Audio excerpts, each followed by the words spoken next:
Ta legeneras fa Asgor, abgro Kazak.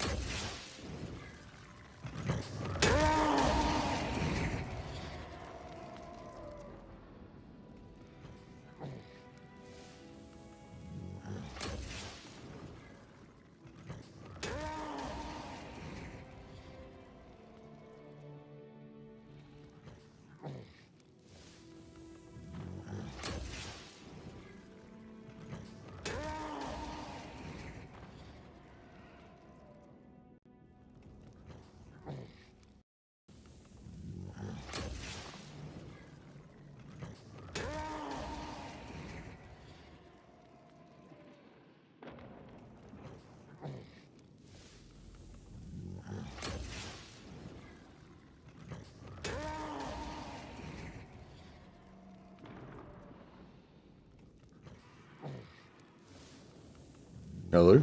Okay, fuck. Yeah, I don't know, it's weird, like, sometimes when, like, Windows updates or OBS updates or something, and it switches the microphone intake to, like, default instead of my actual microphone, and then, for some reason, default's not my... Anyway, sorry about that. It was muted for a bit there, but we've got it fixed up. Thanks, Mike, for letting me know I was muted. I would have been chatting away.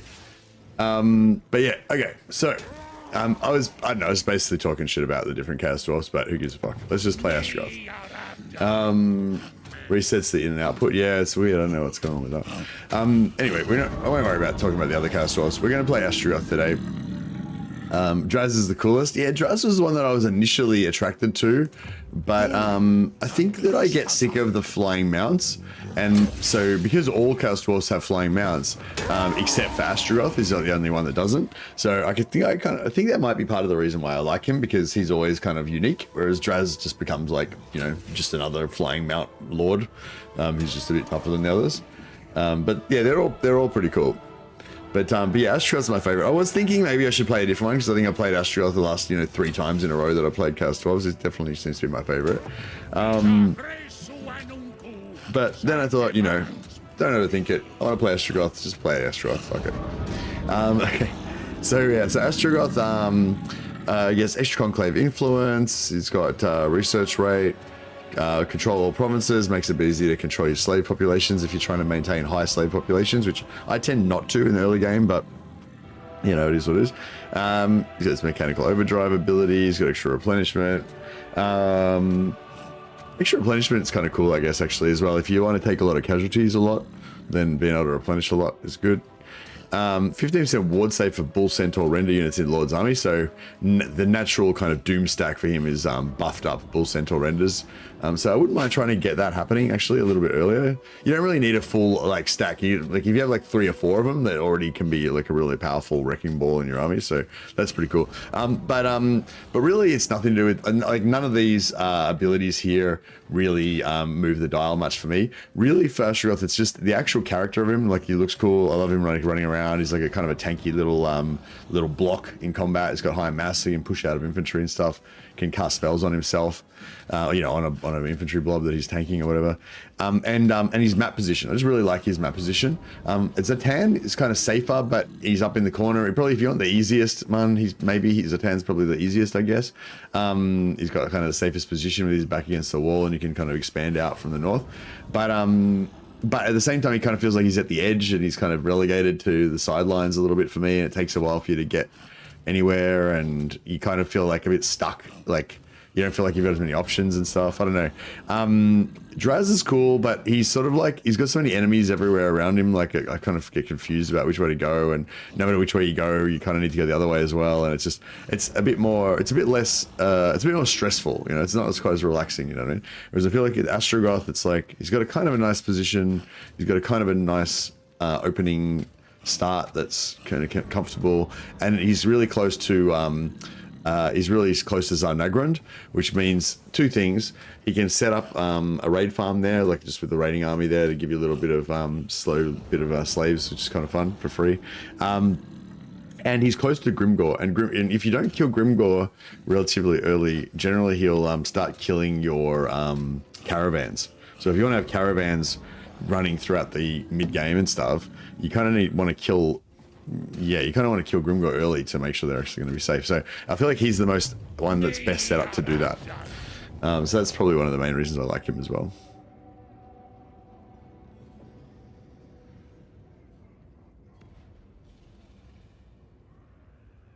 Whatever happened to them declaring war after you raid them? I remember patches ages ago where they said that. I think they did that twice actually, Mike, where they said that if you raid them, they'll declare war on you. I think they did. They actually fixed that twice.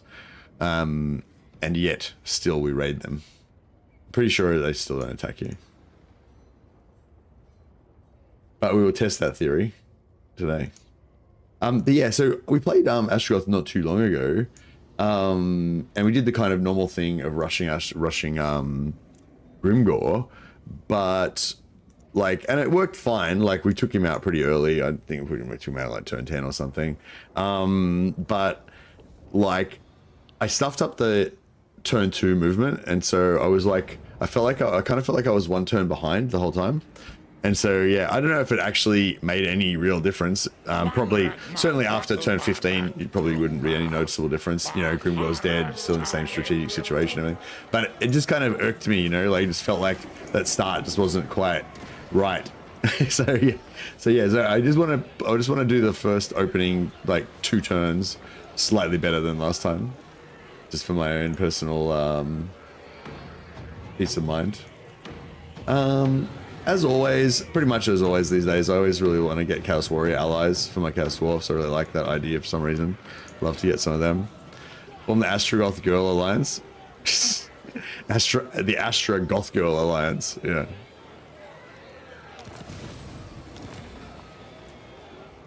Alright, so we're going to take out our little starting enemy here. We're not going to do anything too fancy.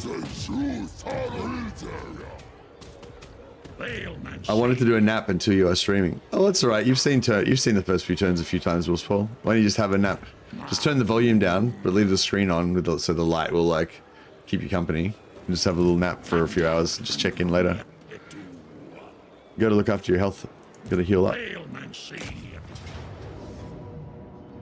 Oh, he had a nap already. You just woke up now. Okay.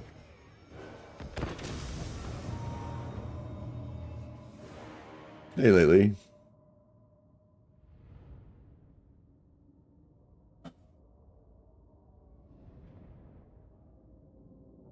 Another Volvox fan. 2 blunderbuss. I forgot how OP Astrogoth is. Yeah, blunderbusses are pretty nice. I'm not sure. I was sort of thinking. Normally I ignore armaments. But I was kind of thinking this time maybe I might try to push materials and armaments a little bit more earlier, because I think my general philosophy is just pump gold and expansion, crap stack, go wide, and that's just my general philosophy. But like maybe I'm a bit closed-minded about it. You know, maybe sometimes you don't need to go, you know, you don't need to like literally never build anything and like, you know, never produce it, you know, like never produce anything other than gold. Like maybe you can be a little bit more flexible with it. So yeah, I don't know. I always, every time I play Chaos Dwarfs, I always like to kind of theorize a little bit about it and, you know, tweak my thinking about it a little bit. Chaos Dwarfs is just one of those like really nice factions that's got so many things to theorize about, you know. There's always it's always fun to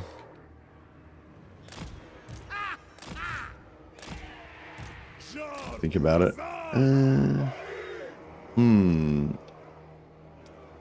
Yeah, we want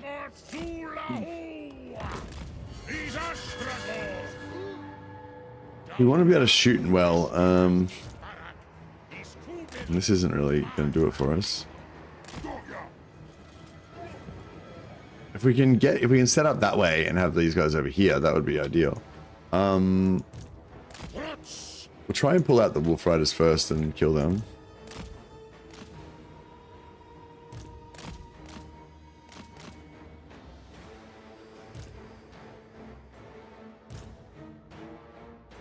How come these guys are speed 62, but this guy's speed 70? Like he's like the same species. Should be the same, roughly the same.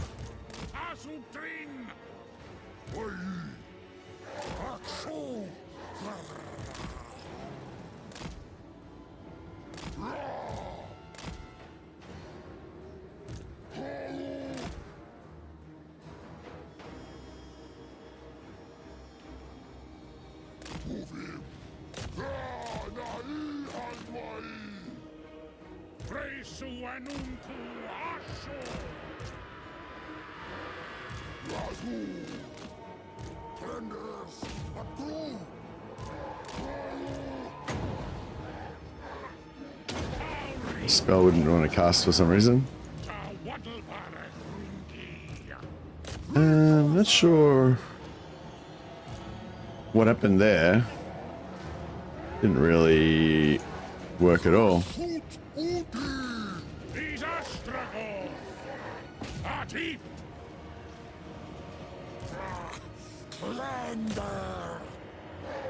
There's still buff war off him now. Alright, that's looking like they're connected. Yeah, we're chunking them a bit now. Right, we're gonna be in range.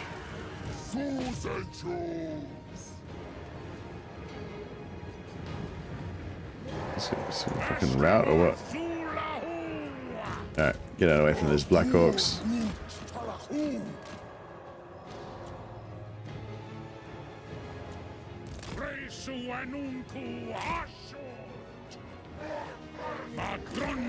It's totally not necessary to fight this battle like super perfectly or anything. I just always really like to I'm the same species as Usain Bolt, but we are not the same speed. It's true, that's true. There's something to be said for that. That is very accurate.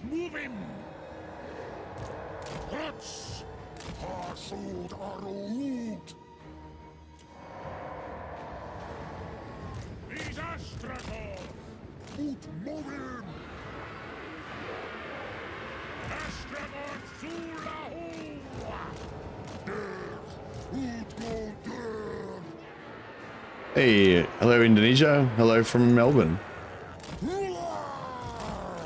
Oh, this guy's gonna hit Astrogoth. Gonna chunk him.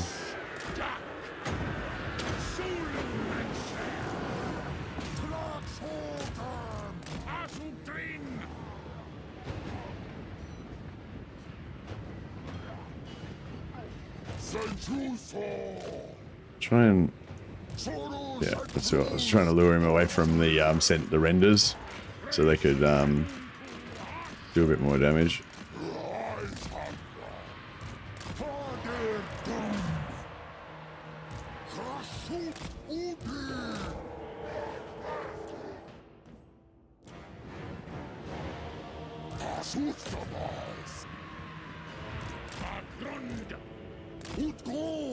Yeah, so once this is all activated, we want to pull them over here and then have them going that way and then have these guys set up that way.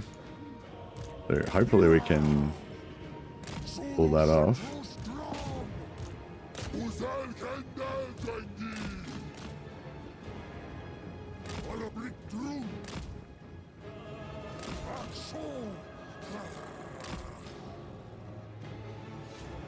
Alright, those guys are finally shattered, so we don't have to worry about them anymore.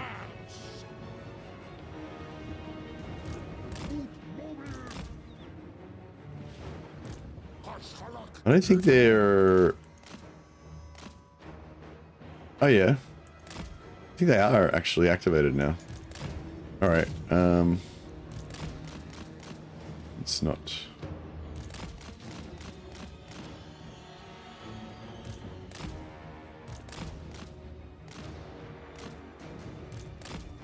we can pull this guy into here and get him to get shot in the face. That would be pretty sweet.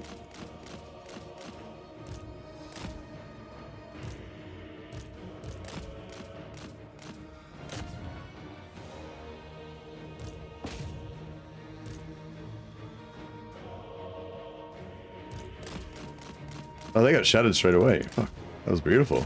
I didn't even expect that to be anywhere near that good.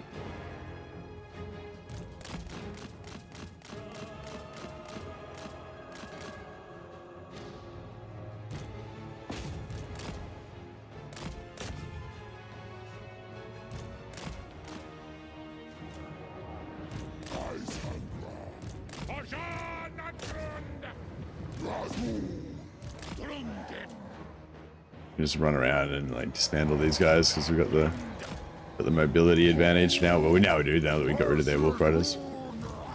We can pull this guy down and let him eat a lot of fucking guns to the face. That'd be pretty sweet. Keep moving.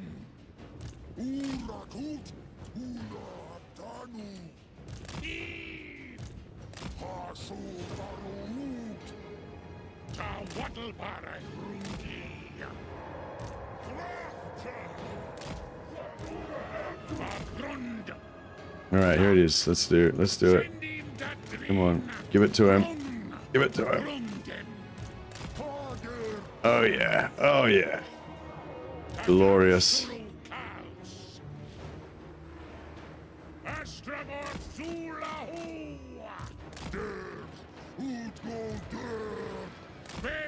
Oh yeah, so much blunderbuss to the face.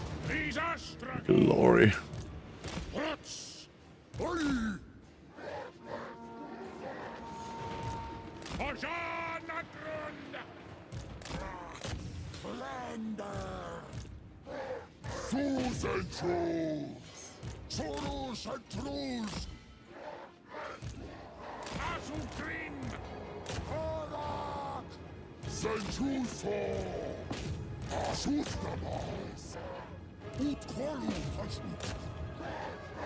Alright, let's let's buff some armor on these guys. Melt their tiny minds. That's a Gelt line, isn't it?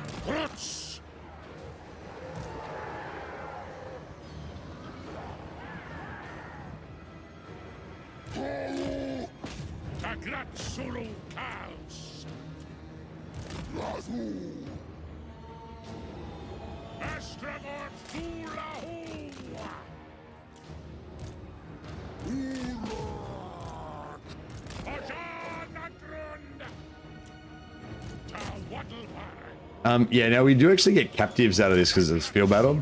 So if you want to collect, is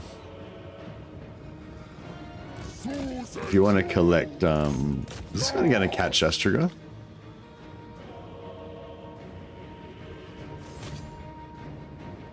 Oh, get out of there. Don't let him swing. Oh, he swung, but he missed. Suck it. Yeah, so, what do you call it? We actually do get captives out of this, so it's kind of worthwhile to run these guys down, sort of, but not really. The amount of captives you get is pretty small. But it's fun. It's fun to practice.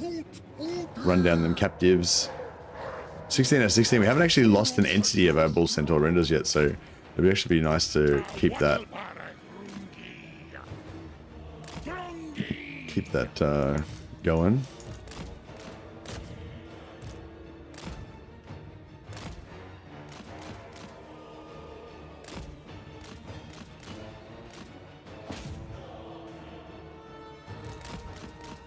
Don't kill any more renders. Still got 16. Sweet.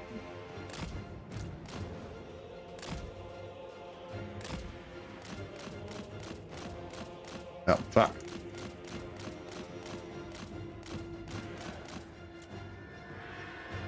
These Astrogoth. Roots. Wanna break through?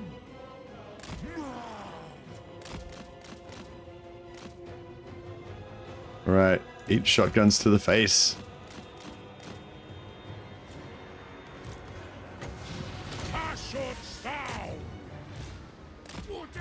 Oh shit, we miscalculated that one.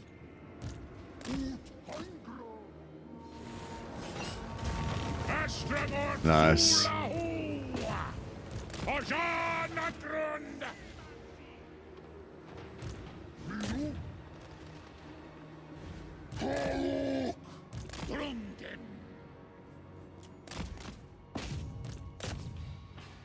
All right, huzzah. It's the, it's just the generic Empire Wizards that are like, melt their tiny minds. Melt their tiny minds! And it's a pretty good quote. Sorry, my throat's still a bit, throat's still a bit messed up. All right. Yeah, so the main goal was to not lose any entities of our bull centaurs, which we did not. Well, we had no casualties at all, actually, which is nice. And yeah, we got some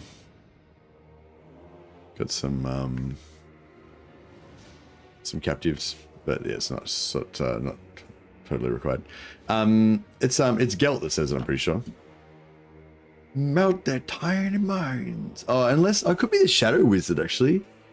The Shadow Wizard says the Grey Wizard says something like that as well, because the Grey Wizard is all about confusing you with like miasmas and whatever. I kind of thought it was Gelt though. Maybe it's just because when I'm playing Gelt, I've always got like a million wizards, so there's like there's two guys left here. I think Dwarfs get 1 labor for every 2 captives, I think.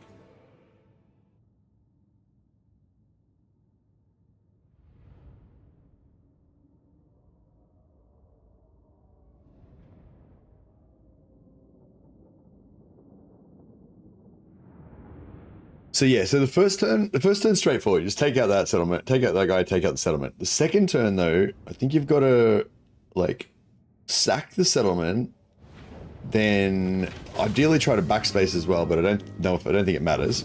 Then have enough money to be able to switch out the Lord to take the settlement with the other Lord, and then force march towards the ogres. I think that's the chain of events that we need to try to achieve. See, the replenishment on these guys seems to be working really nicely. So these guys have got the eat captives replenishment style that does single entities as well as troops, but it seems to work really well. Whereas when I was playing greenskins, the replenishment was like the post-battle replenishment was terrible. Like, you just couldn't get it to work half the time. Wouldn't give you enough. 177 labor, yes. So you get 1 labor for every 2 captives. That's not bad.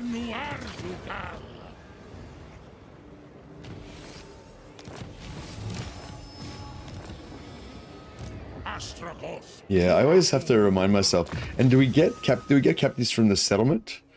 I don't think we do. Like, we get captives from the settlement, but not from the. We get labor from the taking the settlement, but it's based on the settlement, I think, not based on captives. I think I always forget.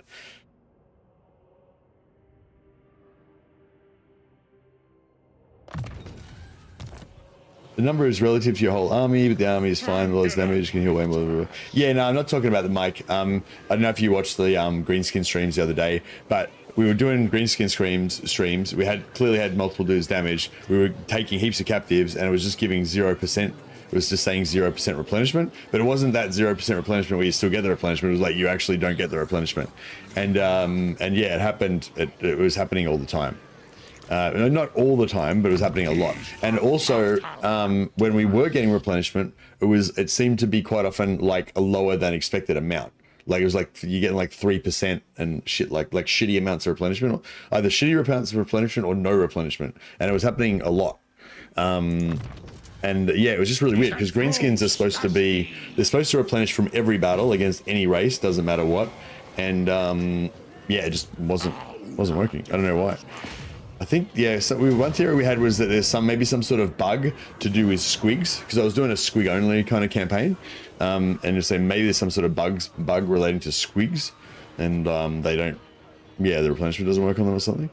So yeah, I don't know. But yeah, but anyway, I'm happy to see that Chaos Dwarfs seem to be working fine. It seemed to be some sort of a problem with greenskins. Yeah. Can we name your bull centaur Turok, please? I'm open to the idea. You got to come up with a good name though. It's got to be a good lore appropriate name that sounds like a mighty Torok name.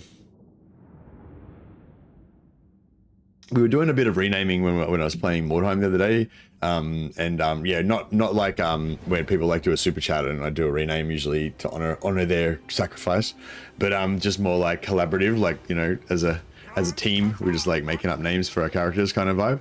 That was quite nice. I'm into it. We could just come up with names as a group.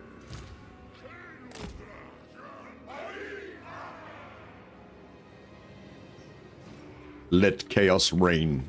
Is it chaos or is it democracy? Something like that. One or the other. Yeah, I might do the same thing again just for fun. Yeah, it's probably like, it might be frustrating for some of you guys, because I know sometimes I do this where I play a lot of these like battles that you would think are kind of boring and not that interesting, and then a lot of the battles that you would think, oh, this will be a really good battle, but if I get a favorable auto resolve, I just take the auto resolve because I can't be fucked. And it's yeah, and it's because it's just a laziness thing, or a you know, or a conservation of energy thing. It's like chill battles kind of recharge my energy, you know, whereas hectic battles especially with a lot of moving parts and like especially big ones like 2 armies versus 2 armies or whatever, I just know it's going to be extremely stressful and draining for me, you know. So I'm like, sometimes my subconscious just shies away from dealing with that shit. Battle fatigue is real, yeah. But it's funny though, because quite often it's kind of like PvP. It's like quite often when I actually do it, like if I have to fight one of those big complex battles or whatever, but when it's finished, you know, it's actually really satisfying sometimes, and it was like, that was an epic battle, loved it, you know.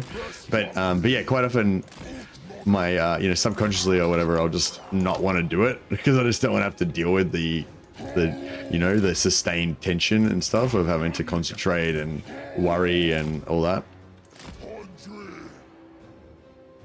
This guy doesn't seem to want to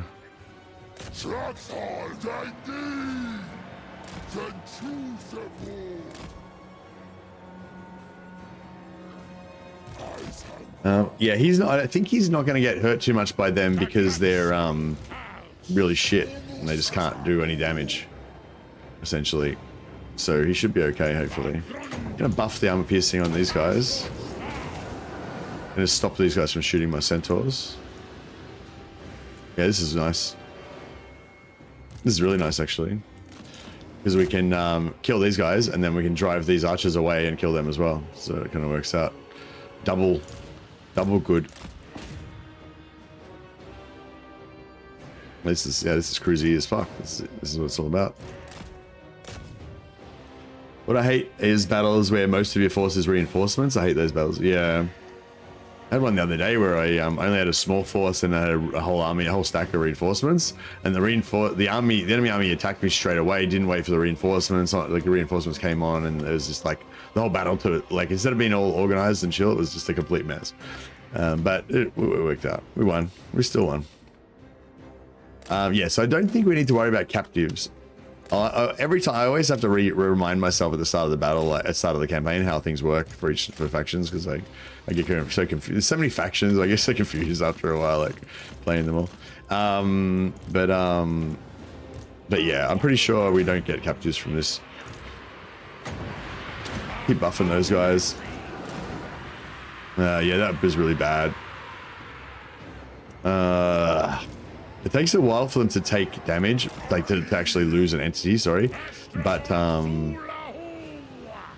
yeah, they will take health damage.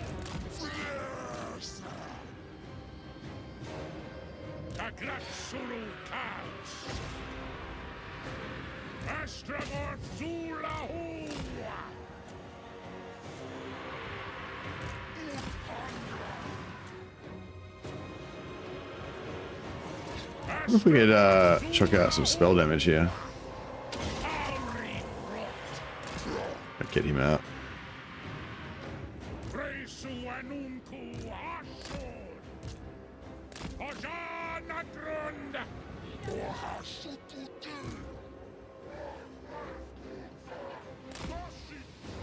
We could try and drag somebody up there. This guy's struggling, isn't he?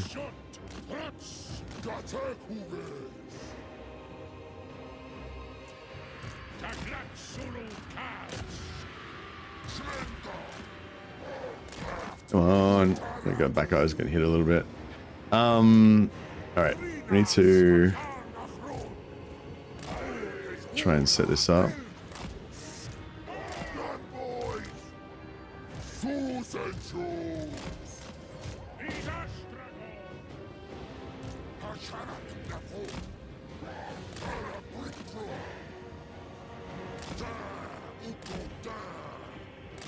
Alright, here we go.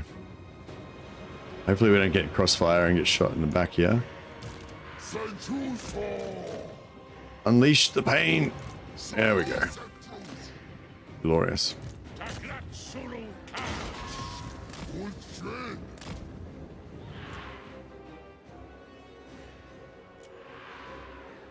Astragoth Zulahu!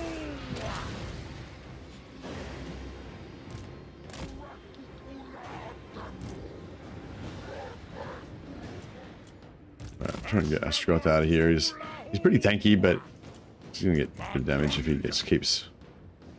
I didn't manage that very well. Astragoth Zulahu! Ta Waddlebarag Rungi!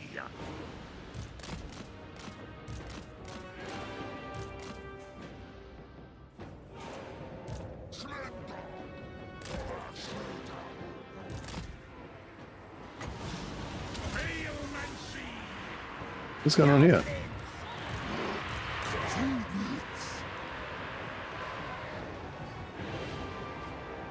Fuck. That sucks. I mean, obviously no, this is life and death, but it's nice to get just that, you know, a perfect slaughter.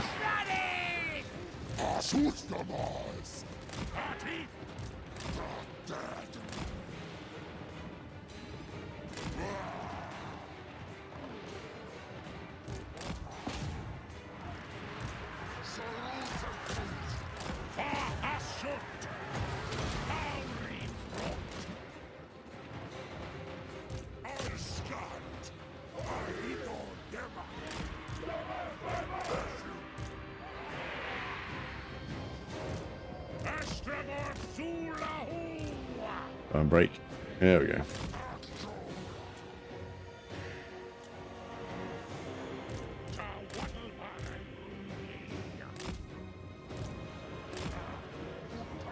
Every slaughter is perfect in its own way. That's it. A hoofcatastrophe. I don't think it's not quite a hoofcatastrophe, but it's yeah, this is a really crap spell. It's wildly inaccurate and does fuck all damage. Here we go. I actually landed in the middle of their. That's probably the best you could possibly do with it. It didn't. Still was pretty unimpressive, as you can see, but.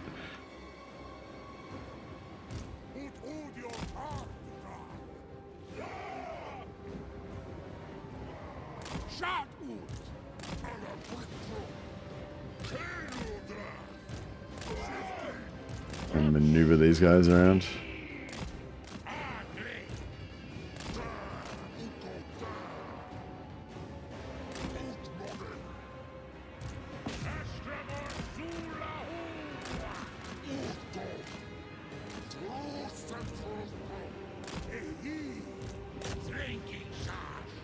There we go. Come on, let's. Line of sight looks alright. There we go.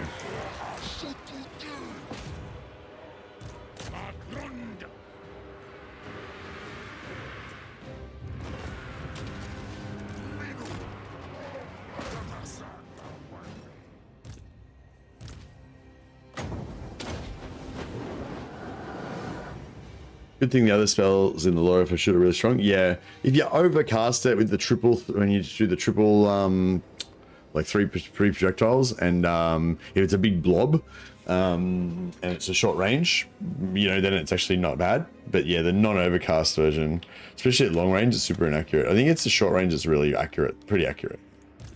And if it's inside a blob, hopefully you get good damage.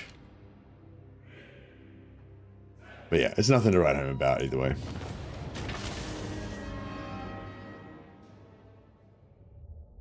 It used to be better than Fireball versus mass troops, and now it's far inferior. Oh, was it ever good? I don't really remember it ever being good. The Overcast version, I remember, was okay.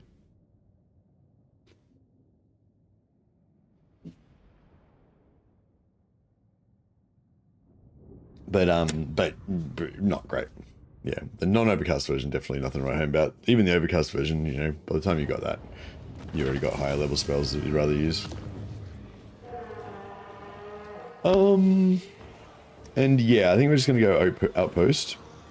So you get 28 labor, yeah. So it's not based on your captives; it's just based on the settlement level or whatever.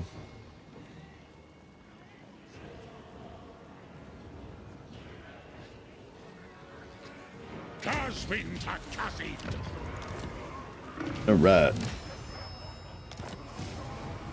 Now, we could build a strip mine here to get raw materials. I mean, we're not going to. We're going to build this because we want to get the hero Gordas unlocked. But once we, you know, get rid of that,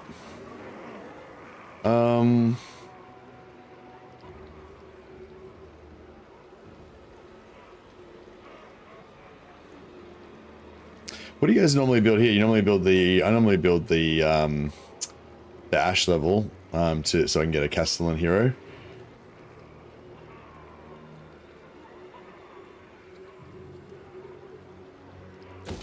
I think. And yeah, so we'll rush this so we can recruit hobgoblins straight away.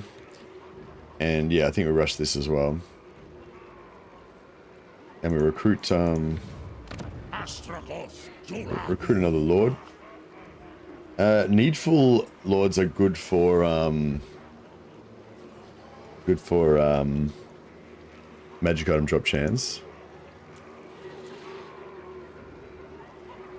I might recruit him now, but I'm gonna replace him. I'm gonna replace him next turn.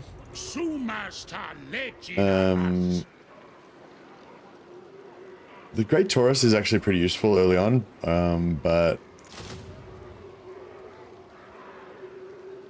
I want to get as many goblins as we can, so we can unlock Gorda's backstabber. Always found Castellan heroes to be pretty bad. Well, they do a okay job at tanking. They're not the best tanks, but they're okay at tanking. But they have that that AOE that speed debuff ability they can use, which I think makes them good for front line. But I think they give you campaign movement range, don't they? So they're kind of essential. Just have one at least.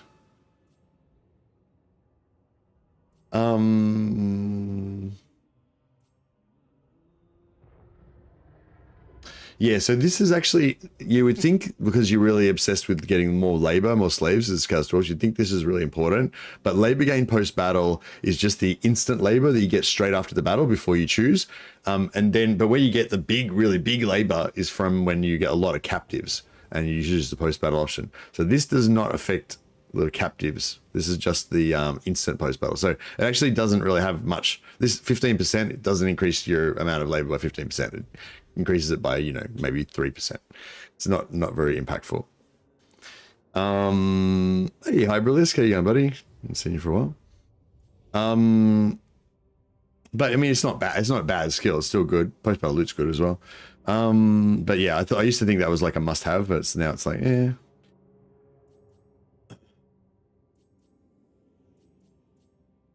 I guess I'm going magic with him is pretty good. Although you tend to like not have any wins in magic a lot of the time at the start.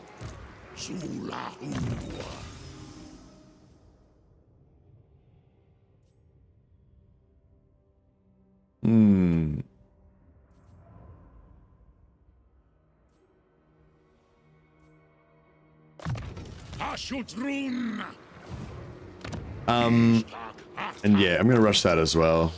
And that way we can get a Castellan, although we're like 40 gold short.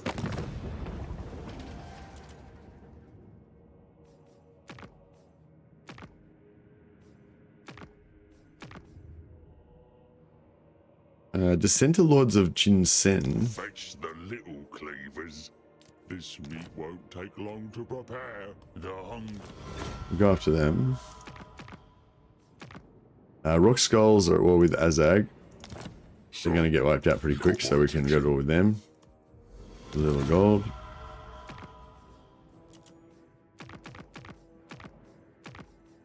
Don't want to go to war with anyone that's going to provide me with any headaches early game. So yeah, I think that should be fine.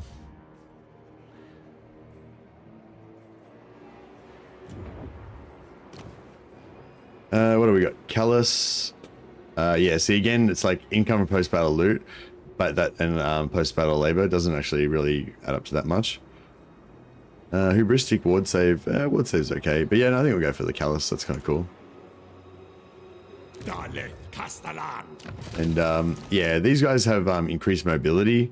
So, you know, even if you think they're an absolutely terrible hero, you kind of have to have one just for the mobility for your army, I think. I feel like, anyway. I always flip-flop about the flip-flop about the technology. Minus 10% upkeep for Hobgoblin units is not bad. It's only 2 points as well.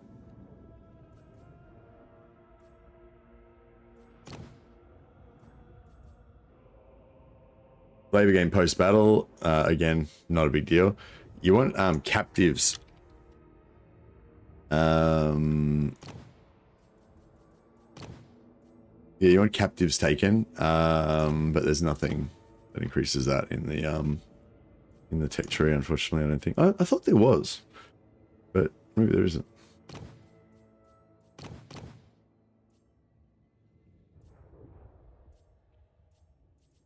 Yeah, there's a lot of good stuff, but yeah, that's what I kind of want first.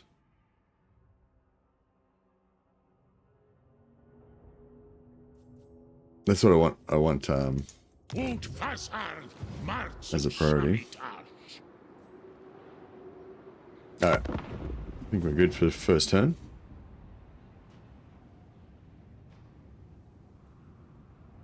Actually, I could have destroyed that barracks, maybe. The castle in Castellan.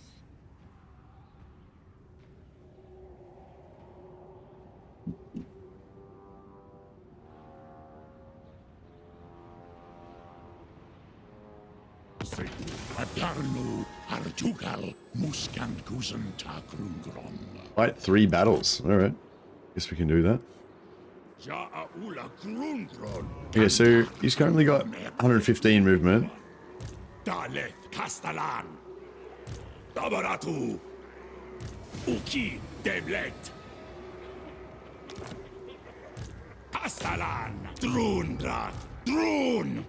And still got 115. All right, beautiful.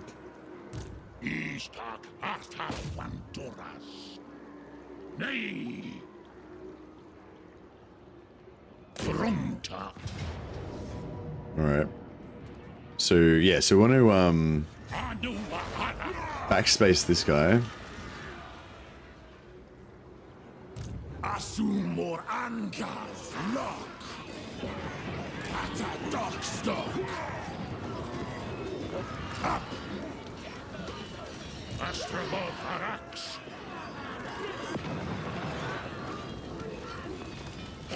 Arax.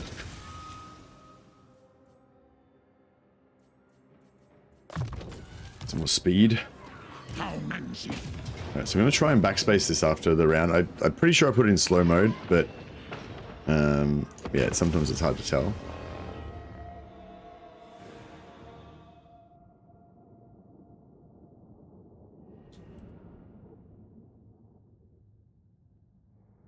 Was a lady, indeed. Yeah, I don't really use my Castellans as ranged, like, I don't really use them as a ranged DPS. They're more like a tank, frontline tank debuffer. Like, yeah. Just to, like or an frontline off tank kind of, I guess. Like, my main tanks are probably going to be flying lords and Bull Centaur Taurox that are going to be far in advance of my main army. And then the Castellan's going to be sort of like an off tank that sits back with my ranged and cleans up, helps clean up stuff. That's kind of normally how I do it. Last time we went in, I'm really not too happy about how I've been approaching these battles.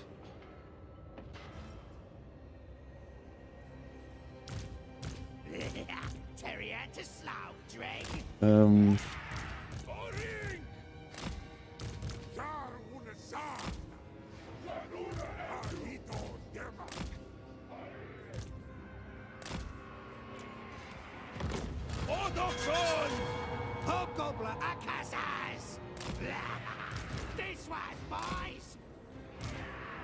Move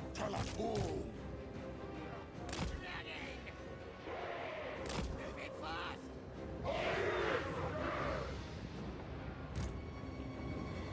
Astragoth Zulahu! Yeah, they're gonna shoot us, aren't they? Oh no, they're moving. They're moving.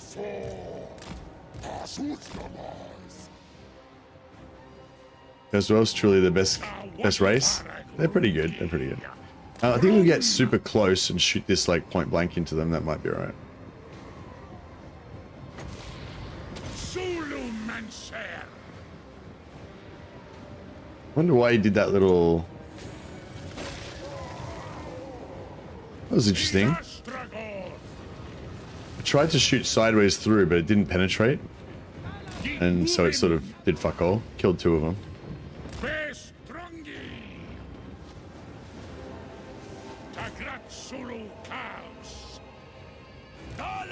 360 no scope. Yeah, that's it.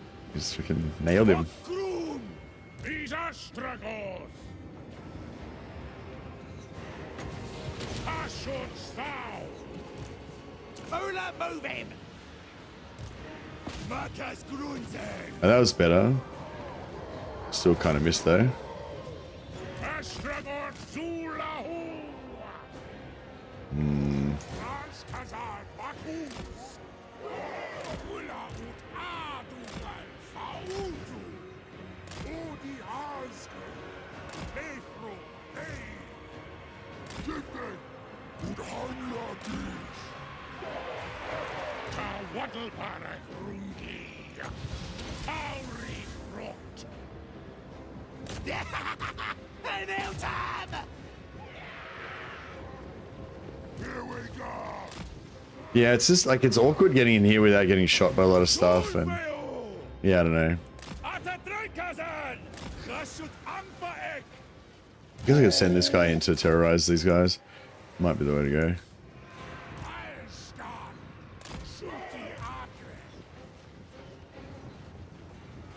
I don't think they're hitting much. Astragoth Zulahu! Senchusepu! He's Astragoth! Okay, we've got ranged. Akasas! Gaz! Agrek boss! Letro air! Wagon! Moving fast! Let's have it! Kasuk Uzi! Send him that green! Just getting a bit of damage, but it's not really dying as quick as I would like.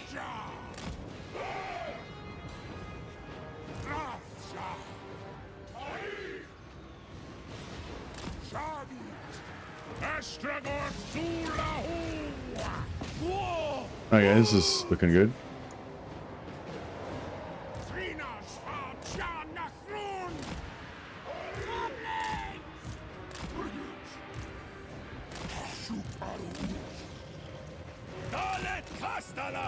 Yeah, he's taking more damage than I would have liked.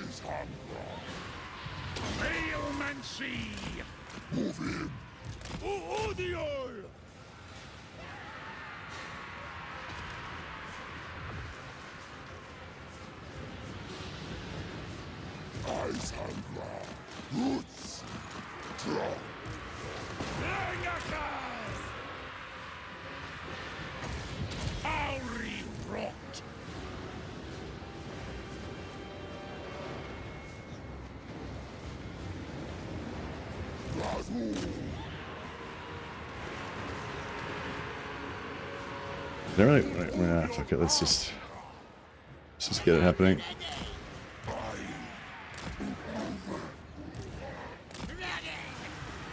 Astragoth Zulahu! Senchusepu!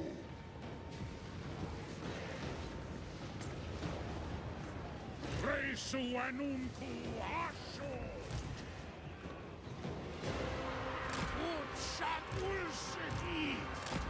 Alright, I don't know. We'll try and...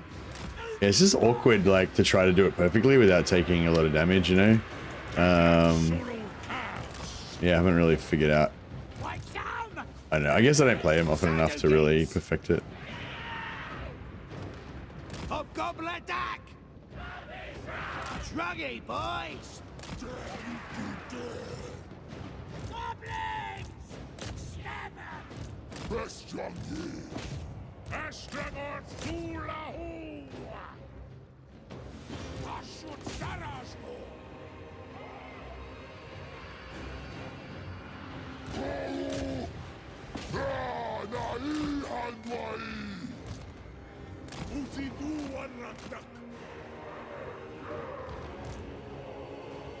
Ashut Mahitu Ud!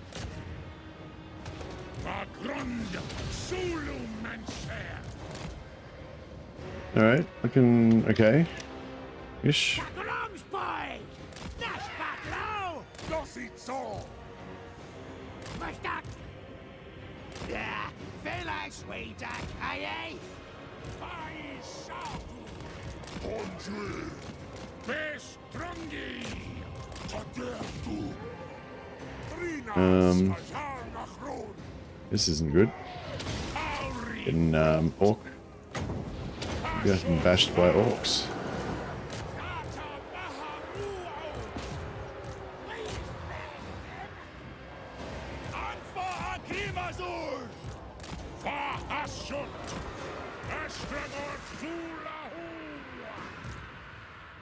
Moving fast! Running!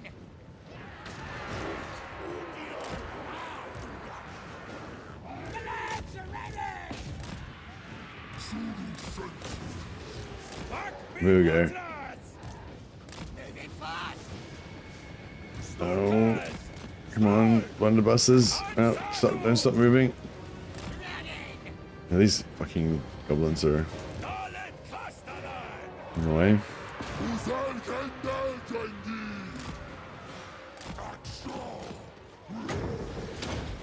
Yeah, yeah, that's beautiful. Beautiful.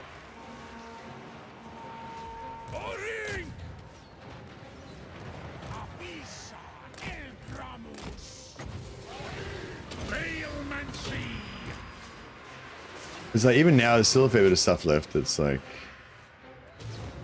yeah, I don't know. I mean, it's alright, whatever. Just.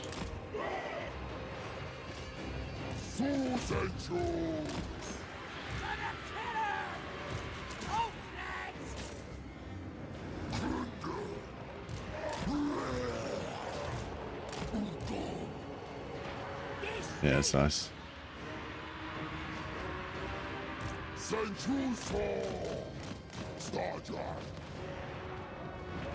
Astragoth Zulahu! Azutrin! Hunger!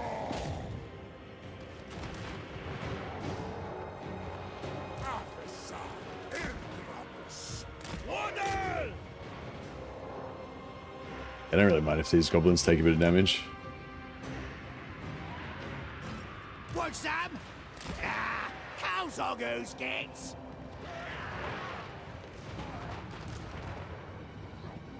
Shuluk sent you strong. These Astrogoth! Auri rot! Zulu Manser! Bakaumanzi! Ultsen! Dar Unazan! Alright, sort of getting there. We're gonna get a, Unazan!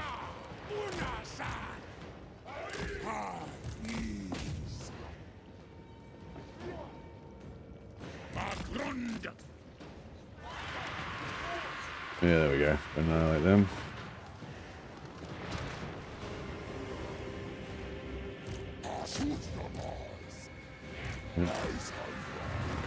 There we go. Yeah, it was not too bad. That was like better than last time, I think. But still just a bit like, I don't know, I feel like there should be some way of sort of solving it like perfectly so you just don't take any damage.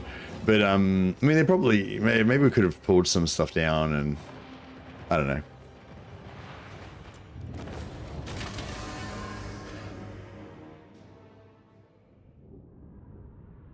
Anything of note in the recent hotfix?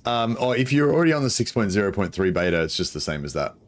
But yeah, if you're on 6.0.2, then yeah, the 6.0.3 hotfix is really good. It's got a bunch of good stuff in it. But yeah, we updated to that like before Christmas, so it just went live yesterday.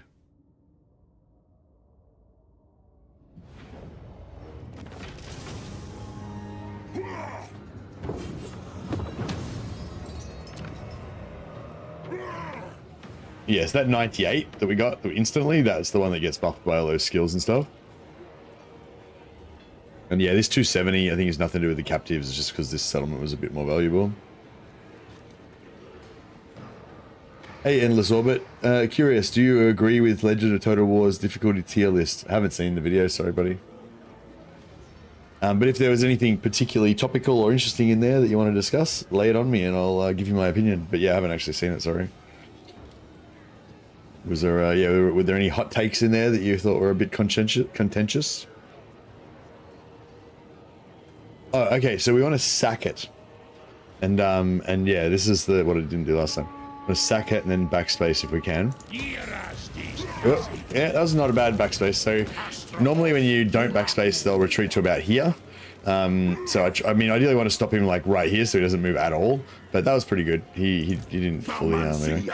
Sometimes if this guy doesn't have enough movement, you can do the Lord replace cheese type thing. But he's actually got enough movement to occupy it. So huzzah!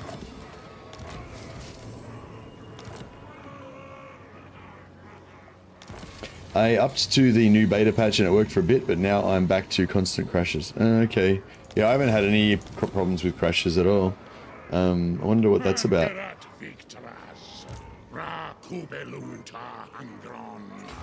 Okay, so, yeah, so... I thought...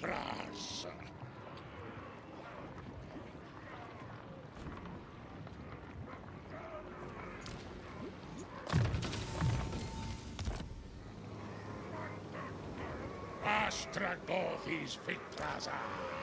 Oh, maybe I still can't make it. Hey, Wolfspoil, you believe in me? Oh, thanks, buddy. That is very awesome of you. Alright, well, we have to name our bull Centaur Torok after Wolfspoil now. So we need a Wolfspoil related bull Centaur name.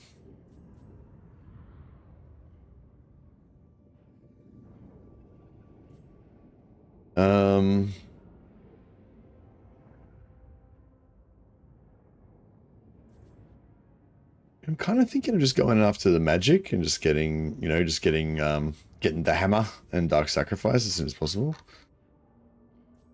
I was thinking something like Paul Rack Wolf Render or something like that, maybe. Oh, somebody posted in the Discord tip, a really great tip for backspacing. Changing the Lord camera from off to low will automatically target them after the battle, and then you just hit backspace. Yeah, I saw that, but I haven't actually tested it out yet. Have you tried it? Does that work? I totally forgot about it, actually. Thanks for reminding me.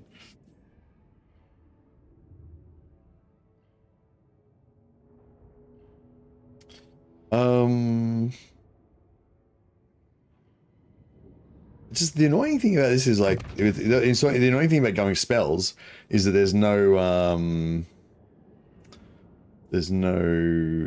spells here that I want. Like, you know, like until I get to here, it's just all fucking wasted points essentially.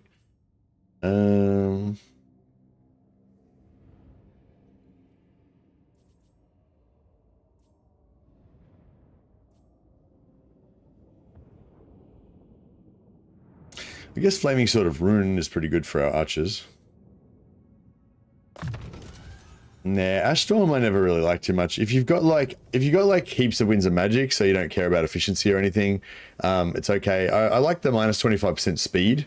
Like when something's running towards your archers. I mean, it's kind of cool because if something's running towards your hobgoblin archers, you can like cast that on it. It slows them down and it gives your archers a little bit extra damage.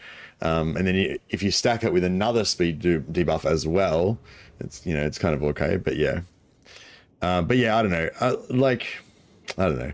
Ashstorm, it's not like terrible, but it's not like fucking, you know, amazing or anything. Ashutrun. Rakubeluta Angron.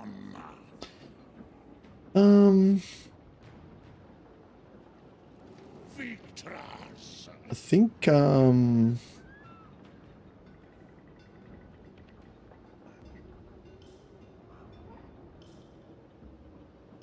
yeah, I think I fucked up.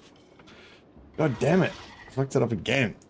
So you meant to take the settlement with Astragoth, and then you meant to force march this guy to here. But I did it fucking the wrong way around.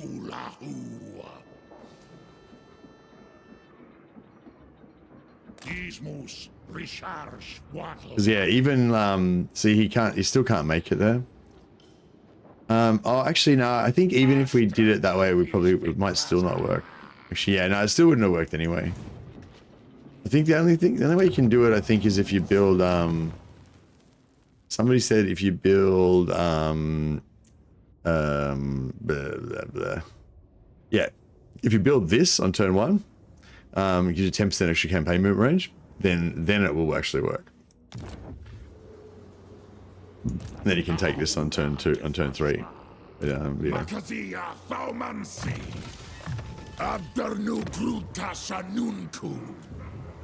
Alas, we got another Needful Lord from all magic item drop chance.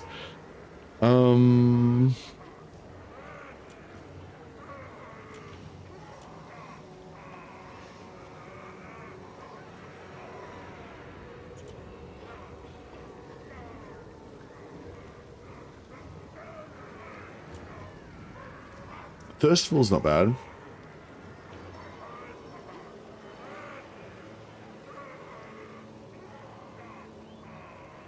I might...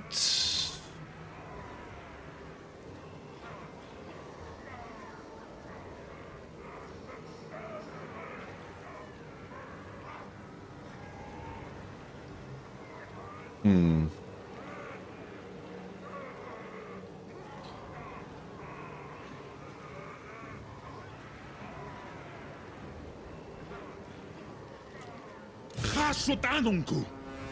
Dromadrazul.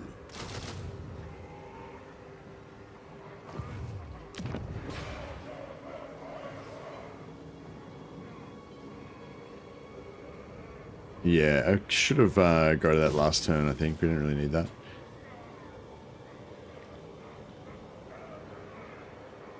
And we can get rid of one of these.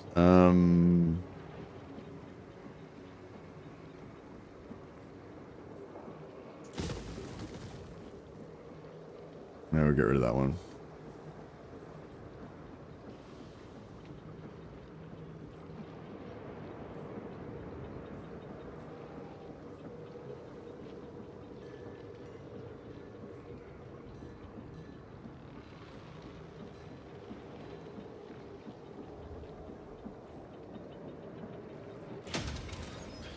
Alrighty. And should we go for 1500 gold? Or actually go an early conclave influence could be kind of fun.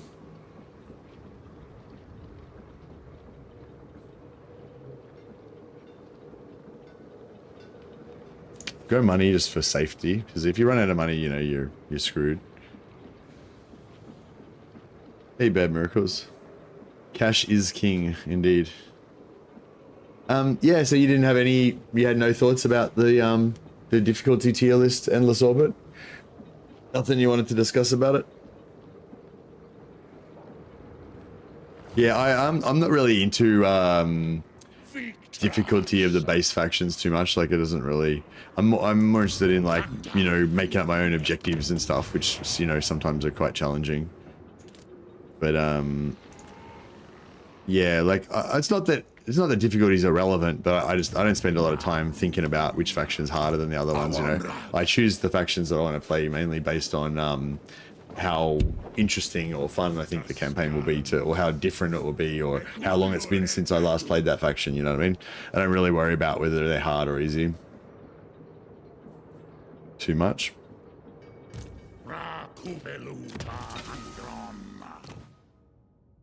I've got a like heap of crappy white items here. It's pretty cool. Get fusing. Looks like a whole lot of fusible trash. And we got some even more useless. The white shit that I fused was actually better than the shit that I turned it into. Oh well, that's how it goes.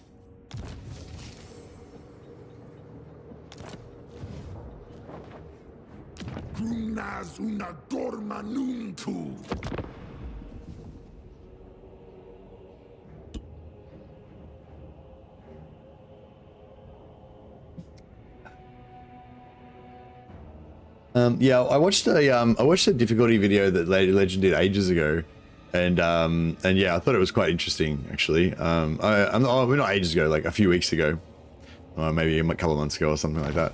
And yeah, I thought it was quite interesting. Obviously, it's quite subjective, and it's also or it's a little bit subjective about how difficulty, but it's also highly relative to what you do. Like if you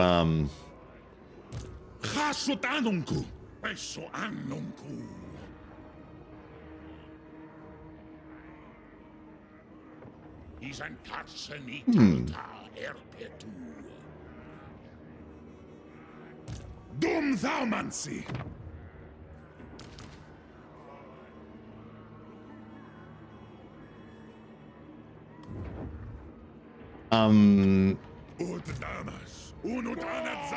Yeah, if you like, there's certain starts where if you start a certain way, then it's going to be really difficult. Like with Boris the Red, right? If you decide that you want to build a civilization in the Chaos Wastes for some reason, instead of returning to Kislev and saving your homeland, then it's going to be, you know, a lot less good, you know. But it's like you're essentially just sabotaging your own campaign if you do that. So it's like, you know, yes, Boris is hard if you sabotage your own campaign, but if you just do kind of the obvious thing of going back to Kislev and saving Kislev and fighting alongside Kastalton and Kataran, I think it's like way less hard.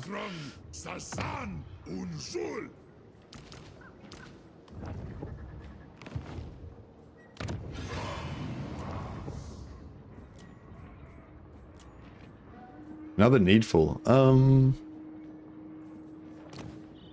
Bellicose conceded. Yeah, both of those are pretty bad. 1500, 1500. Yeah, same. We can go for a bellicose, I guess. Gorndok. Gorndok. Awanrag.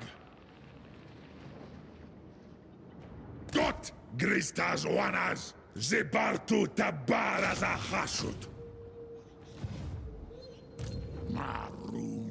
Do we need that replenishment? We don't really need it, do we? May as well just go all out in the force march. Did you say corn dog? You need corn dog.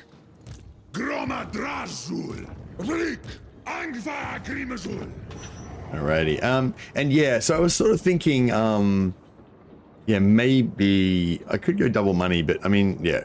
Actually, yeah, no, I usually do build this here, so we may as well get some raw materials going. And here,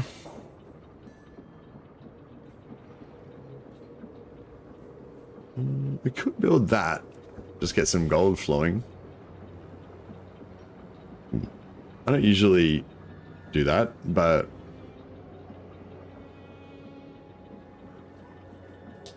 2,000 materials there. Yeah, I'm a bit torn actually, because I think like I really want to get to tier 3 really fast so that we can build the iron. Because once you build the iron, then you're getting 250 armaments per turn, which is way better than you know building a factory, and it's just there's really good value for really good efficiency. But in order to build that, we need 1,500 materials there plus 2,000, so we need 3,500 materials to build that. Whereas if I go this way and I want to go here, I need 3,500 materials for the technology as well. And I'm not I'm not really gonna be producing much raw material. I'm not going out of my way to produce much raw material. So, you know. And if I build that, that puts us back 250 as well.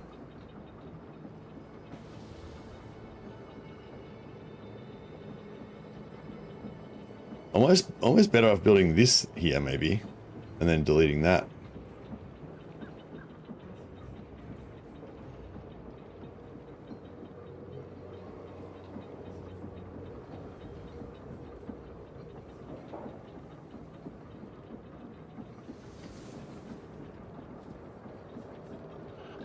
Yeah, I might just leave it for now.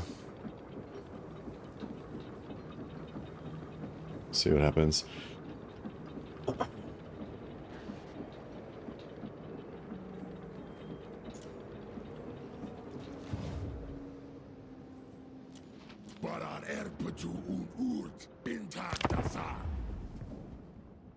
I think it's valuable. It's also interesting how much can change from DLC to DLC. I think a lot of factions all of a sudden get someone like Skulltaker standing next to them and it becomes a whole different game. Yeah, that's true.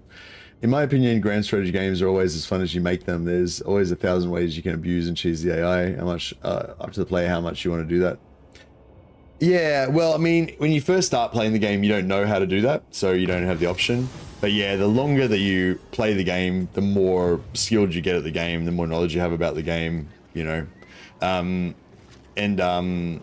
Yeah, you can kind of say that some things are cheese and exploits and some things aren't, and draw a line there. But realistically, I don't think it's really that black and white. It's like, you know, like even just understanding how the AI works, and that if you get close to a unit, it'll try and charge you, and you can, you know, just say you have 2 units, and one unit's, you know, moving up, and the unit's going to charge them, and your other unit goes to flank them or whatever, right?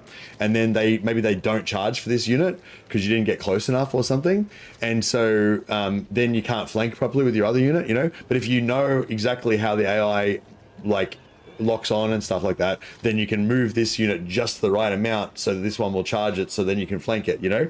And you know, you could say that's an exploit because you know how the AI operates, but you could also say that's just playing the fucking game, you know. That's just normal battle, you know. Like, I think most people wouldn't say that's an exploit. They just say that's just fighting a battle, you know what I mean? But if you don't know that, you don't know how that works, then you're gonna have a very different experience with the battle, you know. And it's like, so yeah. So yeah, I know. I got from your comment that you were saying basically that you can either cheese to make the game, you know, irrelevantly easy, or you can play it properly kind of vibe. Maybe that was not what you were getting at, but yeah, I don't think it's as black and, if that was what you were saying, I don't think it's as black and white as that. I want boys here. Okay, so what I'm thinking is we move up here, we take these labors from this guy. This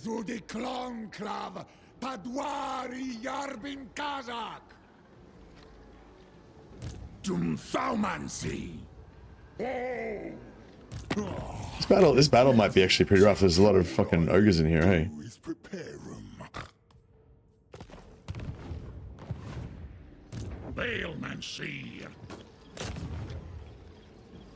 Is he at war with anybody? No. Yeah, I hope this battle is like doable. It kind of seems like it's going to be quite hard. No, maybe not. Maybe it's going to be super easy.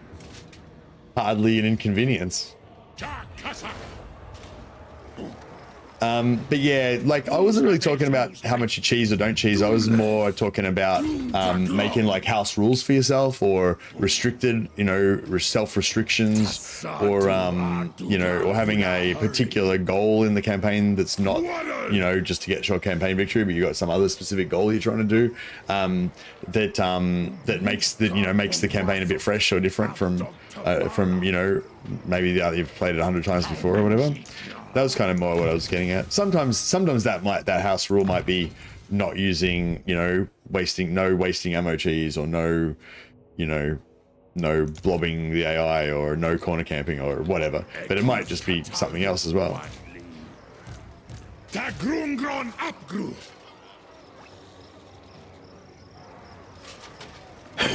Hey, the restrictions. I'm kind of thinking maybe I should just auto resolve this. It sounds like it's going to be a lot easier. Like low. I mean, low, we all know that low is not low, but like, do you know what I mean? Like, look at this and look at this. Like, I feel like if we actually fight this manually, it's going to be a real shit show.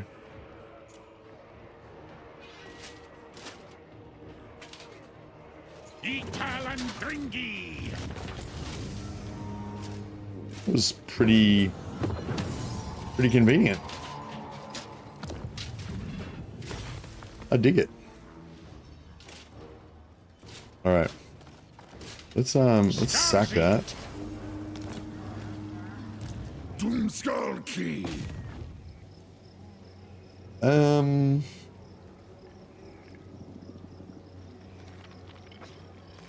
might actually occupy this as an outpost.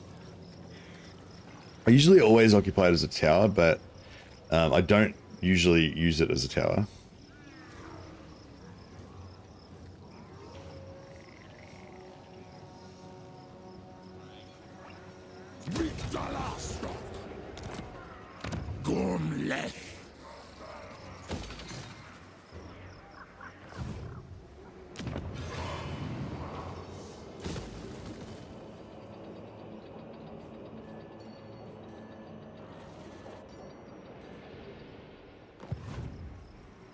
Makazia Thaumancy.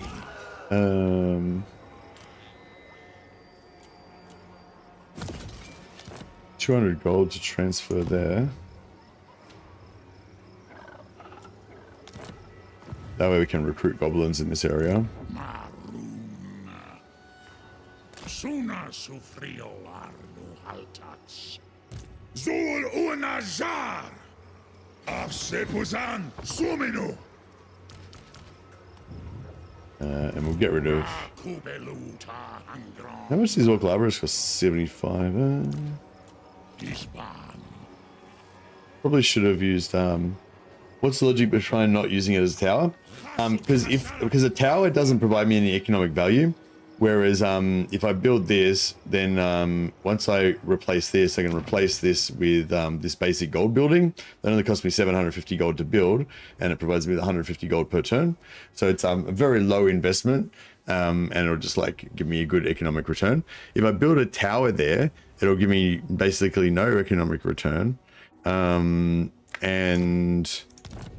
actually not no economic return, I suppose. It'll give me 100 gold income.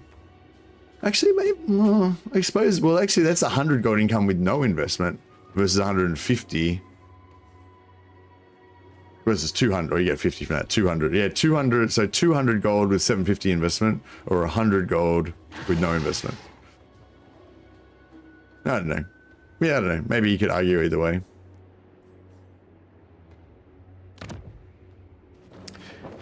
Gold building in the tower. Yeah, the gold building in the tower costs 250 materials. I already don't have enough materials to build the gold building here. So I don't really want another slot, empty slot that I can't afford to build a building in, you know?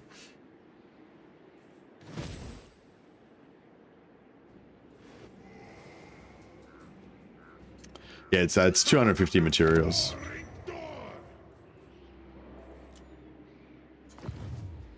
Yes, you can convert it later. Oh yeah, if we ever get to the point where we want to upgrade this settlement or whatever, we can always convert it later, yeah, for sure.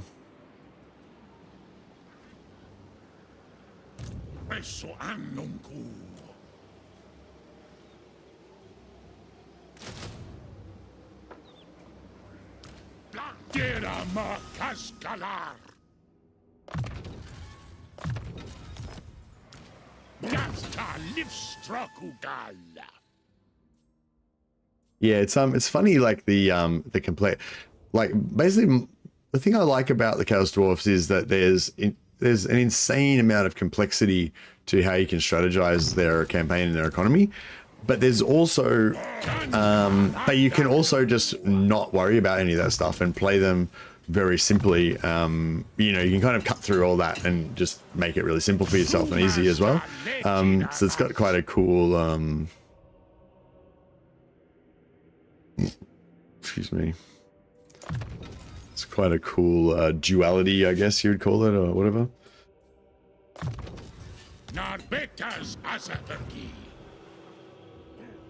Ardugaltok!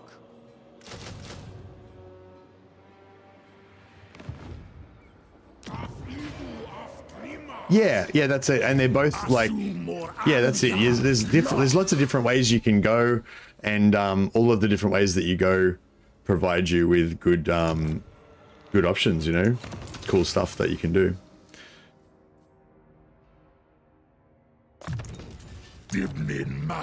So he's needful. He's needful. He's thirstful. All right. He's my guy. He's coming with me.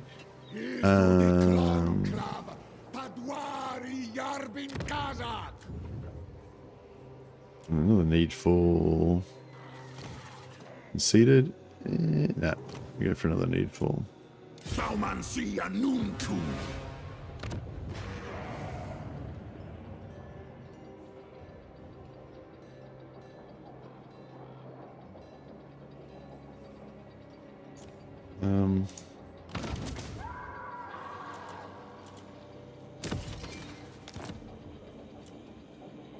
Alrighty, it's looking pretty good.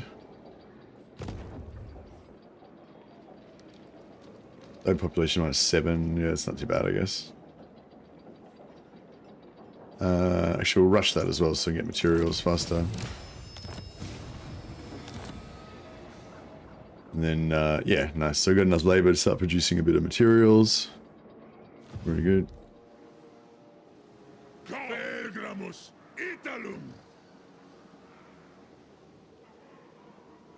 Is raising enemy settlements for raw materials a new move? A new move? Asking for a friend. I don't know. Yeah, maybe that's actually a good move, Common. I never actually even really considered doing it. I have like occasionally looked at it and thought, well, that's a lot of materials, but I pretty much never do it. Yeah, I think a lot of these settlement, what type of settlement, like should you place type of questions, like again, you can just go for a real easy option. I thought we had 3 recruitment capacity here in a second ago. No. Yeah, you can just go like, it's definitely, if you're confused about it, you don't have to deal with the complexities of it all. You can just build an outpost in every single region. Just never build anything other than outposts. That'll work fine. You know, but if you want to be a bit more optimal, especially as you move into the mid game and late game, then, you know, and you want to use more elite units, then, you know, then it changes up a bit. And but it's kind of cool how, you know, if you just don't like how complex the dwarfs are and you just don't want them to be so complex, you can just play them super simple, and that also works.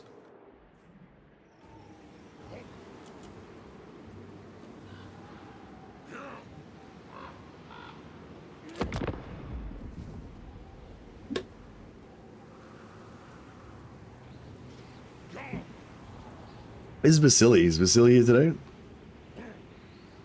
Vasily's my Chaos Dwarf nemesis. The Chaos Dwarves are a super solid addition. They did a really good job with the faction. Yeah, they did a really good job with the faction. I love one of the things I really love about the Chaos Dwarfs is they gave them like so much complexity and so many tools. Not all of the tools are really easy to get a super powerful result out of quickly, but they've got so many different things. Like they can stack various traits on heroes to do all sorts of cheese. You know, they can stack leadership debuffs. They've got a bunch of really weird items. A lot of them are really shit as well, but they've got a lot of really weird items that allow them to do kind of weird things with magic items. They've got you know, they can do like hero stacks, lord stacks. They got no supply lines, so they can do like one-man armies really easy. Not like one-man doom stacks, but like, you know, one-man army lord type thing. They're probably the best faction at that. They've got you know, they can go like bull centaur render doom stacks. They can go kind of like artillery kind of based doom stacks. They've just got so much stuff that you can do with them. But it's all about like complexity and variety. It's not really about just super strong stuff, you know, like, whereas I feel like, yeah, the latest DLC, probably the biggest criticism I've seen and I felt with the latest DLC is that, you know, everything seems to be cranked up to 11 in terms of power without necessarily being commensurately as cool, you know what I mean? Whereas I feel like with Chaos Dwarfs, the factions like 11 in coolness. You know what I mean? It's probably like 9 in power, but it's just really cool as well. All right. Castles have power, but you have to work for that power. It feels earned. Yeah, you kind of build up to it, and you can like think about how you're going to approach it and stuff. It's a bit more interesting in that way. I always want to like sell this war, but I can't quite get vision on them in time to be able to do it.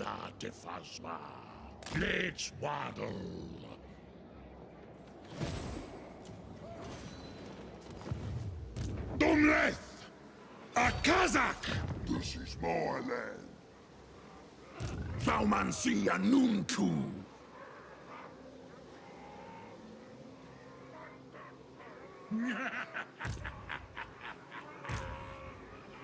Dromadrazul.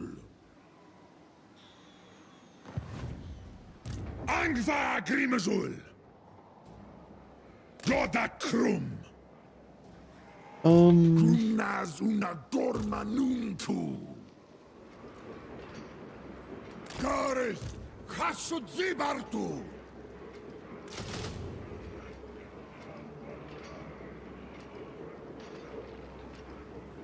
I should have recruited some more dwarfs as well. No, well. We'll get them at some point.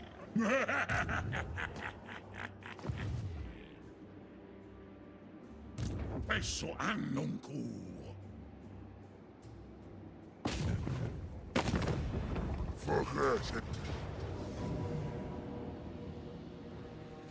Who's a who's rink?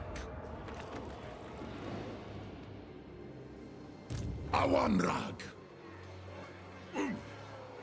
Afsepusan Sominu. Anil Tuz. Dumleth.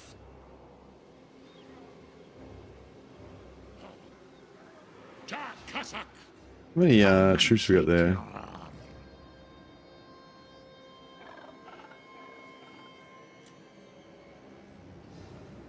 That's probably enough, I guess. Dumthaumansi. Hasut Udial Manu Araf. Dromadrazul. Got Kristas Wanas. Awanrag. Gomleth. There we go. I might fight this one manually. We don't have a magic. We don't have a healing potion or anything, do we? Oh, Tormentor's sword. Very nice. That will go nicely on now. Oh yeah, we need a name for Wolf's Paw. All right. Let's call him. Yeah, I think we'll call him Paulak. Wolf Render. You know, there was a hobgoblin wolf rider that was getting out of line, so Paulak just, you know, lifted it up and rendered him in twain, including his wolf mount and the rider, both twain rendered. Yeah, the teleporting corn legendary lords are overtuned. Yeah, that's it. Yeah. Saber Mountain wasn't an ogre region with no walls. Maybe you could argue, but early game you don't want too many towers. Yeah, I think I usually go for a tower there, but yeah, I think it's just, yeah, it kind of just makes sense to build an outpost.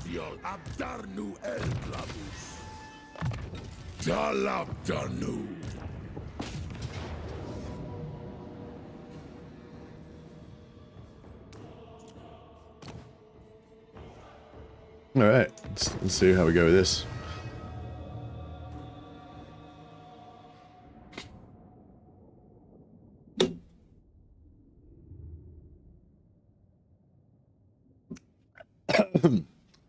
Hey TY, oh Ty, sorry. What's up with all the lords? Chaos Dwarfs don't have supply lines, so there's no reason not to recruit, you know, as many lords as you can get, basically. You can only use 4 lords in a single battle, so having more than 4 in one place is a little bit, probably a bit excessive. Or sometimes you have 5 if you want to use one to rotate or whatever. But yeah. Hey, Durastrix, been a member for 1 month now. Thanks so much, man. Appreciate the support. I will, and also your, you know, your your many insights and contributions to the chat. Is good to have you around. I want to be a named character. No room. You can be a Castellan. You need to come up with a Chaos Dwarf name though. What's a Chaos Dwarf version of our Durastrix Ith? I feel like Durastrix Ith is a little bit, yeah, it needs a bit of tweaking to make it more Chaos Dwarfy. But it's pretty good. I like this map. You can do this little thing around here and pull them into it. And maybe we should actually do that.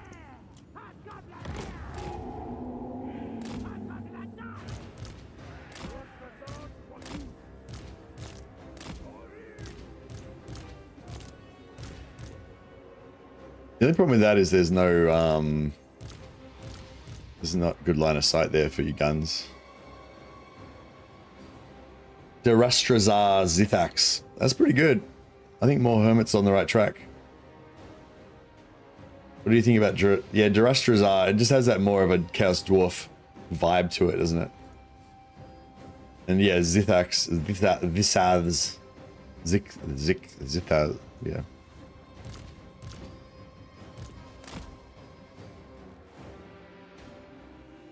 Yeah, this is probably a little bit unnecessary. Bit of excessive cheesing. However, maybe it's just the right amount of cheesing.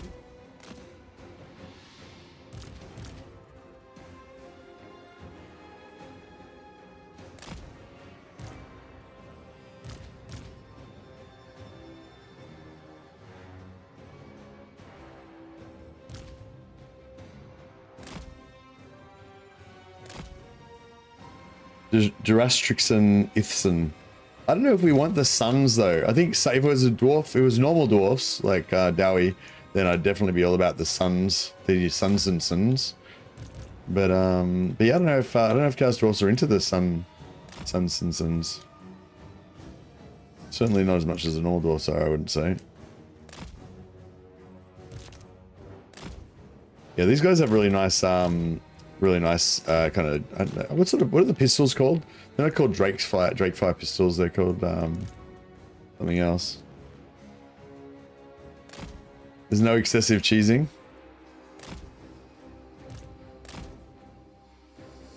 Dwarves have Nordic names, even though Norsker exist. Well, I mean, if they're from Cracker Drac, they probably do.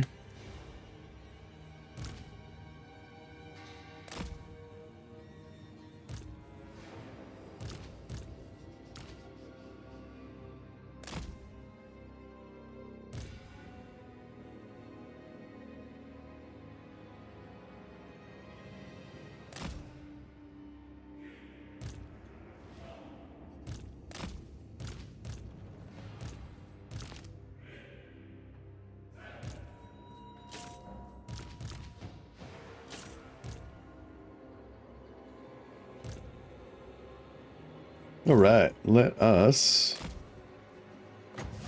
throw some fireballs at these pricks. See how they like them apples.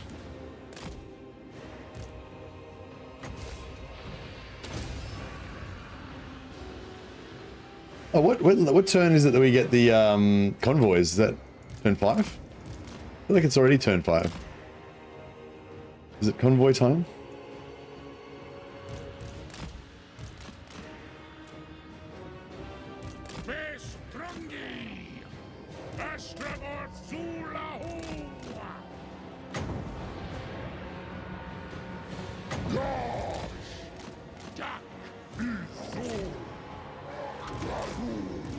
Oh, that was a pretty pathetic fireball. Good effort. Not really. Hopefully they don't go around the back. We don't want them to go around the back.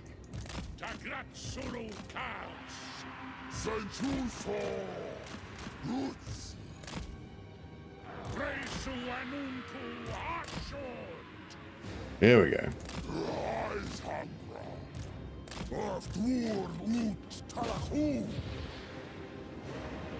Beautiful.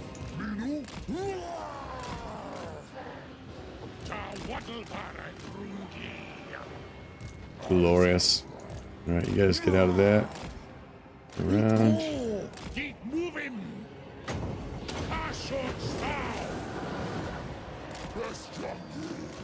Move. Move. And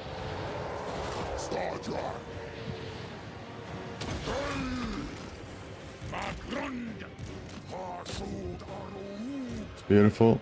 And you get out of there, and if we could chuck one of these down here, that'd be glorious.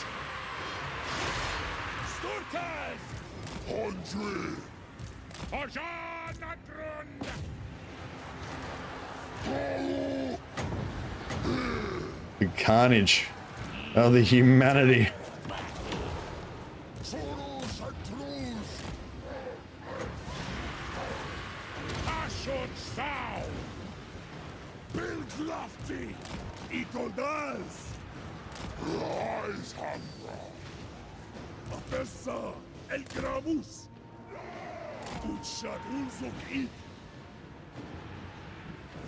They do have fire missiles by default, yeah. But the spell gives them 30% extra damage. So it's pretty hot. And it's cheaper than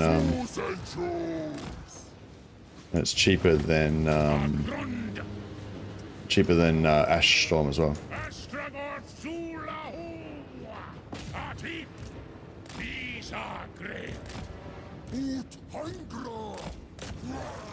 Yeah, no, it gives them extra damage as well. It's not just the fire.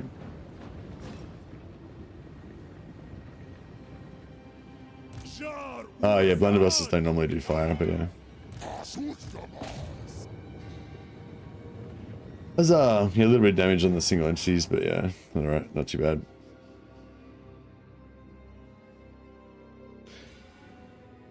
Just add a violent title and it sounds Chaos Dwarf-ish, like Brutalizer or Crusher. Yeah, the Brutalizer. Yeah, that sounds pretty brutal. Derastraxar, True Eye. For I will hunt down all the good traits. I want to be a sorcerer lord for hopefully a magic you will use, but I would prefer death magic to hunt down single entities better. Oh, nice. I do have a death wizard right now who's going to be my second in command. So, good timing.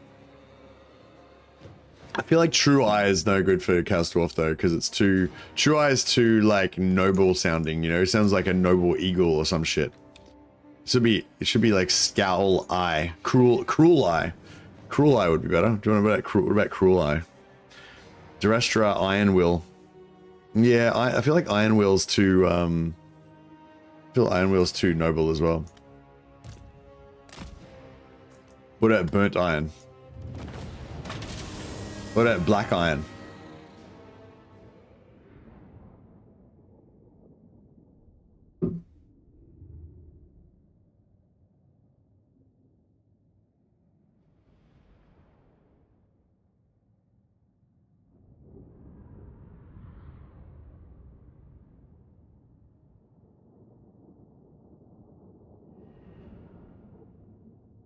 Funnily enough, Iron Fist doesn't sound too noble. Yeah, Iron Fist is not too bad. I mean, Astrian's Iron Hand.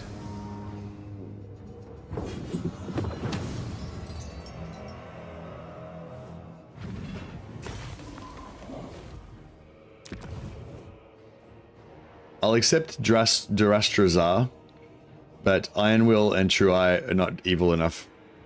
I require more evilness. Just turn the evilness up just another 1 or 2 notches. Zreklar's got the idea. Brutalizer. The Brutalizer. The Crusher.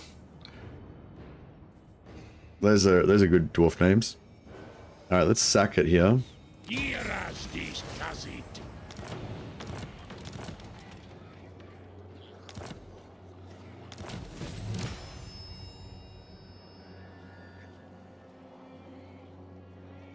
%15 extra labor per, yeah, it doesn't really do much. I mean, I guess big battles will give us more labor, but...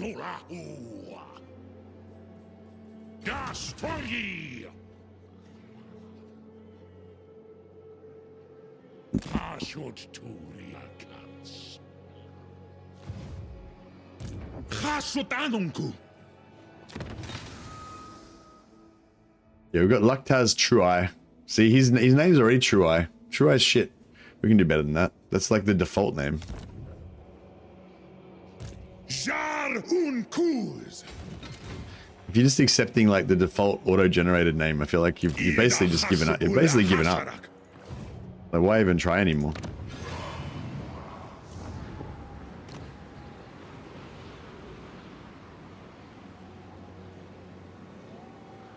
Both these guys are a little bit shit.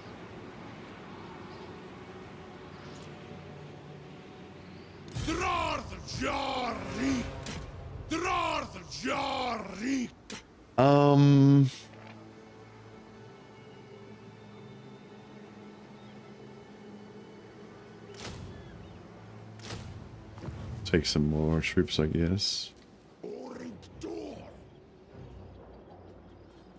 Actually, you know what we could do? We could hit some of these bad boys.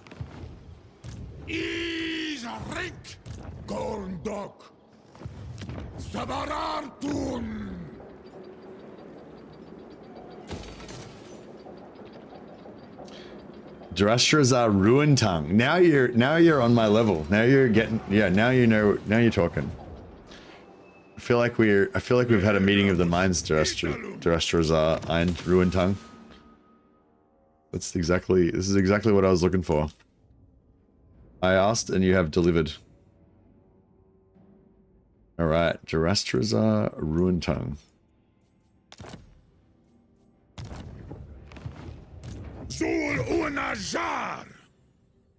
He knows all the secrets, but they're all like twisted and fucked up and evil.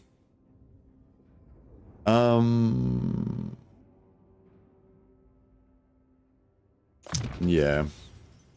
I don't actually use Doom and Darkness much. I mean, in theory, I used to like using Doom and Darkness a lot to try to maximize captives, but I don't actually do it much anymore. Truth be told. I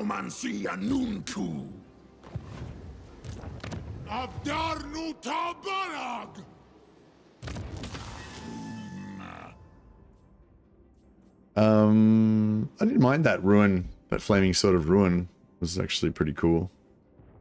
We could combine it with Ashstorm and get, so we'd essentially be getting 25% extra damage and also 20% extra weakness plus 20% extra weakness, so it'd be like 40% extra fire weakness. I guess it's pretty sexy.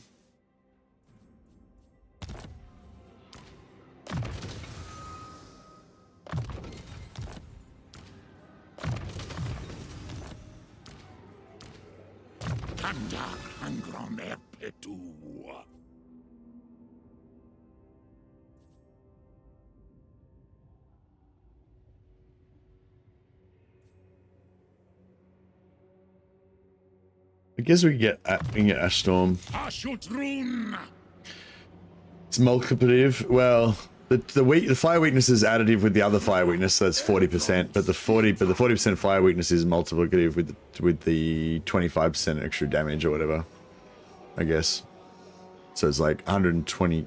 No, I don't know. Can't do maths. But yeah, it's like 18 winds of magic to cast both of those buffs, which I'm not going to bother doing.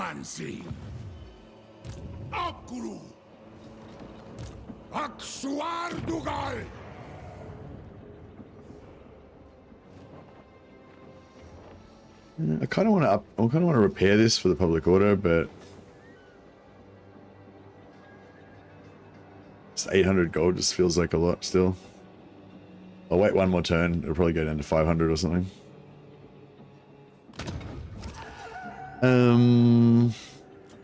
Yeah. Actually, I wish I'd have gone for influence there, maybe. That's alright. Oh yeah, nice. We got convoys. Is it turn 5? It is turn 5. Okay, cool. I think this is the first time we got the first turn that we were available to do convoys.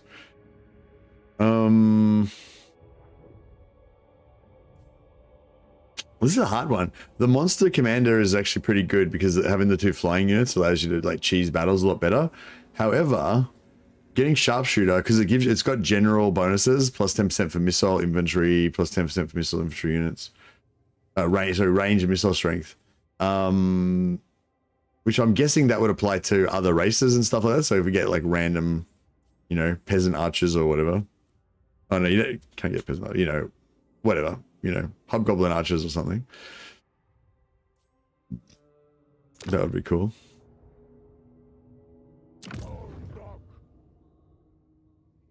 And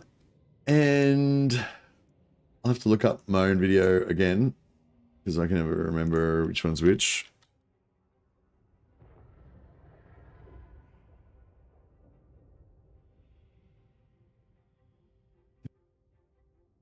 Yeah, a little while ago, I did a short little video that's got all of the different convoy locations and which legendary items you get from them the first time you send a convoy there. So yeah, the first time you send a convoy to a location, you get a legendary item from this list. Subsequently you don't get any more. So yeah, so this is just a list of each item and which location you got to send it to get it. So Mirror Shield, Black Crag for the Mirror Shield, or Drakenhof for the Crown of Skulls, which gives you the health regen. Are probably like the 2 sexiest ones that I usually go for one or the other of those first, and then there's Obedient Mutant, Tower of Silver Sorcerer that gives you -1. If you go through here, it sort of tells you what each one gives you. It gives you barrier points with the Mirror Shield, which is pretty cool. Obedient Mutant gives you -1 construction time for all buildings, so you definitely want that. Like at some point in your campaign, like it's, you know, super good, you know, for kind of your mid game or whatever, you're rushing lots of buildings and everything. It saves you 100 slaves every time you rush a building with this when you've got this follower, so it's really good. But yeah, Eternal Servitude is the other one that you like, the other like must have kind of one, I would say. Plus 10% campaign movement range. You put that on your main legendary lord, you can move 10% faster. But it takes like 10 turns or something to get to the Wizard Caliph's palace.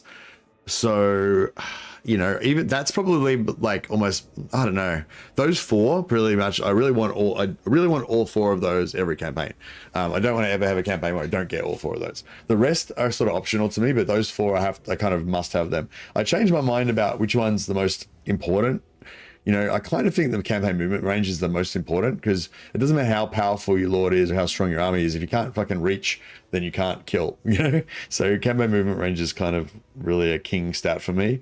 But yeah, but it takes a long time. So yeah, so I just usually alternate between either Black Crag or Drakenhof first, and then I go for the other one second, because they take 5 and 6 turns. So in 11 turns you can get both the Mirror Shield from Black Crag and the Crown of Skulls from Drakenhof in like 11 turns. Whereas in 11 turns it'll take you probably 11 turns just to get a level Eternal Super Servitude, or 10 turns maybe. Yeah, anyway, that's my take on the items. Yeah, if you're interested in that video, it only goes for like 1 minute. It just lists all the different items, and I kind of talk a little bit about, like I just did then, about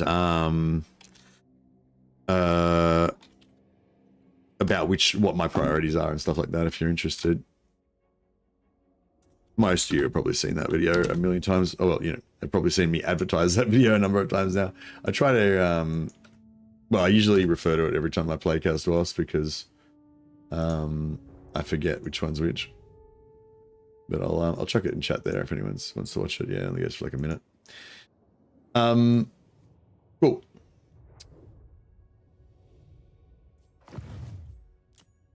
So yeah, so Wizard Caliph's palace is 10 turns. So yeah. Drakenhof is 5 and Black Crag is 6. So I guess if you want to get them as fast as possible, go Drakenhof first and then Black Crag.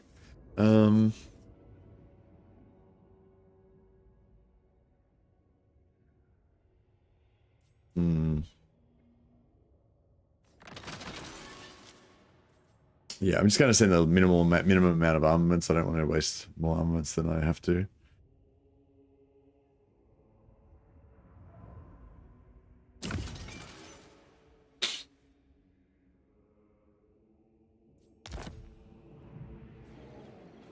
Orange door.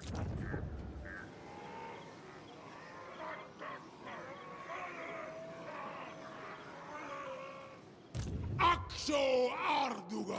Suru Garas. Did I rush that there? We actually didn't really need that, do we?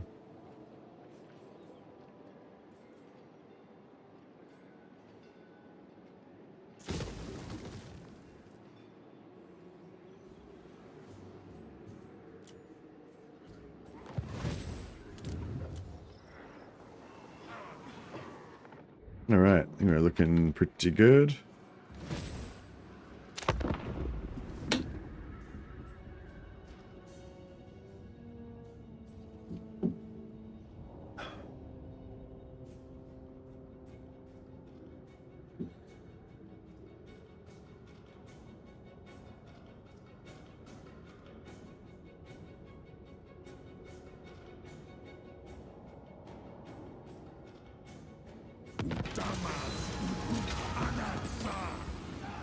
You can spend cargo, lose cargo, and reduce journey time. Fantastic. Yep, I'll do that 100%. Hopefully make it a little bit shorter. I think it jumps you ahead like 1 step. So instead of 5 turns, it'll be 4 turns, I think.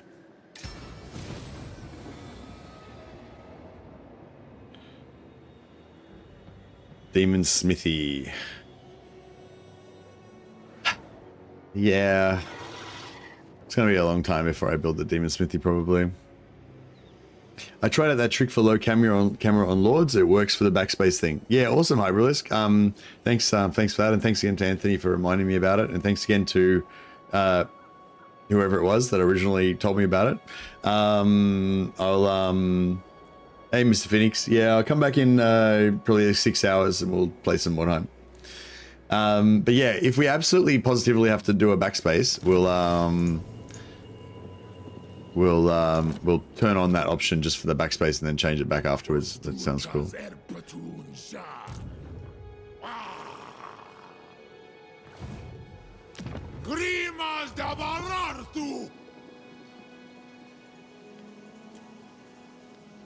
All right, we'll get another needful lord up in here.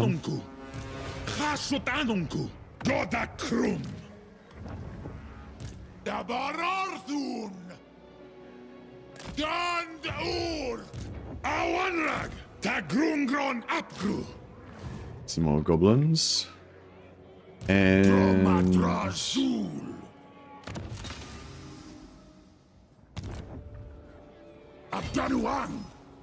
we'll get this guy to jump in here. Anfa Agrimazul. Dakata Elgramus. Dak bin Sepu. Ubre.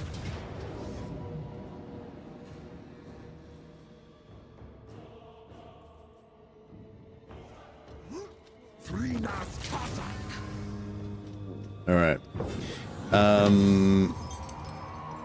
Really enjoying the Mordheim stuff though. Oh, I'm glad. No, thanks for the support, man. It's been good actually. Getting quite a few people watching the Mordheim stream, so it's actually really good because I like playing it, but I can't really play it if nobody watches. So it's like, so yeah. Thanks for the support, everyone on the Mordheim streams. Appreciate it. All right.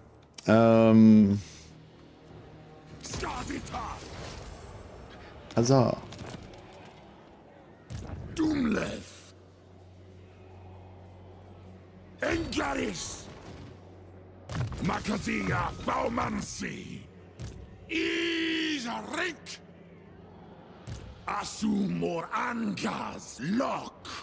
Grumnas una Gormanunku. Baraj da Baratu. Dakuaz ta Elgram. Kasudzibartu. Aye. So at 12, Wanan Baras. 16. Yeah, that should be enough probably. Huh? Uplu. Hopefully this rating thing still works.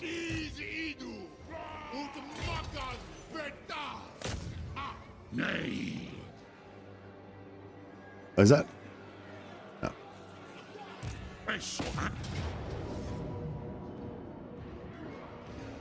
I'm usually just a tired and disabled lurker, but Mordheim brings me also forth sometimes with commentary and anecdotes.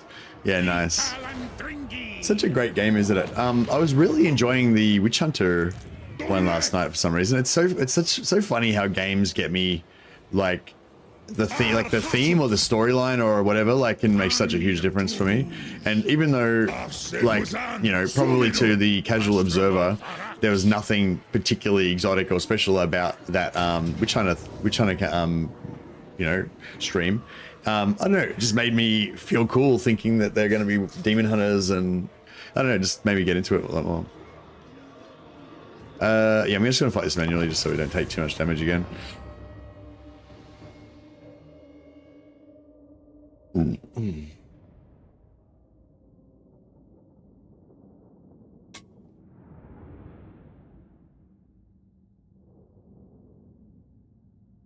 Oh yeah, I was telling you yesterday that I was getting into this MBTI personality tests. I know it's such a cheesy friggin' thing to get into personality tests, but yeah, and somebody else was saying that, you know, that it's basically pseudoscience and it's not very you know, it's not very scientific and blah blah.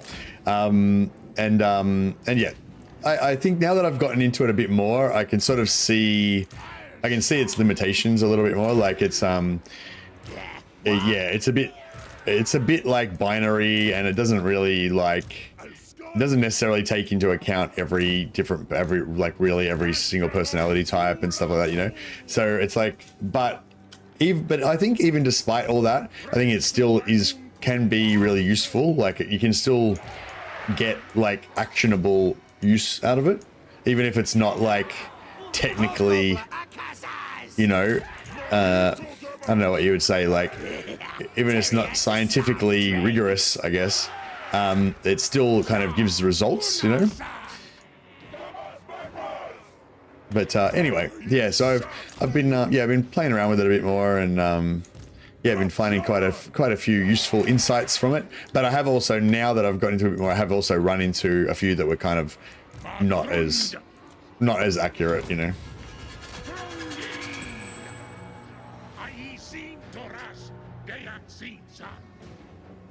Yeah, I think it's definitely fun. It's definitely fun to look up personality tests and stuff. And you know, you can just do it for entertainment, you know, just think of it as a fun game to play. But it also, like, I think it's dangerous if you place too much stock in it. Like if you do a personality test and you're like, oh yeah, I'm, you know, ISFJ, and therefore I have this personality type, that means I have to immediately quit my job and go and do some other job because that suits my personality. But you know, like that would obviously be fucking stupid. But I think it does give you a language to like discuss that stuff in. You know what I mean? So if you're already like a trained psychologist or whatever, you probably already have language to discuss that stuff. But for the average layperson, you don't really like know what the important concepts are in personality sort of science or whatever. You don't have any words to describe any of the stuff, so it's really hard to really think about it in any meaningful way. Whereas, like, yeah, regardless of how accurate it is or how good it is or whatever, it's a system. Like, I think like having a system that you can use is just infinitely better than just having no system. You know what I mean? And yeah, I feel like that's kind of the advantage of the MBTI system. It's like, it may not be the best system, it may not be very accurate or whatever, but it's a system, and it allows you to then go and start thinking about that stuff. And yeah, it's really, really cool. It's really fun.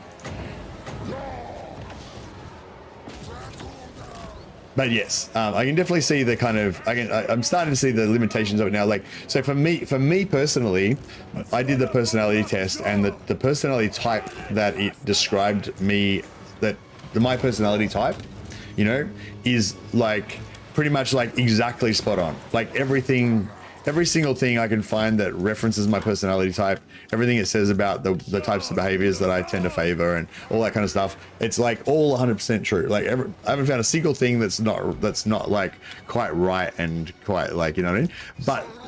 And actually my wife is also, her maybe not quite as 100% as me, but like her one's pretty spot on as well. But then like I did my like brother-in-law, and his one, I can definitely see a lot of the things in there, but there's like maybe a bit more to him that the personality definition doesn't quite include, you know. And like that, I think that's where the weakness is. It's like people are liable to think that it's like this perfect system that perfectly describes a person's personality, whereas most of the time it isn't going to, you know. But it's going to probably describe part of a person's personality and still have useful, interesting stuff that's going to give you thought-provoke, you know, make you have thoughts. And I like having thoughts. So yeah, so I've been enjoying it, but I can definitely see how people could kind of take it too far.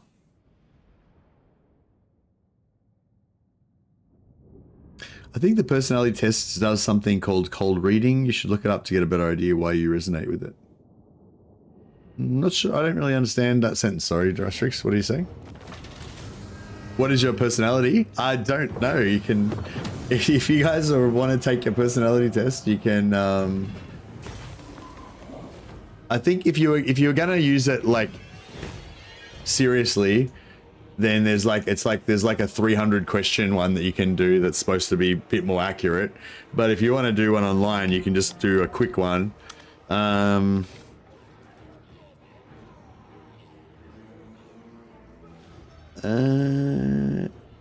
I think the Dynamite one is one that I used. It's just a super fast and easy one.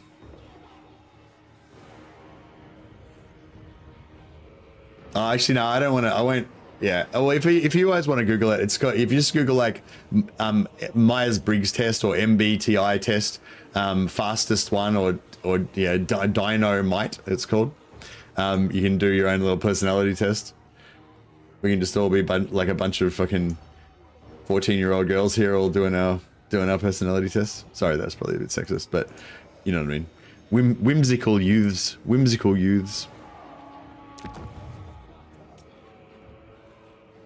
But yeah, it's kind of, yeah, I don't know, like the non-science-ness of it is kind of against my philosophy of, I guess, you know, wanting to only promote things that are really kind of unified truth kind of vibes, you know, but yeah, whereas this is a little bit more of a, like, a little bit more wishy-washy. All right, I'm gonna take it as an outpost. But yeah, anyway, if you're interested in that kind of thing, I'm sure it's pretty fun. Oh yeah, I know what you mean. Sorry, Drystrict. You mean the Fora effect? Yeah. Same with like horoscopes and stuff like that. Yeah, you just say like generalized. You say like just quite generalized things that are hard to disprove, and like generally positive, because people are more likely to want to believe things that are positive about themselves. And then it makes, you know, you can sort of say things that are kind of vague but basically positive, like, oh yes, I can tell that you're a really intuitive person. I can tell you have really deep emotions or whatever. You know what I mean? And like pretty much anyone that you say that to will be like, oh yeah, I guess I have deep emotions, you know, or yeah, whatever. It's a little bit of that. Yeah, there's a little bit of that. I think it's called the Fora effect. Yeah.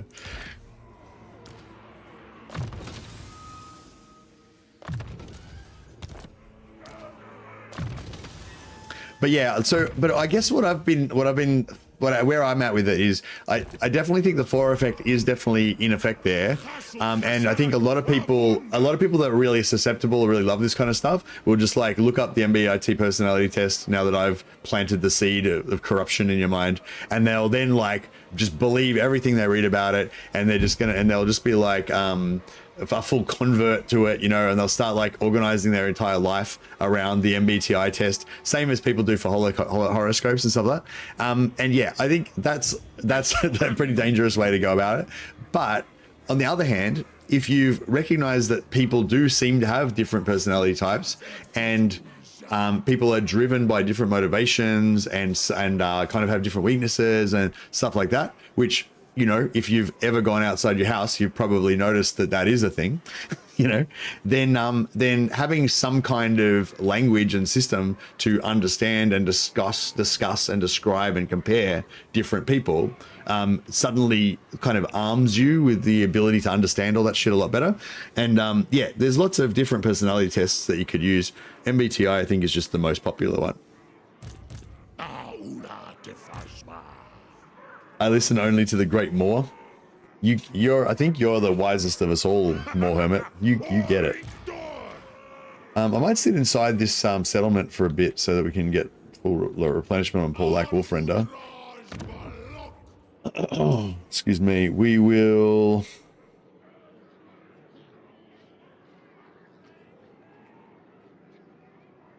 Oh crap! I just built that and then I destroyed it again. Fuck. That was silly. All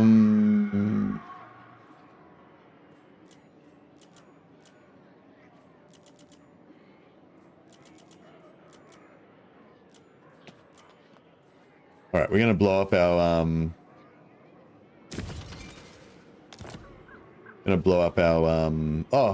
we got 65. I might go for influence just so we can get 70. We can get one extra. Oh yeah, we just got 12 influence. That's pretty cool.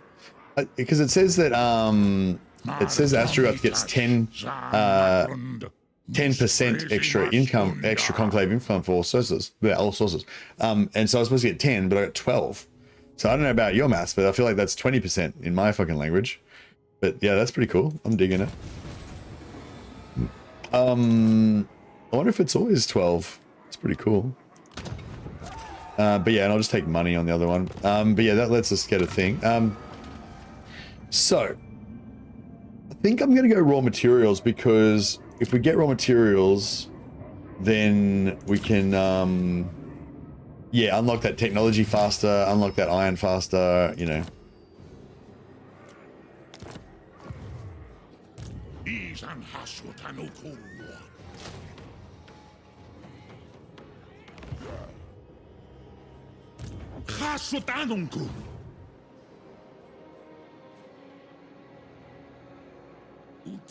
Maybe it was close to 11 originally, and with this trait it put it close to 12, and you guys just showed it, even it's fractional.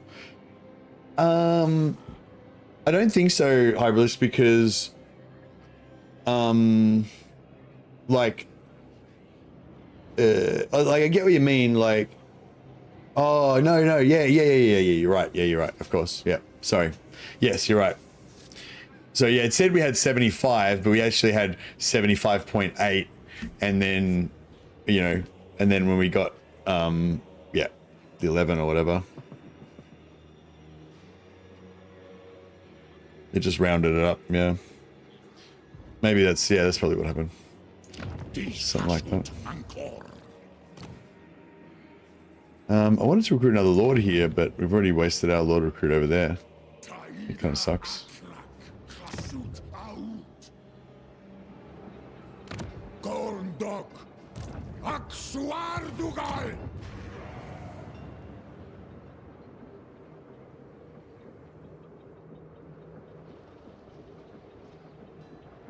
$239 raw materials.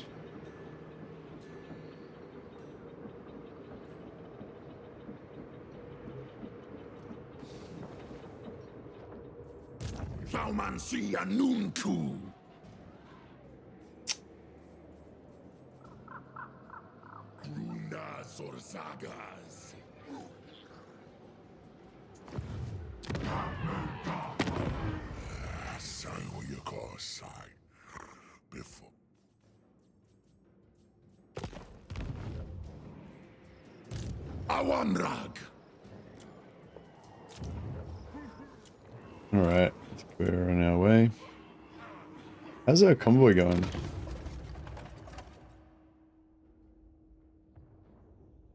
It's there?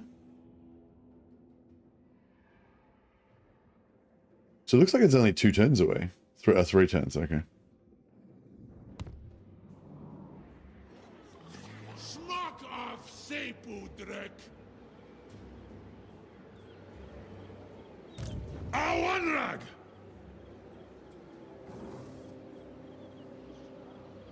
Belgramus, Italum. No.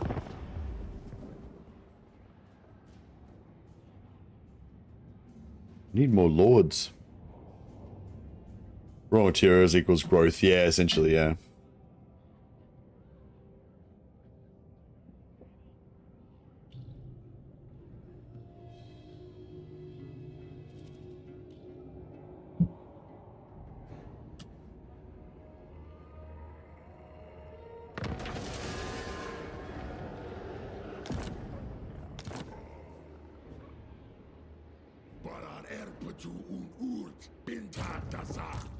I am the Tempest. What could you Oh, offer me? this guy's gonna ruin my fucking sack city. What a massive dickhead. Alright, well I guess that's fine. We didn't need the sack city, I guess.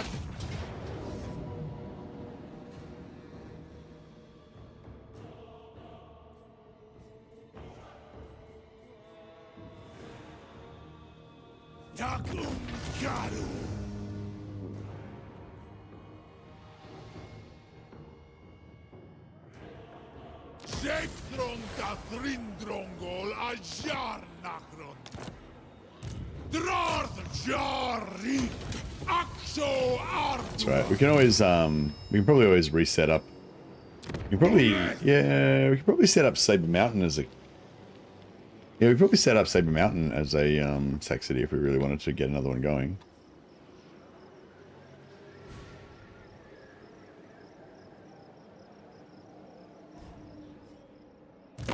I am the Tempest. What could you offer me?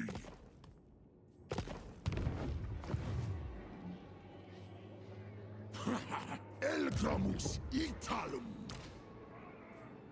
Grimas da Barartu. Alright, well Eso annunku. Hasut annunku. Istak atal wantoras. Maruna.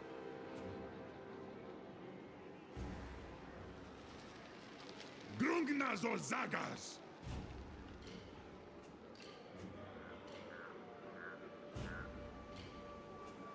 Gastolgi. Dum thaumansi. Groma drazul.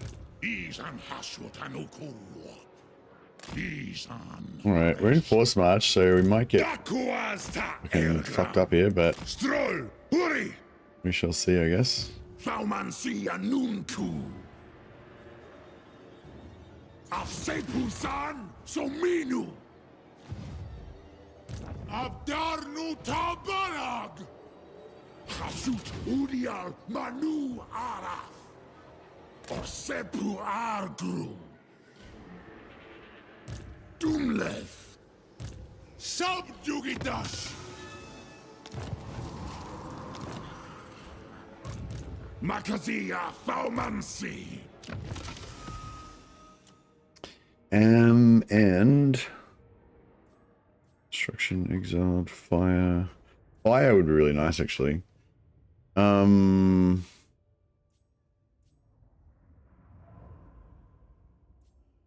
we got? Is there no other fire? Only one fire. Oh, miserly. Yeah, that's pretty shit.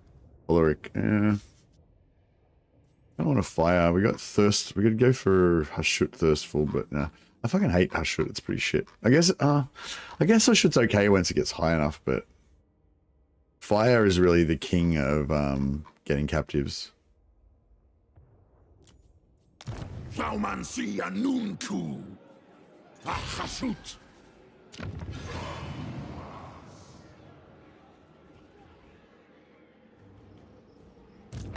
I am the Tempest. What could you offer me?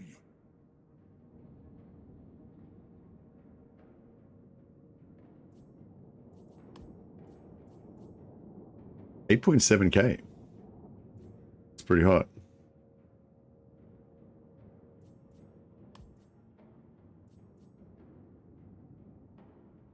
Can't say no. The fates agree.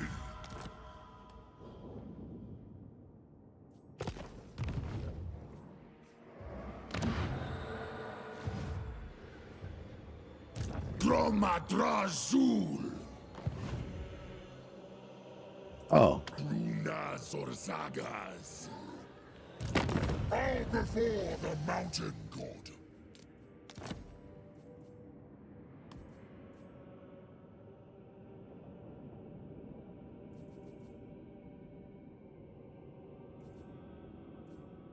Yeah, I thought we were in, I thought these guys were in Blizzard Peak, but they're in Ice Pure. Yes.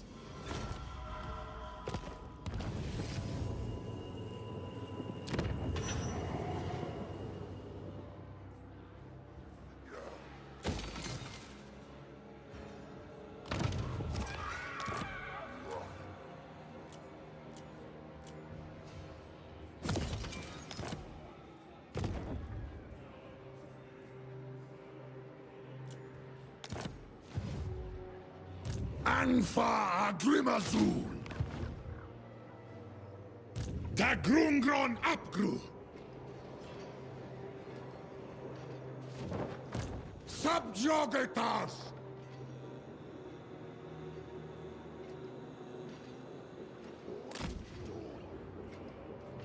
Angva Grimazul. Absepusan Suminu. Nawadel. Awanrag. Dumleth.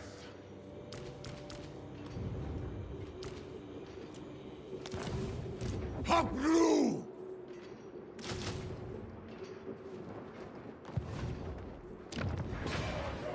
All right, it is happening. What do we got here? 525. Yeah, fuck it. May as well pay it now. Some public order.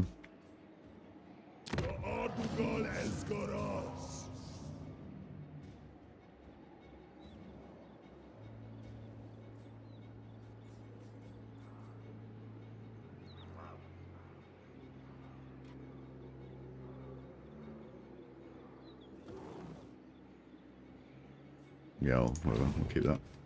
All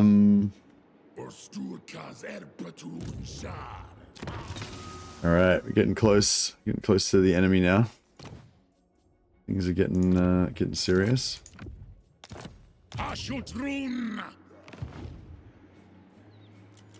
no one's gonna play war on us or anything. 2 turns, then we need the 1500, which we've got. Don't know if I ever noticed the warning mechanic every night ever work. You mean trespassing warning? Oh, I didn't notice if Grimgor's at war with anybody. if he's not at war with anybody and I'm just standing next to him in force march. Oh, he'd be at war with the ogres, so we should be alright. If this guy declares war on me, I'm gonna be pretty fucking annoyed. Ah, okay, non-aggression pact, yeah.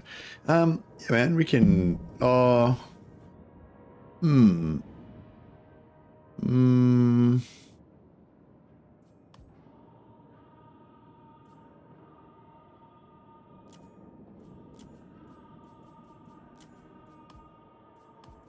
Alright, let's get some trade going. Can the AI even declare war on you if the relations is 20 or higher? Yeah, I'm pretty sure they can declare war on you even if you've got good relations. I mean, I imagine it's some sort of matrix where it's like relations plus threat level and, you know, whatever, blah, blah. Yeah, I think relations definitely makes them more likely to want to declare war on you, but yeah, I'm pretty sure they could declare war on you if they were positive. It's all invisible below the hood, you know, so we don't really know exactly why they decide, but yeah, I imagine it's a combination of like how strong you are, how close you are to their borders, whether you've taken a settlement that's in the same province. Like if you both own regions in one province, then that makes them want to hate you more. If they're a faction like Greenskins, they don't tend to give a shit about like much. They just attack people randomly. I think it works. The faction just ignores you sometimes, declare war on them with no diplomatic penalty or not if you're vulnerable. Yeah, you can warn. I think if they ignore your warning, you can declare war on them. What do you think? Man-eaters? for 1,000 gold. Man-eaters for 1,000 gold is pretty cool, I guess. Let's do it. I had a trade agreement with Sisters of Twilight in my campaign last night, and they declared war on me anyways. Yeah. Yeah, I definitely have factions declare war on me even after they've got non-aggression packs. Hellebron did it to me one time, I think, when I was playing as Malekith as well. I noticed as well there's some sort of like first turn thing as well. Like I noticed if you like ally with somebody, and then you like if you go military ally with somebody and then on the same turn you try and pull them into wars, then they'll break it. But if you just wait one turn for it to kind of take effect or whatever, they won't break it. It's pretty unusual behavior though. Usually if they have positive relations, they won't. Yeah. Yeah, positive relations is good. I feel like yeah, the AI, I guess, can technically declare war on you even if they've got a non-aggression pact, and sometimes they just don't give a shit. But they usually won't. Like usually, if I've just made a peace treaty with somebody or I've just made a non-aggression pact with them, I usually expect that to be pretty reliable, and they're not going to attack me for 10 turns or whatever. But yeah, if I don't have any agreement with them at all, and it's just they've just got good relations, I mean, yeah, I wouldn't. Yeah, I wouldn't say it's. I wouldn't think it was 100% safe though. But yeah, I don't know. I don't have any hard data on that. It's just my feelings.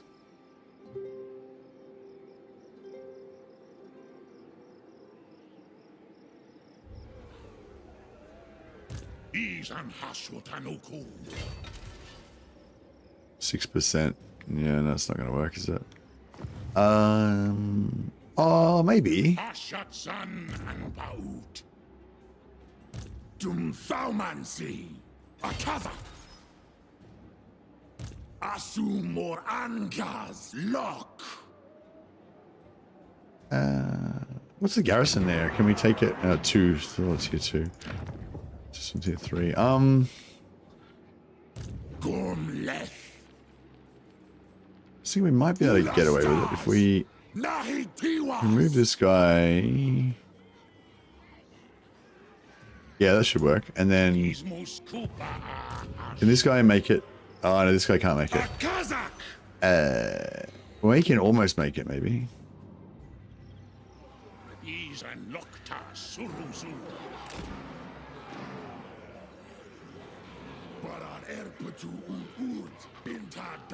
All right, let's Bulastas, Naitiwas. Upgru. It's going to cost us a bit of gold, but hopefully it'll be worth it. Ida Hasudula Hasharak. Dumleth.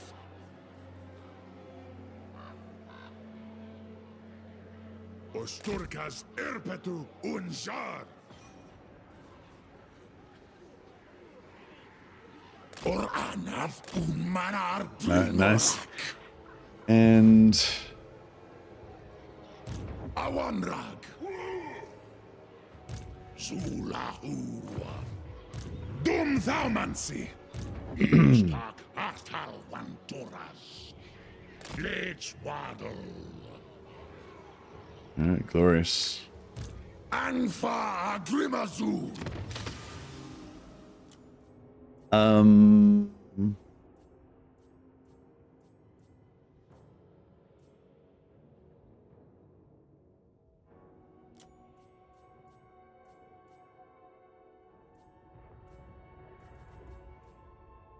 Hasutanunku. Rakubeluta Angron. Angva Grim. Let's have you dead. All you what you say.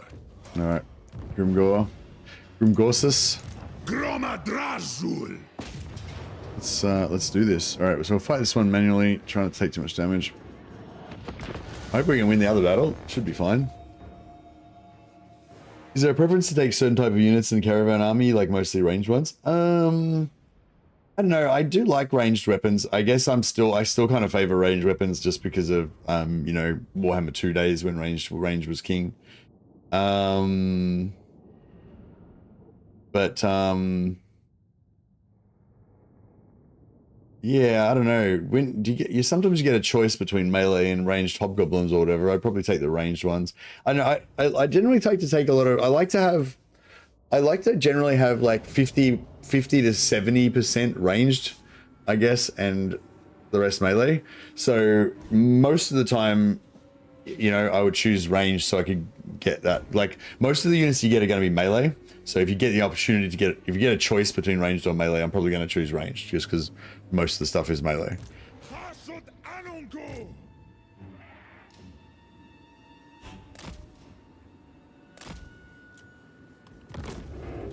But yeah, I don't try to go like all ranged or whatever. You can't because they're all mostly monsters and stuff that you get from the convoys anyway. Do you increase the caps of Infernal Guard? Later on in the campaign, like once you've kind of in that already won stage and it doesn't matter anymore, then yeah, then I increase the caps for Infernal Guard. Once I get to that stage where I'm just like building armies that are cool. But no, I don't really feel like there's any reason to like try and rush Infernal Guard. I don't think they really make a good Doomstack or anything. They're cool units, but like Bull Centaur Renders, they're really good units. They're really strong. Like you can make a sick army with them. You know, a few blunderbusses sprinkled in with your hobgoblins make any army, you know, twice as good pretty much. Whereas Infernal Guard are just, you know, they do the same job basically as Chaos Dwarf Warriors. They're just, you know, way better at it. But they don't really, you know what I mean? I feel like Infernal Guard don't really give you much more capability or anything. They're not normally something I would rush. But having said that, Infernal Guard are my favorite fucking unit in the entire Chaos Dwarf. Like I fucking love Infernal Guard. They look cool. I only do weapons teams. I kind of ignore them, but I'm asking if I should consider them more. Nah, I wouldn't worry about Infernal Guard. Like once you get into the late game and you're sort of like building out like you know, more elite armies where you know or whatever, then and if you want to have a couple of units of infantry in your front line or whatever, then yeah, why not have Infernal Guard instead of Chaos Dwarf Warriors? They're going to be you know, in most battles they're going to do nothing, the same as your Chaos Dwarf Warriors are also going to do nothing, but occasionally you're going to have that really fucking tough battle where you really need someone to just hold the line forever, and the Infernal Guard, you know, they'll pretty much do that.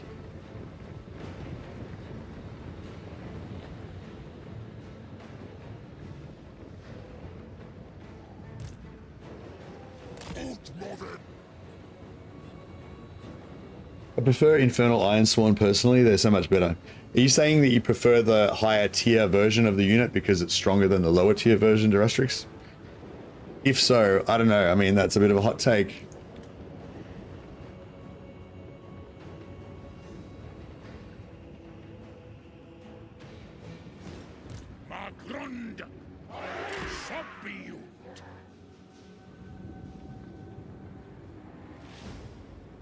I feel it's similar to Phoenix Guard for High Elves. Yeah, it's sort of not quite as bad as Phoenix Guard. Like I literally never ever recruit Phoenix Guard. Like I haven't recruited Phoenix Guard since fucking Warhammer 2. Not even a single unit. But yeah, so it's not quite that bad. Like I will increase the cap for Infernal Ironsworn and Infernal Guard. I guess, yeah, I think I know what you mean. You mean more like once you get to the point of getting Infernal Guard, it's like you may as well just get Infernal Ironsworn. You may as well just wait and get Infernal Ironsworn instead because they're like more cool. Is that what you were trying to get at, Durastrix? I thought you were coming from the point of like, should you recruit you know, elite infantry at all? And it's like, well, you know, no, you don't. It doesn't really matter.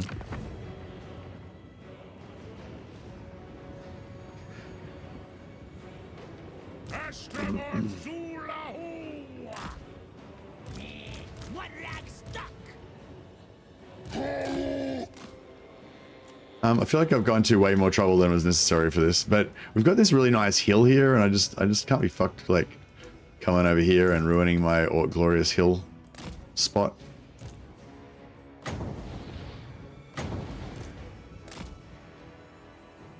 Eat that.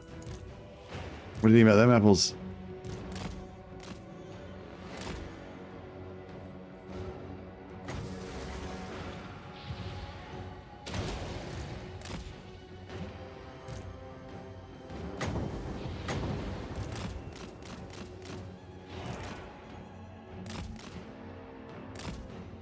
You make square formations of fire glaives with dreadquakes in the center. So much fun. Oh, that sounds pretty cool, actually. It sounds pretty fun.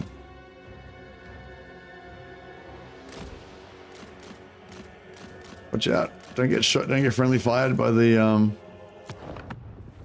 how did I do that? Click pause. I was saying, don't get friendly fired by the...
All right.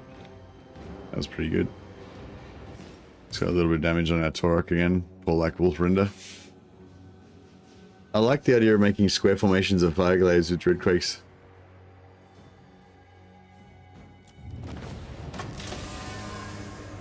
I kind of feel like Infernal Ironsworn are kind of more accessible than kind of more accessible than Ironbreakers. What do you reckon? I don't know. I feel like technically I might be wrong because I think it's a lot easier to get Ironbreakers now. Ironbreakers are tier 4 now, aren't they? But I don't know. I just feel like I don't know. I guess I don't really use either of them much until you get to that mid game, late game kind of period, and when you get to that point, they're not really a high priority.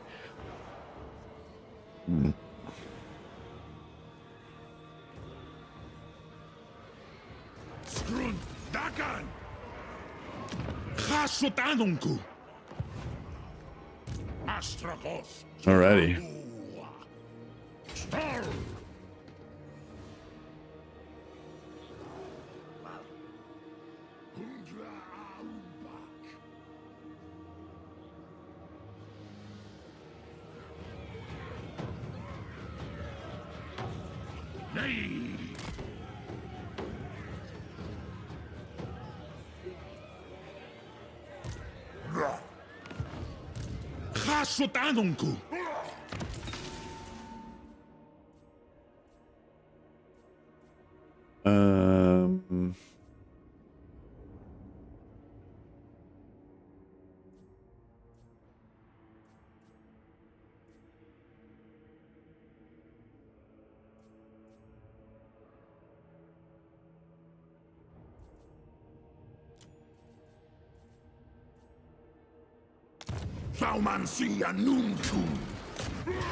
This victory low. Oh, I can just auto resolve this.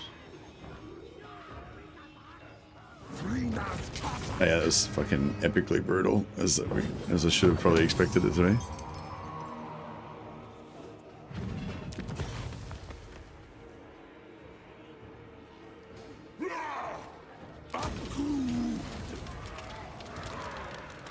I should have put should have switched on the slaves here. Could have saved myself 400 gold.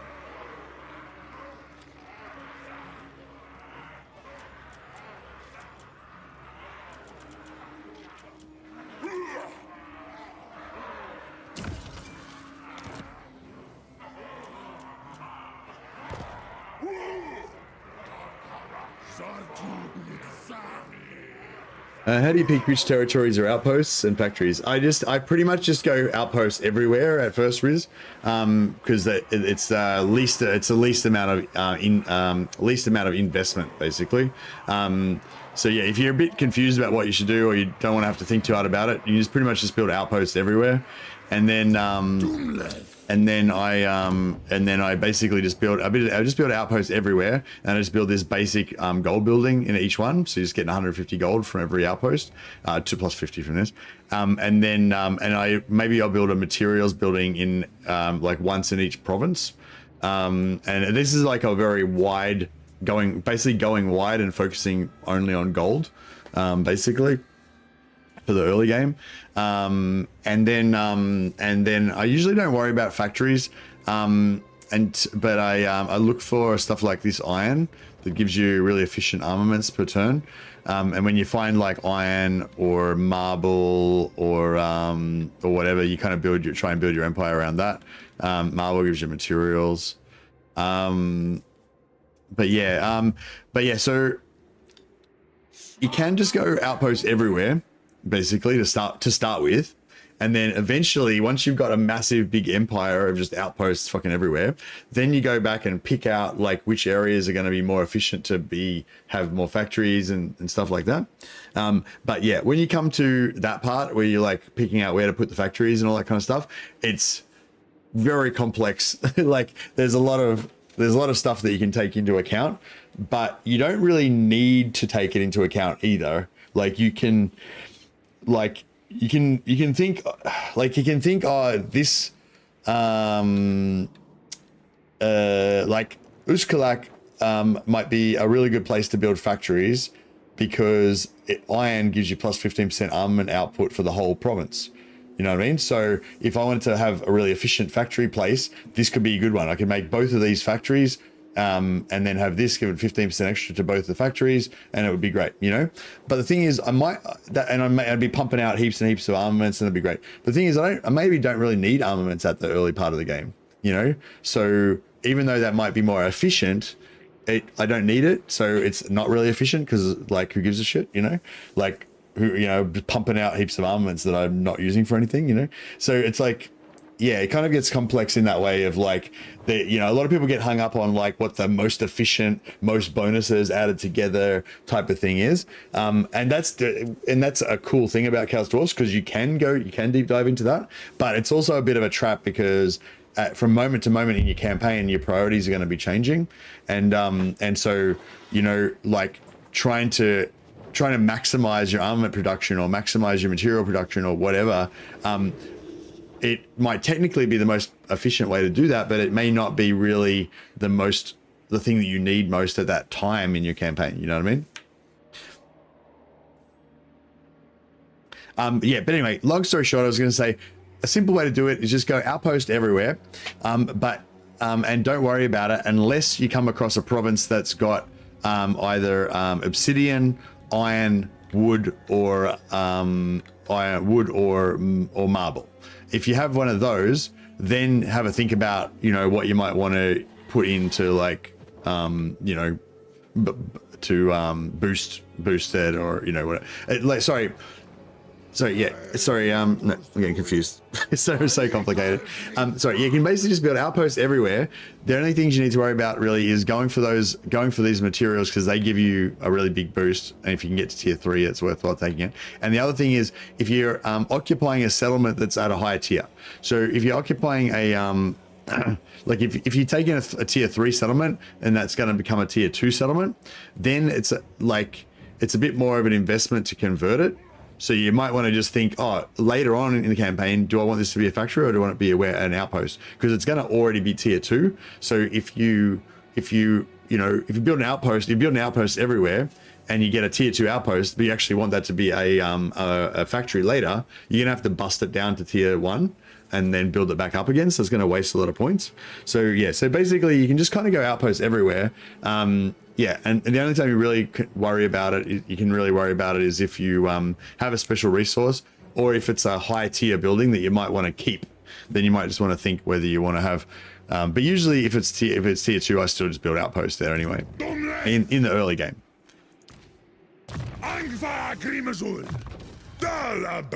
But yeah, I feel like that was already a lot of words, probably already way too many words.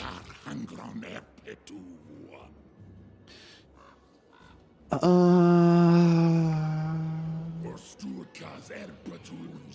feel like I might have screwed myself here. I mean, we did get to destroy that army, which is great, but now I can't fucking get anywhere, you know?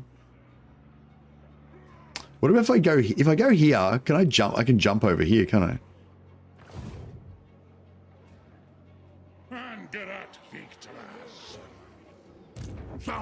Oh, this guy was supposed to come down and help out with that, but he didn't. But actually, that's better that he didn't, because now he can go down here.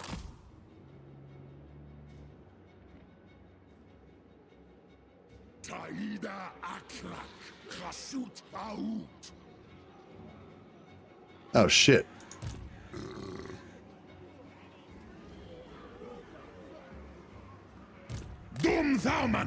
Alright, fuck it. We're just gonna have to go back this way.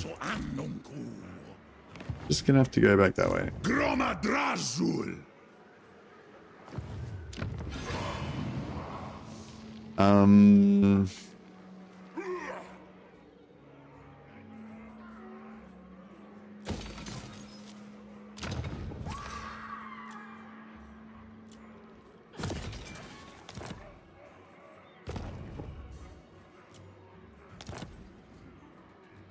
Oh yeah, and top priority is money. So this is my philosophy. I'm not saying this is the only way to think about it, but yeah, top priority is always money. So you know, you want to try to keep enough workforce in all of these places so that you're pumping out the maximum amount of materials or whatever. Sure, you do want to do that, but that's way less important than never running out of money. So if you ever like. You pretty much want to be sacrificing for money, like in every province that you can, every turn, and just making as much money as you can. You know, that's generally a good rule. Like, you know, there's complexities to it. You can argue, whatever. But like, if you're not sure or whatever, by default, just always sacrifice money everywhere, all the time. That's more important than keeping your material production going. You know, if you just need a little bit more materials to get a certain thing that turn or whatever, you might want to, you know, blah blah. You know, if you've got plenty of money, then you might want to start doing influence, so you can start unlocking more of these tower things. There's really powerful stuff in the tower. It's really valuable. But if you're not sure if you're gonna have enough money, like fucking money is number one. Number one priority, always money. Make sure you got lots of money.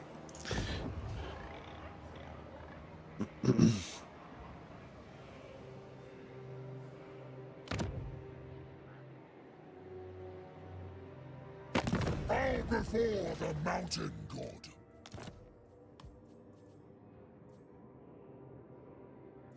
I was going to make an alliance with these guys, but I'm pretty sure Tamaken's going to kill them eventually, so there's probably no point worrying about it. Yeah, what I'm doing here is basically just every turn I just build a barracks and then I sell it back to them for 2,000 gold. I build a barracks, then I trade it for the other settlement plus 2,000 gold. Then I build a barracks in the other settlement. Next turn I trade it back again and just keep doing that. If you got an excess of slaves, you can just instant build these and just like bounce it back and forth and just take like infinite money off them if you want. But even if not, without costing any slaves, you can just get an extra 2,000 gold a turn from those guys, which is pretty good.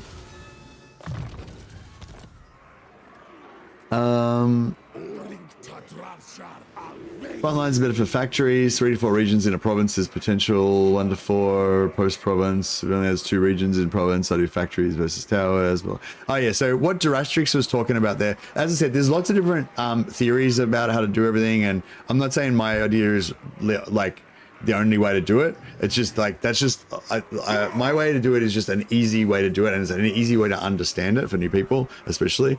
But also like a lot of people will talk about different things, and they're talking about different time periods. Like, so what you do from turn 1 is kind of different from what you do from turn 20 or turn 30 or turn 50, and what you do in different regions depending on the geographical layout, how close you are to the front lines is the main important thing. But yeah, Yeah, Durastrix has got a bit of a different strategy to me. He likes to defend settlements and make sense, and so make settlements defensible. I like to not invest in settlements so that if I lose them, I don't care, and I just come back and retake them later. But yeah, if you want to have your settlements be more defensible, factories are actually slightly more defensible than outposts. But factories cost more in resources to make them useful.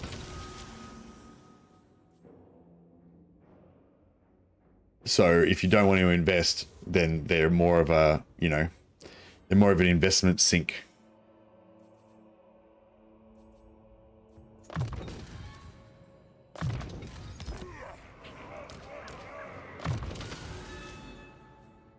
I used to be all about the Temple Guardian and the +10 melee defense, but Murderous Charge basically gives you extra 50% mass, which means you can pull out of blobs easier, which is kind of a defensive ability in a way, like rather than being stuck in the blob and having your melee defense tank for you, having 50% extra mass, you can pull out quicker is kind of cool.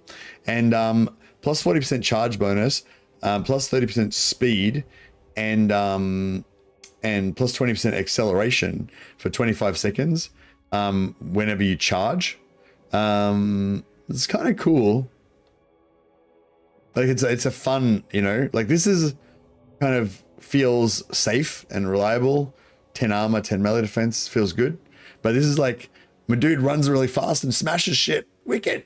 It's it's got the fun factor. So I don't know. I've kind of changed my philosophy. Like instinctually, I want this more, but this is actually more fun.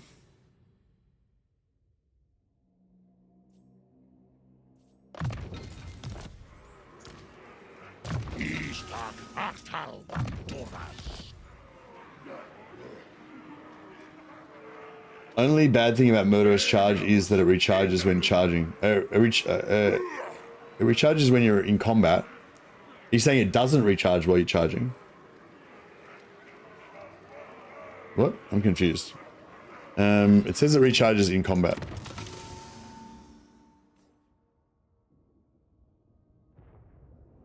Engaged in melee.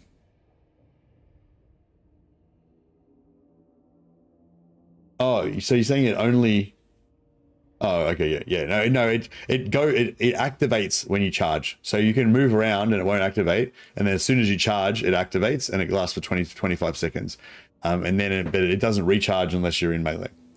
But it's good if you're like chasing routers and stuff like that.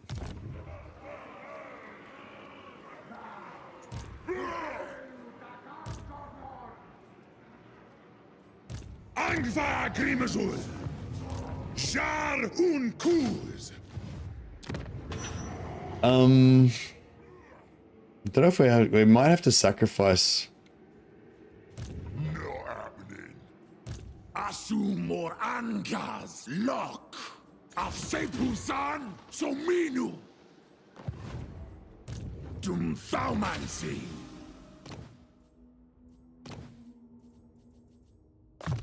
Dalab Danu.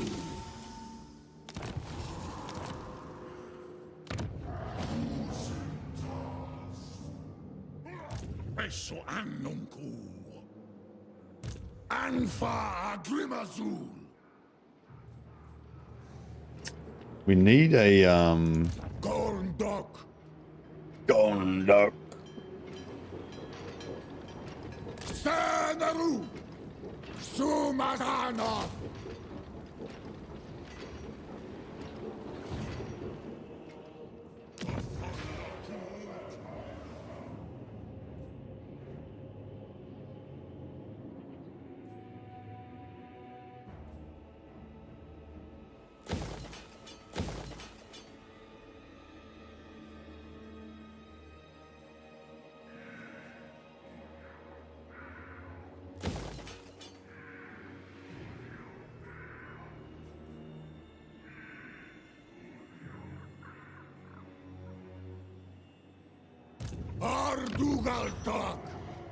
Yeah, again, -3 public order from devastation, so fix that up.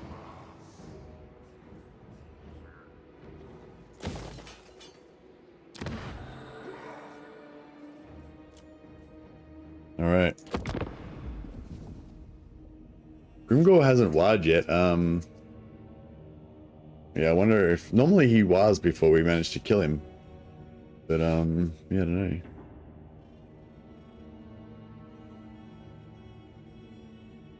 Oh, I should have.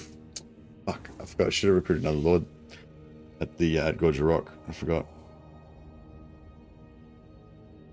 I wonder if I could still load the save, couldn't I? Oh no, I won't because it might change. Might change something. Bull Centaur, Centaur render's good at chasing down units, or is Hobo Cav? Is it Hobgob Cav all the way? I'm not sure actually. Yeah, I haven't really done a side-by-side comparison.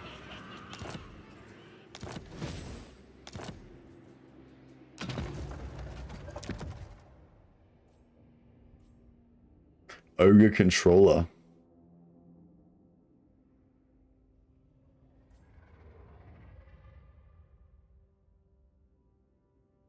They're a bit slow. Yeah, they only have 60 speed. Yeah. Hobgoblin riders aren't really that great at just running down routers either. Oh, I haven't really tested them lately, but they're pretty they're fast, but they're pretty shit at killing stuff, I think. But I mean, they're not like terrible. I mean, they still use them for chasing routers, but I mean, they're not like super amazing though, are they? I remember them being really shit when I first tested them out when Casdor's first came out, but I haven't really thought about it for a while.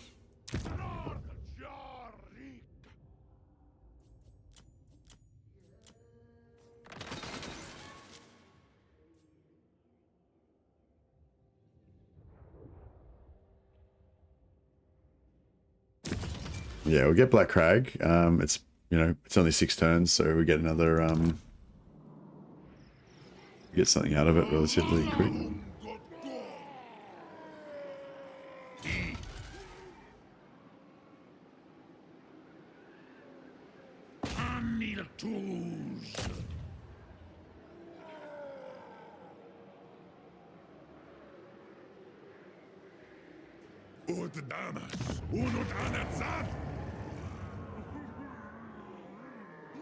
Anu, Ordiol Venglin.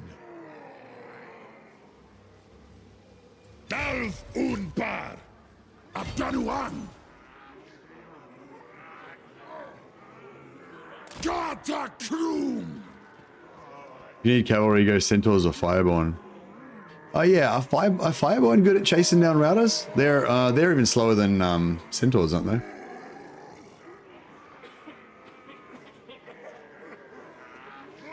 Bull Centaurs are a top tier unit. Yeah, no, Bull Centaurs are fucking amazing. I mean, the question was, are they good at chasing routers? Like, are they good at killing? Are they good at killing lots of routers before they get off the battle? You know, fast.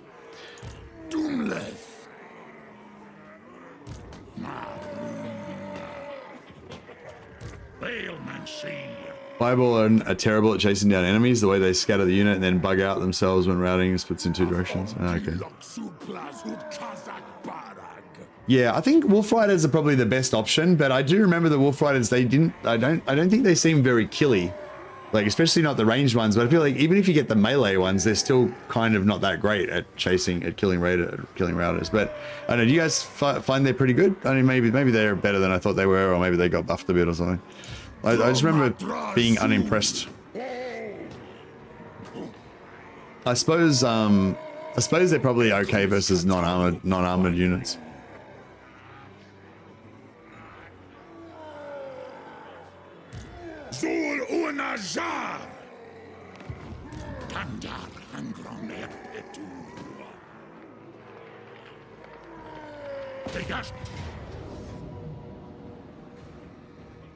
All right, this is really good. So he didn't route. That means we get 2 chances at this.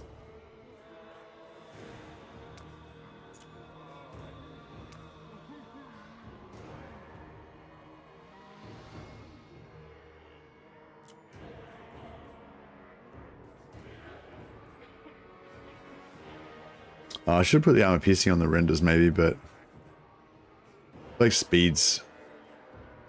Actually, I'll put speed on the hero and I'll put AP on the renders. Actually, AP is shit on these because they've got they've got really high weapon strength, so it's not really that big of a deal.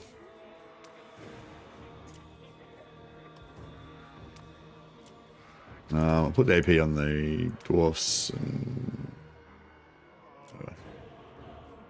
Alright. That'll do.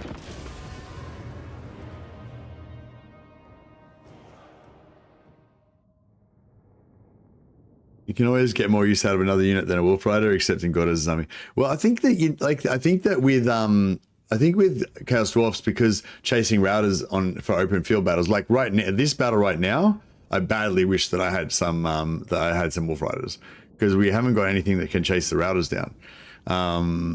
So we have to try to like carefully manage breaking and killing them with our archers, which doesn't really work. So yeah, so you definitely need something that can chase down routers, you know. So yeah, I mean, I usually use wolf riders, I guess.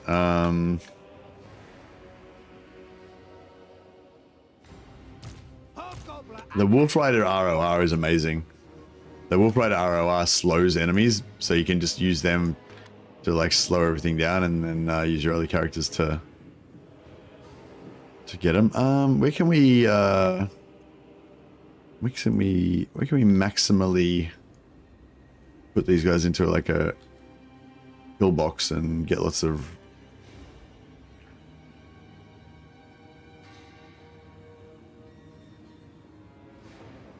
I guess here, yeah, I guess there. Kind of uphill, but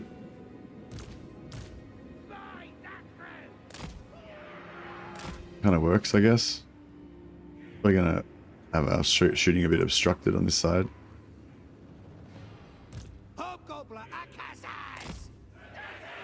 Yeah, this sucks.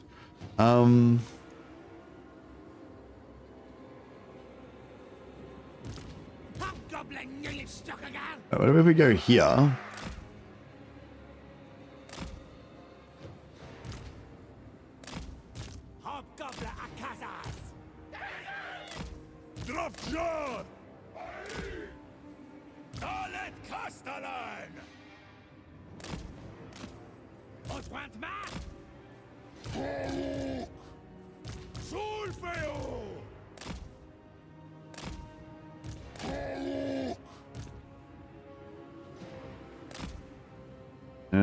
Yeah, we're gonna go here, try and pull them that way, and then we'll kind of rotate around and go that way. I don't know, it's not really gonna fucking work, but we'll see how we go. Hey Mercy, do you know what Dark Elf spell is the best for Lord sniping? I'm trying to make a good dragon riding sorceress Lord. Hey Silver, having like a couple of Dark Elf Death Lords, Death Casters with Spirit Leech. You have two of them, one overcast and one non-overcast, so you can double stack it. Yeah, if you can get a bound spell version of Spirit Leech, you can actually stack that as well and have 3 Spirit Leeches on one target. I think also, does Marathi's, does Marathi's spell do good single target damage? The one that heals you? I'm not sure actually. I can't remember. It's a pretty good spell, but I can't really remember what's good about it exactly. I like how it works properly. Soul Stealer, yeah, Soul Stealer, good for like killing single targets, single entities. But yeah, I mean, Spirit Leech is probably your, go-to one. Dark Elves don't get metal casters, do they? Soul Stealer does like 800 damage. Oh, okay, so about the same as Spirit Leech. It's probably a lot more expensive though. I can't really think of anything else. Any other things that are really good single target? Just yeah, the best Dark Elf thing for killing enemy lords is the lore of Dark Shards. Just fucking delete them with fucking 3 volleys of Dark Shard armor piercing missiles, or what do you call them? All right, I don't know if this is gonna work out too well, but we'll see how we go. Oh fuck! Didn't think that through.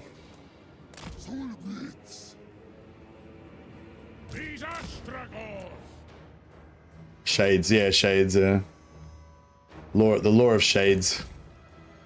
That one's the best one.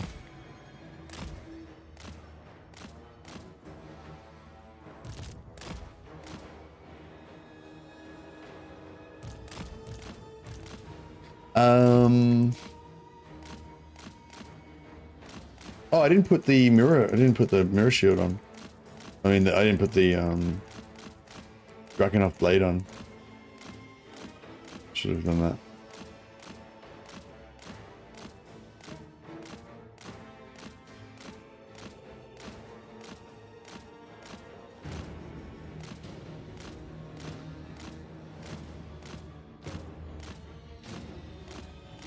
+8 AP banner is so good on Chaos Dogs. Oh yeah, that would be really good. How's our ammo going on this thing?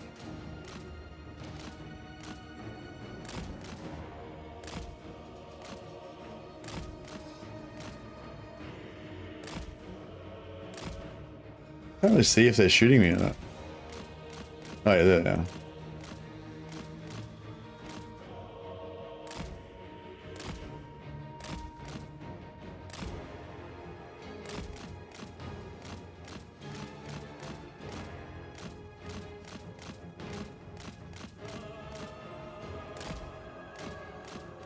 Just gonna waste ammo of these artillery. Be good if we could kill this artillery so we don't have to face it again next time. But I'm not sure if that's how it's gonna play out for us.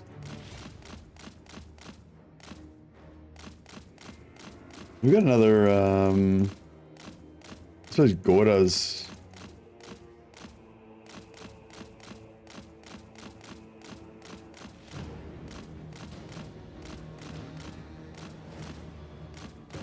I know swiftness on Grom the Paunch is good. Yeah, does Grom the Paunch still attack on the move, or did they take it off him? Or did they give it to everybody now? I think we were looking at cavalry the other day and we were seeing that they were attacking on the move, which is cool.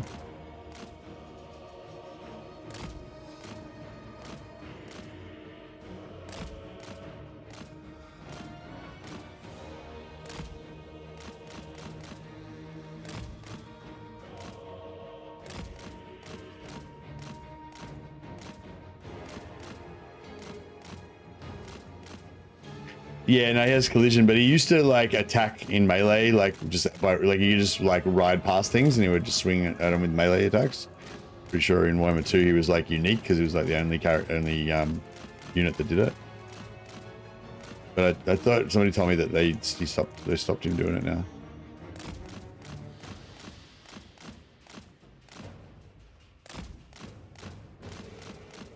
Right, one more. Alright, one more. No, one more. There we go.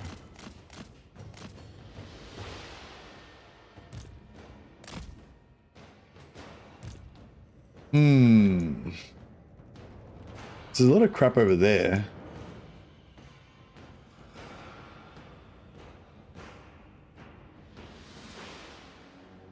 Actually, I reckon we're better off here.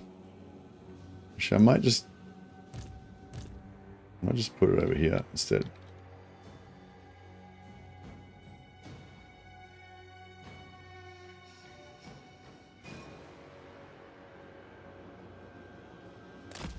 No. Yeah, I think that's the way to go.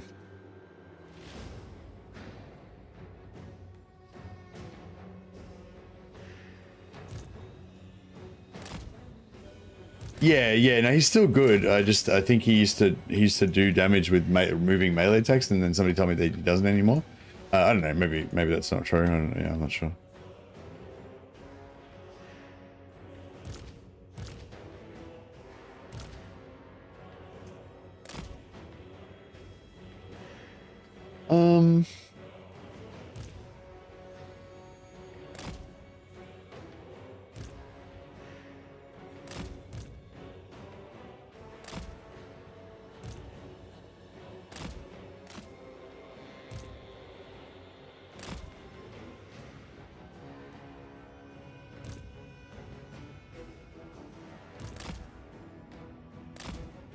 I don't know if we can.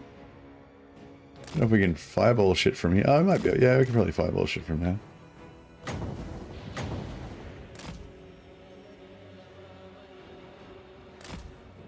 All right. Should be. It'd be on. It'd be on like Donkey Kong. Wow! Hobgoblin Ove! Audi Hashu! Ey! Jar Unazan! Alright, hopefully this is gonna work.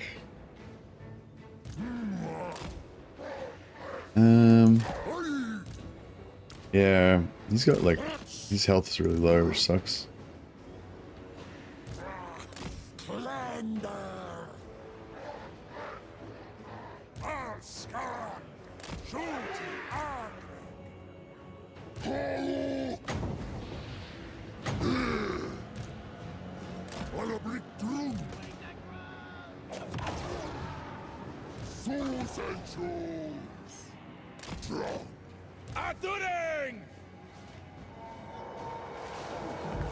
Oh, fuck.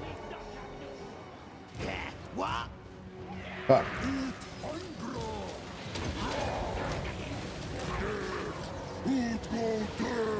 They, fuck, they routed him. Not routed, they rooted him.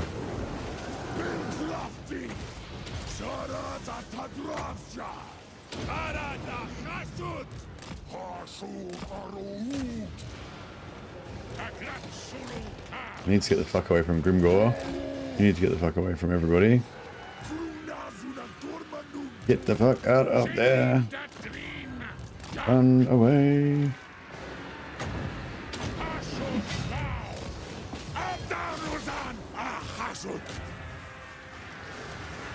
Yeah, that's good. Just need to get away.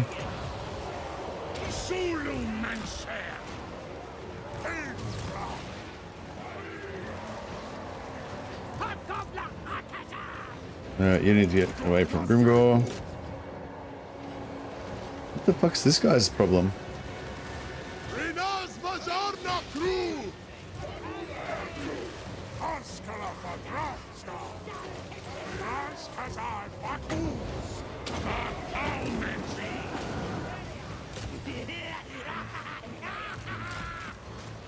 Oh fuck, this guy's fucked.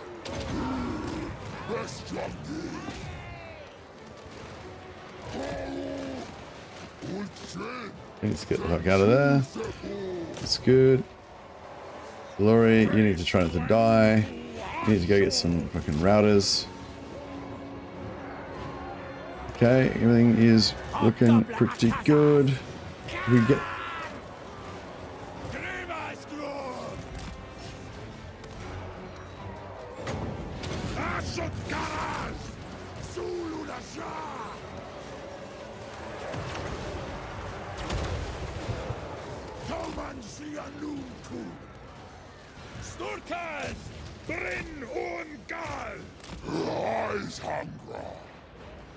Alrighty. Yeah, this is looking alright.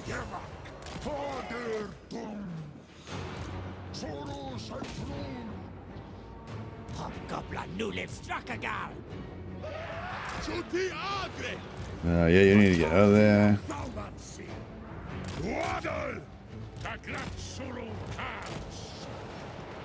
Hobgoblin Akazaz! Hobgoblin New Livestream! Alright, let's give you guys some blunderbuss in the face. Should help things a little bit.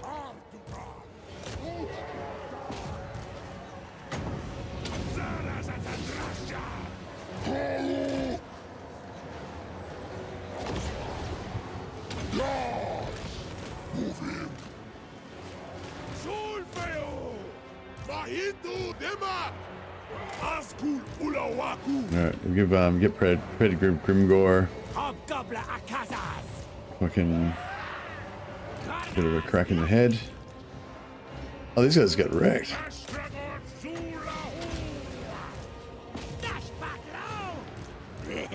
Terrier to slough, Dreg. Drangi, boys! Ud edu on rata! Professor El Grabus! Hasud Anungu! Razles! Ati! Ata Fort Bar! Oh yeah, where's their artillery? Did we get the artillery? The artillery walked into melee, but I'm not sure if we actually killed them or not. Oh, there they are. 6 out of 44. Is 6 out of 44 dead? I think. We'll get the renders under them. It should be enough.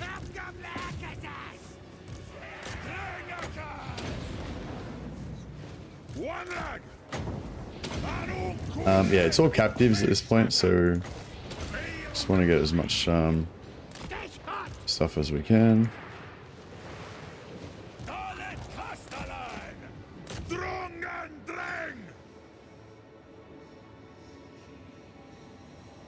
Wish I could refund the Trickster DLC for Chaos Dwarfs. Hey Silver, oh you bought the Changeling and you didn't enjoy it? Yeah, I'd say the Chaos Dwarfs is quite a bit more expensive than the Changeling DLC though, isn't it? I think Chaos Dwarfs is definitely a lot better than the Changeling DLC, I would say. A bit better value. But yeah. I'm pretty sure these Doom Divers are going to die, but I'm just going to make sure because it's probably the only thing that's really...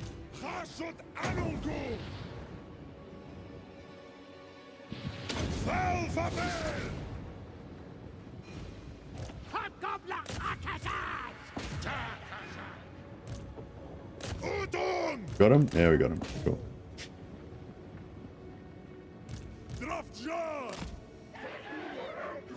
Actually, this guy could chase stuff as well. Maybe. Oh, you got the whole deal. Oh, the whole DLC might be the same. Yeah.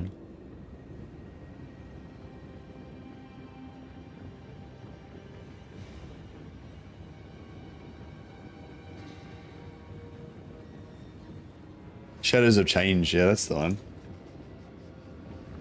That's the Trickster DLC of which we speak.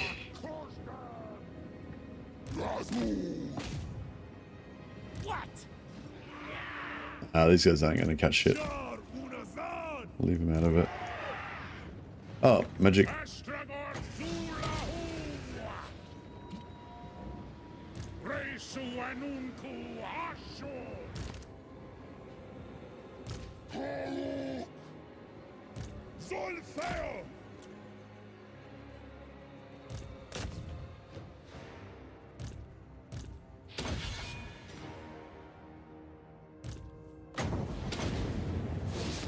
Swing and a miss.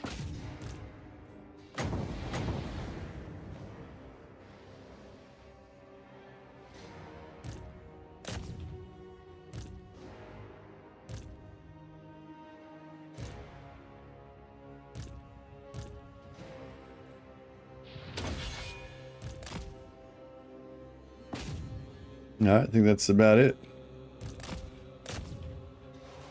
We should get a few captives out of this, I would say. Hopefully it'll help us. Hopefully we'll be sweet for slaves for quite a while after this. We're gonna get a second crack at it, so anything we don't mop up here, we'll be able to get the second time around. Should be good. I feel like it feels bad to even own a Stankia because of how hard she breaks the Kislev immersion. Yeah, I feel like that too. It's interesting that I think they actually recognized that in one of those dev videos. I think Rich actually said something like that about how, you know, with the Stankia or something like that, they realized, yeah, I sort of felt like he recognized it somehow. And I think they tried to fix it by giving us the Dragina Lords so that you could have kind of Dragina Lords with the Stankia, so you don't have to have like clearly Ice Witch Lords with the Stankia and clearly, you know, Gospodar nobles and stuff that would not, you know, probably not associate with her. But it's like, so yeah, now if you want to play like a kind of Ungol tribesman, you know, witches kind of version of Kislev, you've sort of got the tools to play with. If you just want to use like hags and we'd use patriarchs, maybe hags and patriarchs, but no hags, patriarchs, and Dragina, but no Gospodar lords, like no warrior lords, no ice witches, no frost maidens. You know, then you know you've kind of got the tools now to do it, but it still doesn't feel. Oh yeah, we got 783 labor. Yeah, that's okay. It's not like, yeah, it's not mega. There was a lot of, they had a lot of chariots and shit, I guess. And we were just trying to survive, fight, you know, we were just trying to fight for our lives basically, rather than get captive. So a lot of this stuff died when it wasn't, a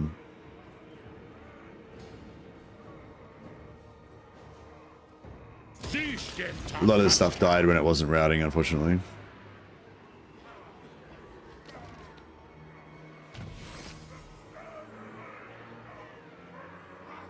Can you say anything more about the Infernal Guard? What tier are they? What attack? What makes them so great? Hey Plush, no, we were saying they're not great. They're not great, was what we were saying. So these guys are the Infernal Guard. These are kind of like your mid-tier or whatever infantry. And they've got like super high armor, really high melee defense, 56 melee defense, 8.6k health on only 100 entities. So they've got 86 hit points each guy. You know, they're just like fucking really tough. They're just really tough dudes, basically. Silver shields. But they essentially do the same job as the Dwarf Warrior, right? And for me, the Dwarf Warrior's job is just kind of to provide a front line, which the enemy hopefully isn't even going to make it to, because you're going to shoot the living shit out of them before they get anywhere near you.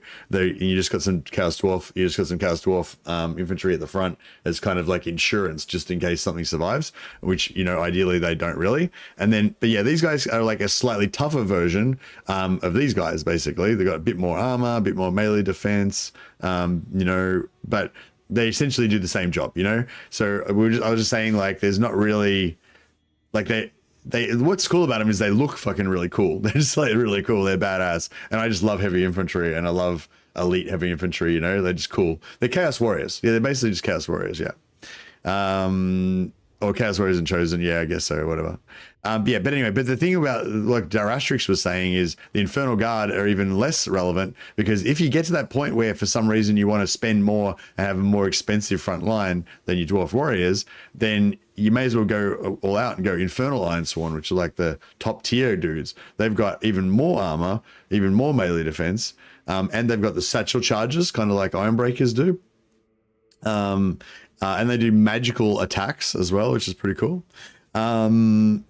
But again, like, they still essentially just do the same job as the Dwarf Warriors, right? They're just a kind of a front line that hopefully you're not going to use, because you really want to just shoot the shit out of everyone. You don't really want to be fighting in melee. They're just like they're like insurance, you know what I mean?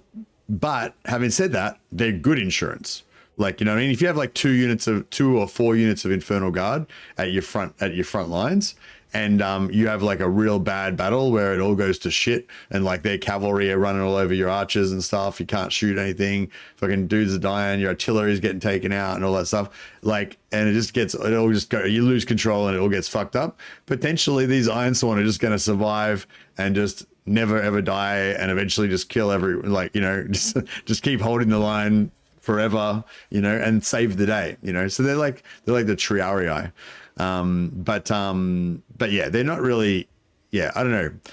They're not really high priority. Like, you know what I mean? Like, things that are like getting, like in the early game, you're recruiting a couple of extra blunderbusses into your like shitty hobgoblin army is going to make it heaps better. So it's really important, like really valuable to like rush getting a bit more capacity for blunderbusses, you know what I mean? And then like in your kind of more mid game, upgrading from like shitty hobgoblin archers with a couple of blunderbusses to having like quite a substantial squad of Infernal Guard Fireglaves mixed in. So you've got like you know, armor piercing ranged, and longer armor piercing ranged, and also anti-large, so they can't really be charged.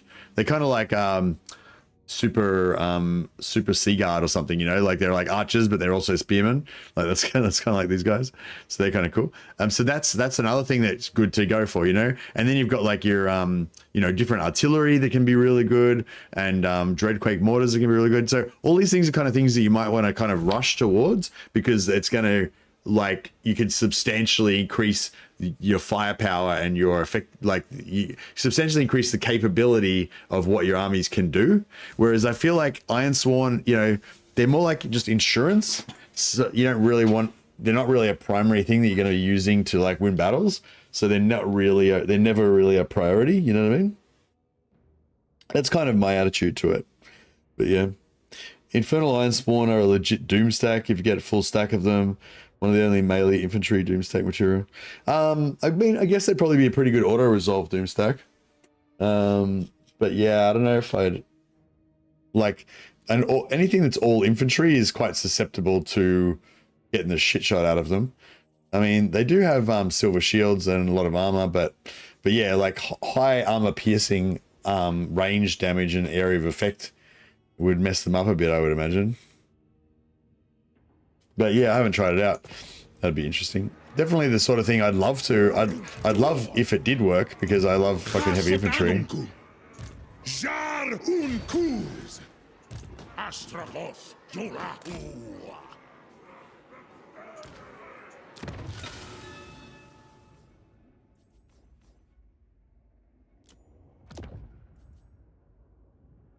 I really need a healing potion. Oh, I love these enchanted item, Gauntlets of Bazarek the Cruel. There's an armor that you can get as well. But the armor is shit. But the enchanted item is actually really cool because it gives you physical resistance and melee defense, but on an enchanted item slot. Normally, you don't really get like a lot of factions don't get ward save or physical resistance on that slot. They only get it on armor and talisman. So yeah, it's kind of cool having that extra slot.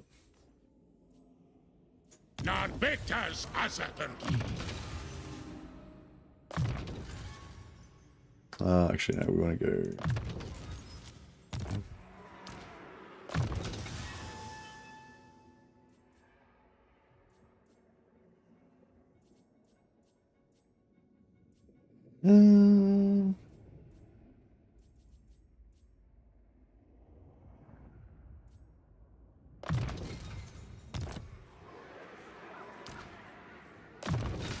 This guy badly needs some health.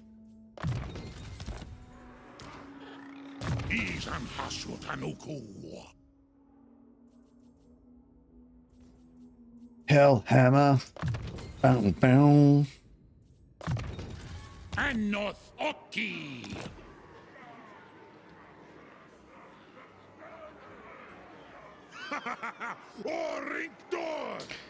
Versus dino stacks full of dinos. Yeah, dino stacks full of dinos is not what I was talking about, though. I was talking about like mass armor piercing AoE damage and mass armor piercing shooting damage. So like yeah, like Ironsworn Doomstack versus a Shade Doomstack. The Ironsworn would just get probably get shot to shit house, you know. The shields would help, but I reckon they'd like, I don't know. Like even if you won, you'd probably get fucked up pretty bad. Like it wouldn't be much fun.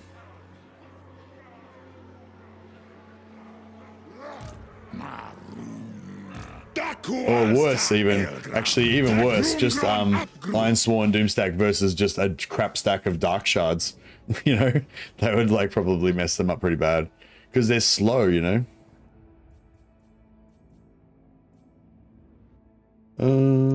But yeah, I haven't actually tried it out, so yeah. Also, how the fuck does the Chaos Dwarf army get into a fight with Lizardmen? They're like literally on the other side of the world. I suppose by the time you've got a doom stack of Chaos Dwarfs, you could, once you've got a doom stack of Ironsworn, you could be anywhere.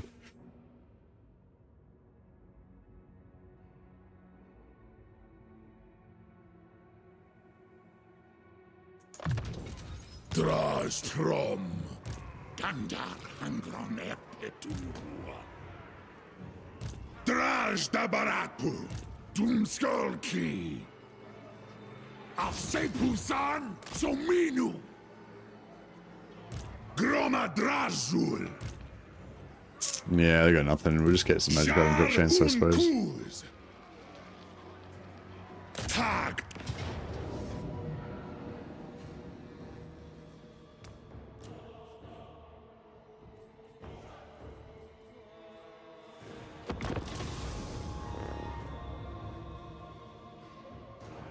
Maybe the last defenders are near? Yeah, maybe. They could have made Gorth unique like Sarthoriel. Oh, yeah.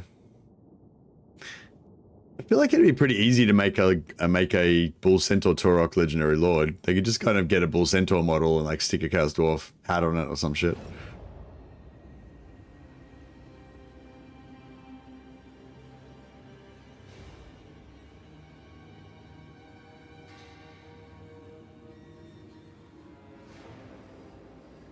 What units does Astrogoth boost? Astrogoth boosts Bull Centaurs.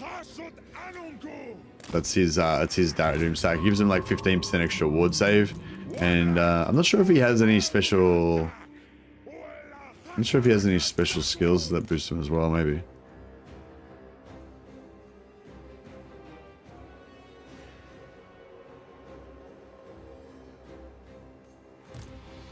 Dreadquakes have a fire belly. Yeah, the fire belly on the Dreadquake looks cool, doesn't it? I do like it. I tried to shoot him, but he got shot too quick.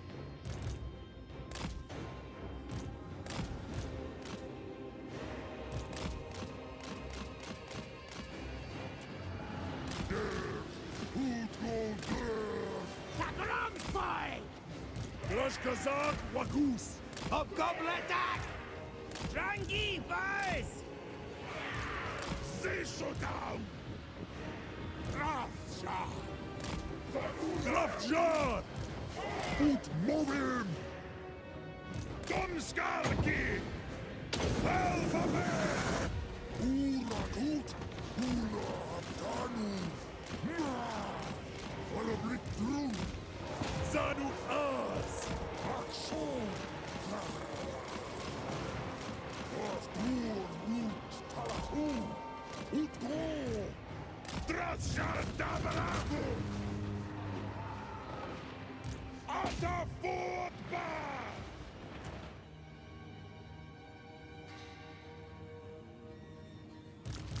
Yeah, barely need a magic item, barely need a healing potion, but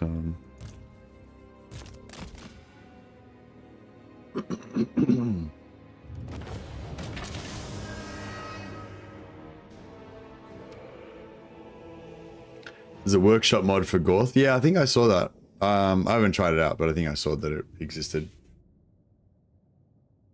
They do get those gate things. Who gets what gate things?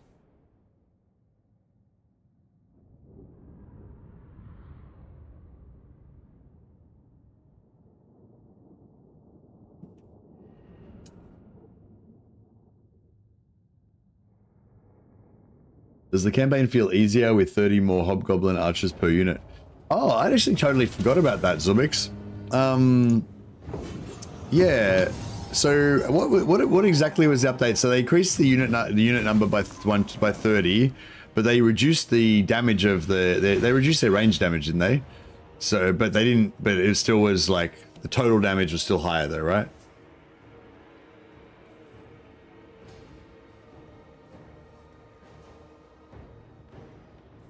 Is that roughly where it was at?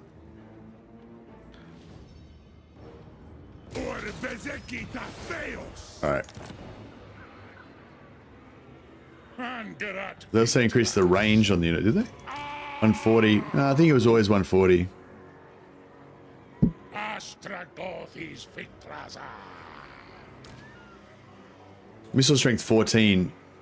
Yeah, missile strength 14 seems a bit lower. Did it used to be missile strength like 16 or something? 17 was it? Yeah, but they do more damage. Like it's more total. Like 14 times 120 is more than 17 times 90, right?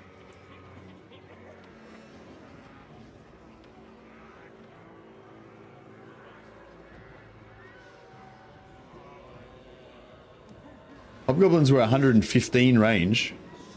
Really? Oh wow, I don't remember them being that short range. There you go. Live and learn.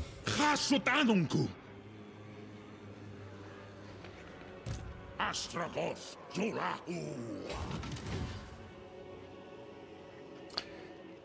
I'm not sure if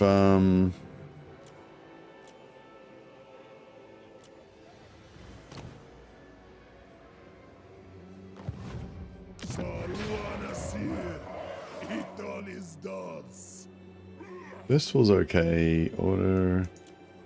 Wisely, cowardly. Oh, cowardly's pretty good.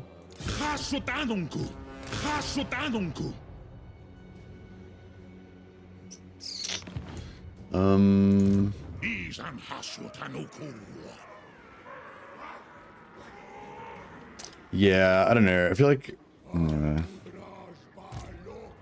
Yeah, I feel like we'll stay here. I want some replenishment. Stroll, hurry, Faumansia Nunku. Domleth. Tagrungron Upgrud. Gorndok. Gerit Alas. Utsarduardugal. Alright, next time we can get our raider going. Is this tier 5 already? Yeah, it's already tier 5. Has it got all the buildings maxed out? No, it doesn't. Still got to max out some more buildings. It's got its money building maxed out. It's pretty much maxed out. It's just got...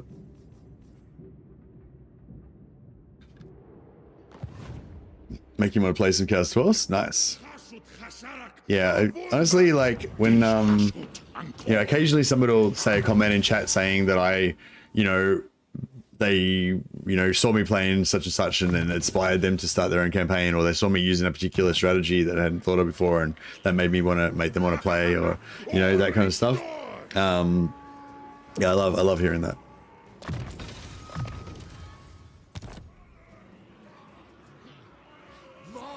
Number of entities went from 90 to 120.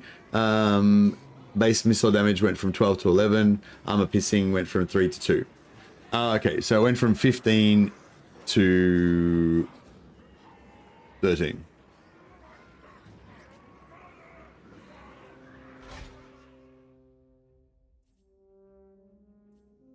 Where am I looking? Yeah, here we go. Yeah, 15 to 13. Okay, cool.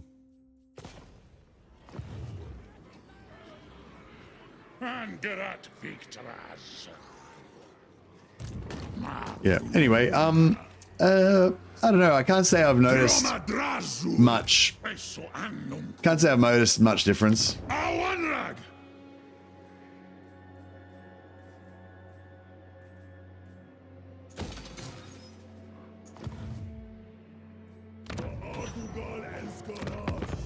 Before the mountain god.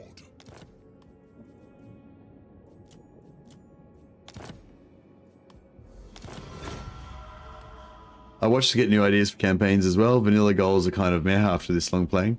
Yeah, it's definitely for me. It's you know, quite often about like getting this, you know, some sort of storyline that you want to play out or something like that. Definitely adds up a bit of, you know, spices it up a little bit. Rather than just sort of playing, you know, trying to play as maximally efficiently as you can or whatever. All right. So yeah, so our slaves are now all nicely slaves are all nicely maxed out again. We have got a decent amount of money at the moment. I mean, it's always dangerous not to go for money because, you know, you never know when it's going to run out. But yeah, we've got enough for a few turns, so we could maybe go triple influence, which would let us take another seat.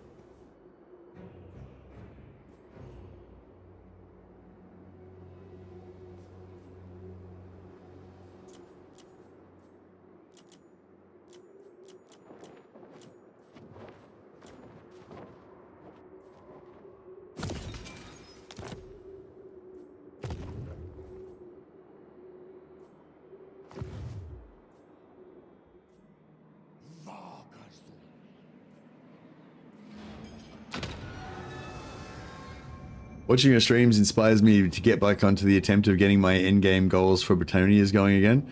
I've yet to reach any of my lofty goals so far. All right, any inspiring goals that you can share with us that other people might want to try out or something? So, oh yeah, so grants a random follower or banner every 3 turns. Was somebody talking about banner followers, casual followers or banners before? Like, is there some really good followers that you can get from this one? I feel like, I wonder if 25 armaments per turn is worthwhile. I kind of feel like 25 armaments, it's, I don't know, it's hard. It's like, it is good, especially at the start when you've got no armament production, but I feel like it's still shit. Like, you know, having like, what have I got now at the moment? Like 30 armament production or something? 10. We've got like, so going from 11 armaments per turn to 36 armaments per turn is a big improvement, but it's still essentially fuck all armaments per turn, you know what I mean? So I don't know if it's worth investing in that. Shakespeare invented the word hobgoblin.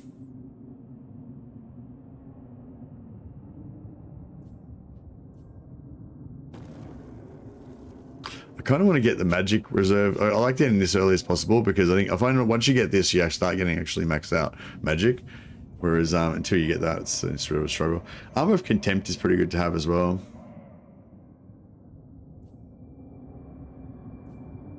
Yeah, there's heaps of really good ones actually.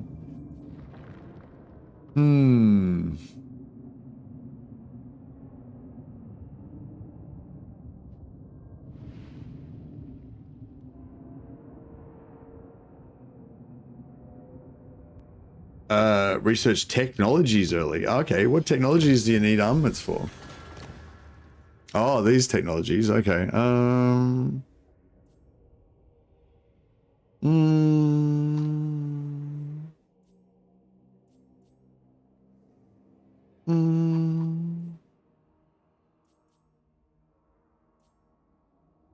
The upkeep reduced upkeep by 5% reduced upkeep was pretty good, but 500 armaments is still a long way away.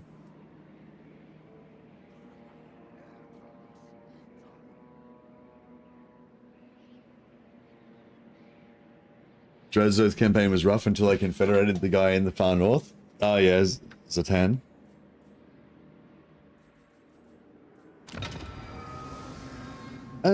Let's go for the followers because it's a bit random and it's probably not going to get anything good and it's going to be really shit. But it's got more. It's like the fun potential. We could get a random follower or banner that's really exciting.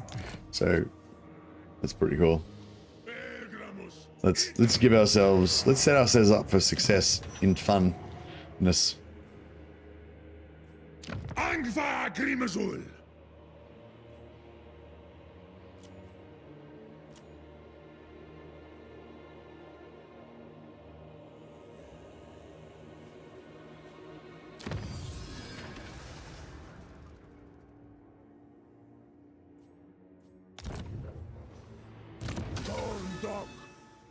Conduct.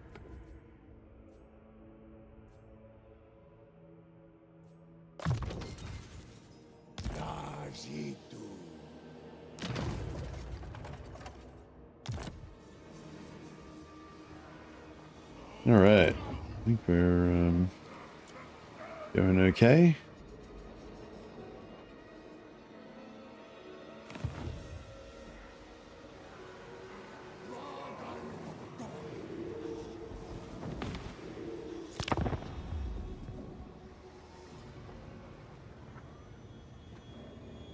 The items granted by the Chaos Dwarf seats. I don't know. I thought they were just normal items, but they're but you can't get any follower drops any other way. So I guess the followers, like the one I chose, the follower one, is exclusive. But the armor and the weapons are just normal Chaos Dwarf armor and weapons, aren't they? They're not. It's not like legendaries or anything, is it? Or maybe it is. I don't know. My economy took a while to take off, but first time Dowie Zar was an experience. No supply lines is a hell of a drug. Yeah, no supply lines, it definitely changes things up, isn't it? Doesn't it? All right. We made it. So we got Navigator, immune to high seas, reef, and storm attrition. This is exactly the type of follower that I expected to get. So thank you, Chaos Dwarf random follower, for not disappointing me and in fact giving me the shittest follower that I could possibly get. Awesome. Happy with my investment.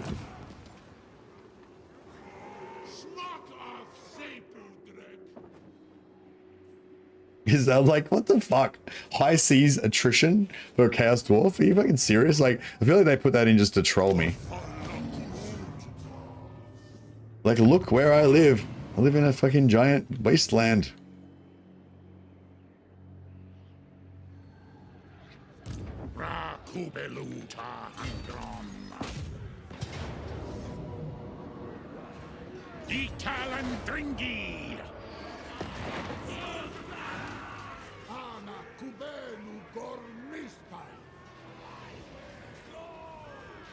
Yeah, that's it. Occasionally, every now and again, we'll get a really good follower, and it'll be really cool and fun. So it's all worth it.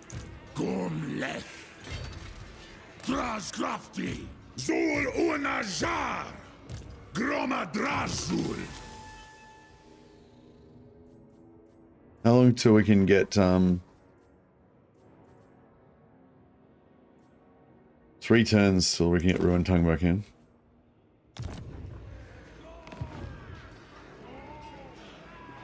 Awanrag!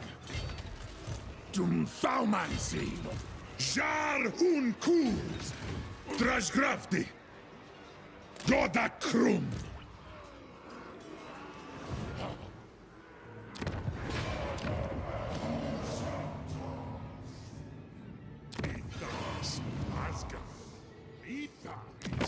I have bathed in lightning. I am energized.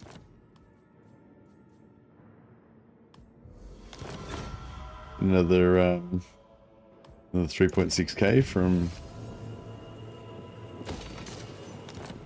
Kolek. Thank you very much. Is he still at war with Tamakan? Yeah, he's still at war with Tamakan. Tamakan's not going to be too happy with me probably when we meet him, but that's all right. There's a total of 20 followers for the Chaos Dwarfs. There's a bunch from Caravans and 2 from the Realms of Slaanesh. So we can't get, you mean it's 20? So we can't get the 2 from the Realms of Slaanesh. So there's 18, and then we're going to get 2 from the Caravans. So there's 16 ones that you can get from the tower. Is that what you're saying, Zulbix? I don't know where you got that information from, but thank you. That's useful information.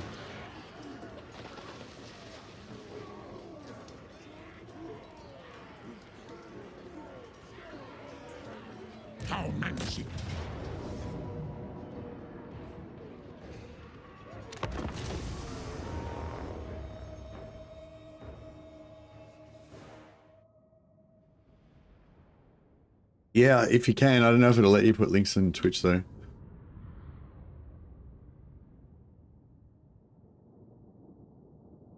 I mean, I don't mind, but I'm not sure it might block you automatically.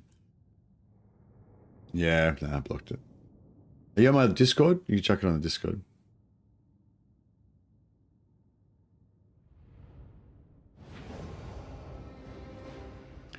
There are 5 or 6 banners, and one of them grants plus 10% physical resist in an aura. Oh, okay. And they don't. Do they not drop from battles? Are they unique to the tower, or can you get those? Because I'm getting other banners, but they're just the generic universal ones that everybody gets.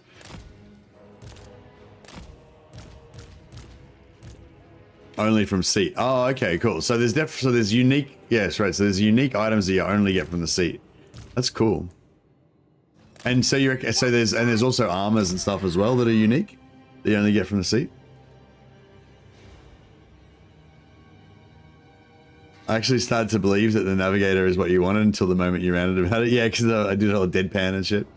Hey, Niant89Y, welcome back. I mean, well, thank you for resubscribing again. You're awesome.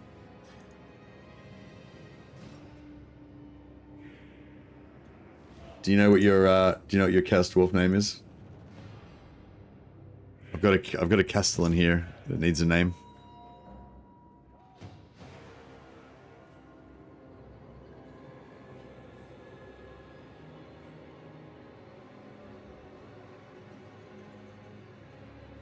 Hobgoblin Akazas!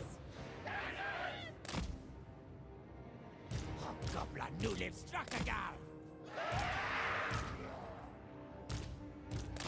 Nolet Castellan! Angfa Agrimazur! Alright. Let's party.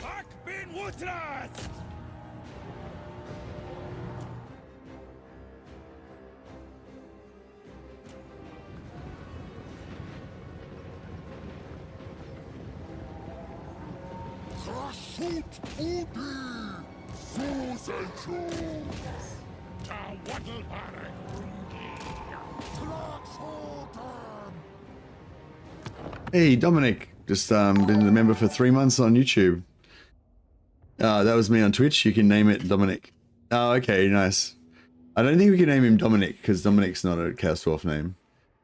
But I can make it like Nyantrax the Dominator or something like that. How about that? Whoa. Jonathan Lamb, name me one after the best follower, Navigator Lek. God damn. You're a troll, Jonathan Lamb. Thanks so much for the super chat, Jonathan, man. You're awesome. Super generous. Love it. And yeah, and thanks Dominic for being a member on both Twitch and on YouTube. A double member. Dominic's joined the elite double members. All right, we've got a few renames to go. I'll pop them on the list. No, you guys are awesome. Thank you. Navigator Lek. Is that your dwarf name? All right, we'll Domnak Shadowforger. Yeah, that's pretty cool. All right, we'll revisit this naming stuff after the battle. We'll give more attention to the naming action. But yes, thank you very much. Thank you, Jonathan. You're awesome. Thank you, Dominic. You're awesome.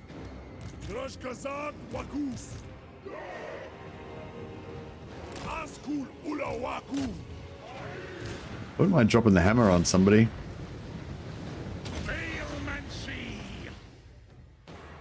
Kind of missed, but what it did hit, it fucked some. It did a lot of damage.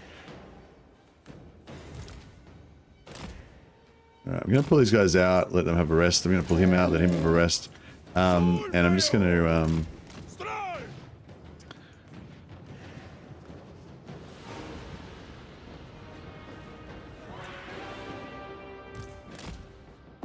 try and chase some routers because because he's got he's rocking the hunger somewhere. Yeah, the hunger, so he can regenerate in combat.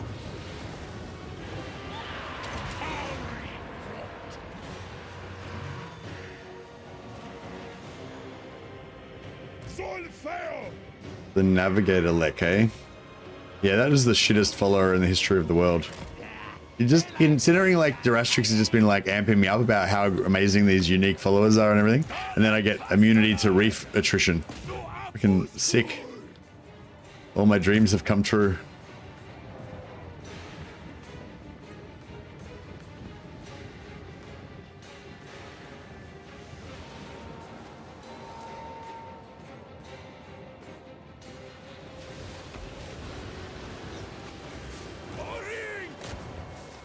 We'll debuff that guy. We'll whack a them on there. I don't think anyone's coming through the gate, but we'll give them a face full of shotgun if they do.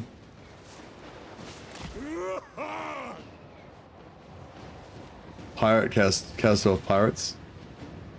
Posted in the Chaos Dwarf Sorcery in Discord. Oh, thanks a lot, Zobix. Appreciate it, man. I'll check it out after this.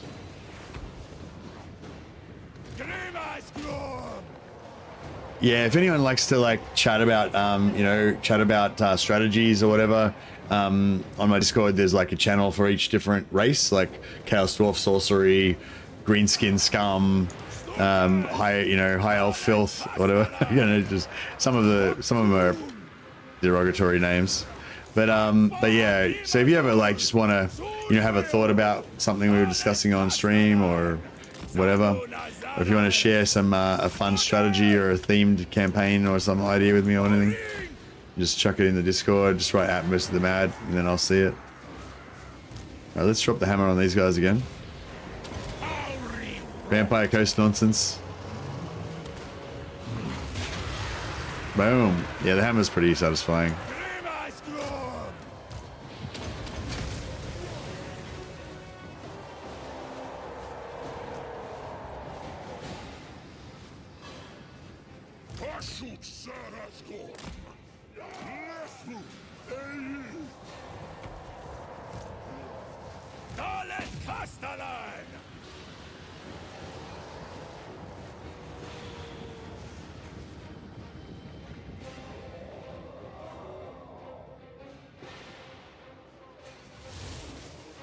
Skaven filth.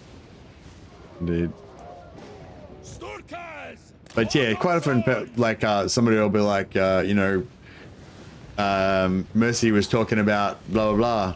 This is, you know, more information about that, or you know, I like to do it a bit different, and then Mercy does it in my campaigns. I do this, or whatever, you know, that kind of stuff. So yeah, I kind of find that interesting. It's like it adds a bit of a different dimension to the stream, because it's like you've got like in the stream we've got like we're playing and maybe I'm talking about something, or you guys are talking about something, and we're like whatever, and then then sometimes on the Discord there'll be like extra information, kind of like a tooltip or whatever, like if you wanted to have a much more expanded like text conversation about this, you know, with more information and less randomness. And yeah, so I don't know, kind of cool like having the Discord as well. I definitely don't interact with the Discord as much as I do with the live streams, because I do about 8 hours of live streaming a day, and I probably only do like, you know, 20 minutes of Discording a day, but it's cool, like it adds an extra dimension. Durastrix has got some big Chaos Dwarf and Nurgle rants on the Discord.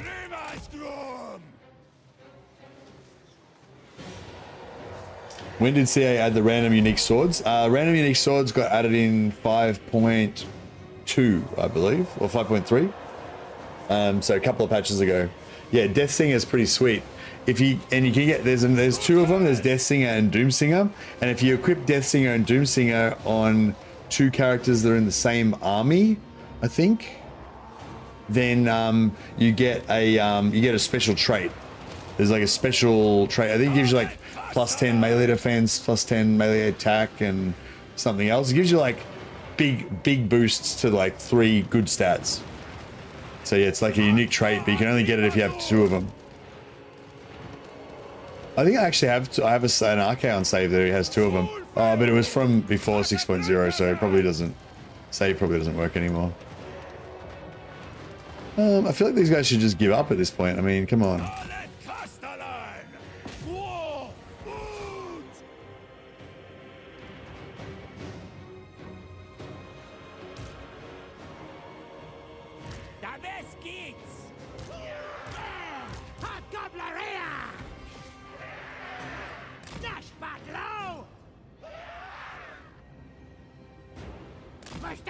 But it was from before they added those extra map areas and stuff, so I thought maybe it wouldn't work.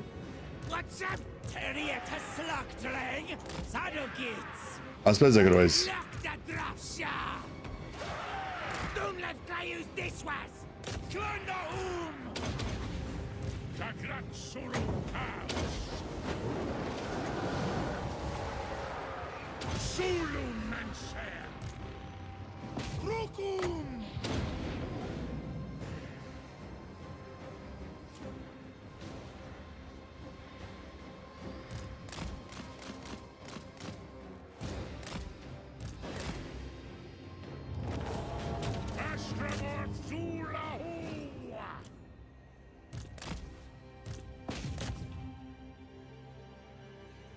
Alright, we'll see if we can get Astrogoth to heal himself. He's got the hunger, so if he keeps chasing these routers, we'll be right. Do you have the one for the Helm of Draiska? Yeah, the Helm of Draiska can also give you a really powerful trait. You got a 2% chance of giving you a powerful trait, 1% chance of killing you every turn.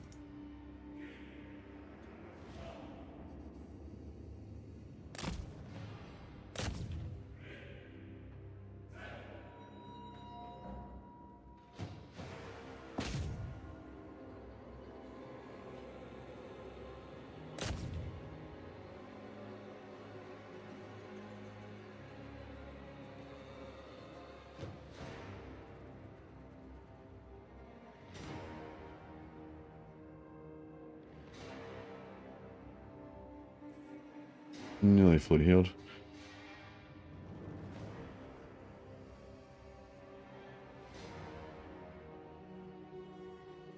I've got a gut feeling that the new map areas are what's causing my long-running game to crash. Your long-running game wouldn't have the new map areas, I don't think, Clockmonkey. Did the new map areas suddenly appear in one of your existing games that you had from before that? I wouldn't have thought that would be the case, because if it's like, because the map area is like a start position thing, and I think the start position, well, that's how I understand it, I might be wrong, but the start position stuff like basically gets set when you create the game. And so if they do an update that changes the start position stuff, that stuff won't do anything unless you start a new game. So I wouldn't have thought that the map stuff would have changed it, but like, but yeah, I mean, well, yeah, I guess it shouldn't affect my game then either. But yeah, there's quite a few updates. So there was quite a few updates. So yeah, I wouldn't be surprised if something's affecting something.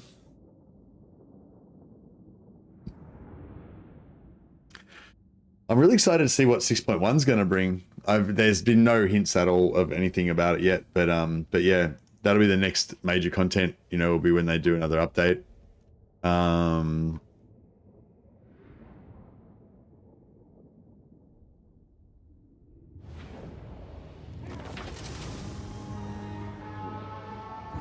Chaos Dwarf Follower Hub. I've never even heard of this before. Yeah, this is a excuse me. Thanks, courtesy of Zubix. This is a list of Chaos Dwarf followers. Yeah, it's very white. Sorry about that. So Eternal Servitude you get from Convoy, Obedient Mutant you get from Convoy, Orc Shaman you get from Convoy, Arms Merchant plus 10% for trade tariffs, Artificer, Armaments Output plus 8%, Castellan Drill Master, 10% experience for Chaos Dwarfs, Convoy Enforcer, 10% casualties captured post-battle. That one's actually pretty good. Dark Prophets, okay. It says these you can get these from battle, but you can't. Like, I've never seen any of these drop from battle. Like, so yeah, even though it says they have a chance to drop from battle, they definitely don't, because I've played lots of Chaos Dwarf and never have any of these are dropped.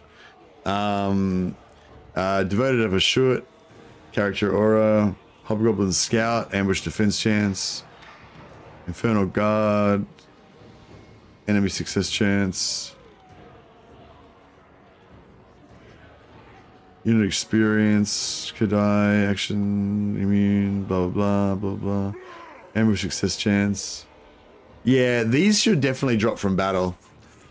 I'm pretty sure, didn't they say that they'd fixed it because they weren't dropping from battle, but they fixed it or something? Because they definitely are not fixed. It's still not fucking dropping. But like, if you look at all these followers, like, these followers are not like, they're not like fucking legendary followers or anything. Like, they're not amazing enough to be something that only drops once every 3 turns from your setting, from your tower. I can't remember getting a follower outside of, yeah, no, you don't get any tower, you don't get followers outside the towers. Yeah, it's only from the tower. But I mean, look at these things, like a lot of them are really shit, like the one I got, you know, like they're not, yeah, I feel like it's obviously a bug, you know, and I'm pretty sure they've confirmed it by actually saying that they fixed it, but it didn't get fixed. But yeah, I don't know, maybe I'm remembering wrong, but yeah. Personal Sycophant is from Realm of Slanesh, so it's Realm of Chaos. We can't get that in this game. Train Operator, 5% campaign move range. That's pretty awesome. Can you link the site? Yeah, sure. Sorry, I'll repost it. Courtesy of Zulbix. That's the link to what I'm looking at. Have you ever considered a random start campaign?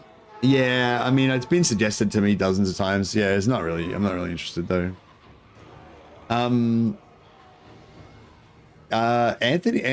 Caputo actually made me a handcrafted scenario where he's basically made Alithanar's faction, except for Alithanar's wounded for 18 turns, and instead my main lord is like an Alistar clone, like Alistar the White Lion, but he's renamed to like Corhill Iron Mane or whatever. And yeah, he's got a White Lion army instead of Alithanar's normal starting army and stuff. That's actually pretty cool. I like that. Yeah, I prefer to migrate. Like, if I want to take a faction and go somewhere else, I prefer to like migrate there in the game. I don't really like random start positions. I I would like, I guess if I had a reason, I wouldn't be 100% against a my faction starting in a different location maybe, but I really don't like things that mess with the like lore friendliness of the campaign map. Like there's already, you know, some things that aren't perfect about the way the campaign map is, but you know, if you take like Athel, or if you take Avalon, you know, Alariel, who's supposed to be in Avalon, and stick her in the middle of the Chaos Wastes or whatever, it's like, what the fuck? Why the fuck isn't Avalon in Avalon? You know, the world is not as it should be. Like, yeah, so that stuff really, like, I don't like that stuff. So yeah, so I'm never really like, the whole point of mods is to make the game more like how you wish it would be. So I'm not going to do, so a random start mod would essentially make the game less like what I want it to be like than it already is, you know what I mean? So yeah, so it's not the sort of mod that would attract me. But yeah.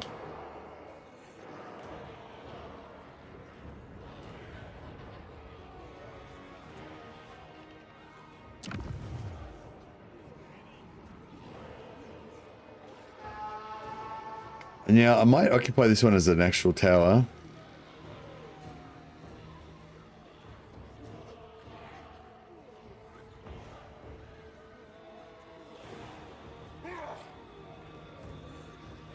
And mingle.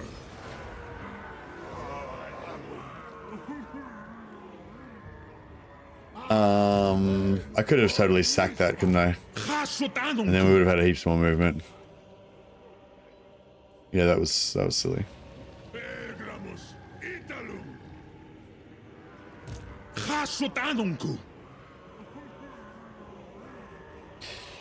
It's not about the labor, it's about the movement. I'm pretty sure I had like extra movement, so I could have forced marched down to like here or whatever, and then taken this next turn. But I fucking just, yeah, it was too much ranting, getting distracted.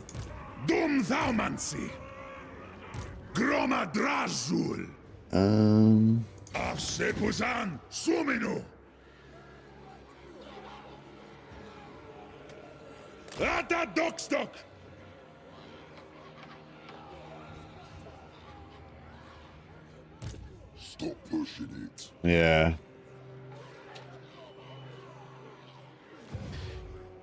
Astragoth, Yeah, it's not ideal. How far do you reckon he can move?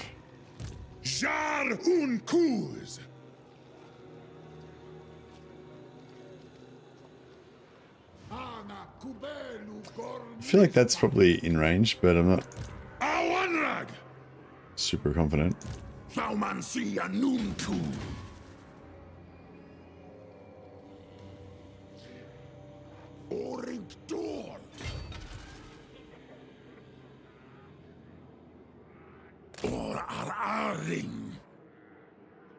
Oh, this might be giving me an indicator. I can hit that from there. Okay, that's pretty cool.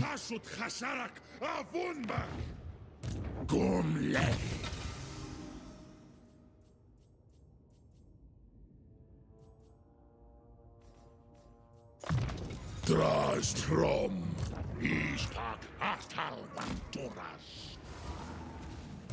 Dum Thaumansi. Ardugalzan Tabarag. Grumnaz una dorma nuntu. Groma Drazul.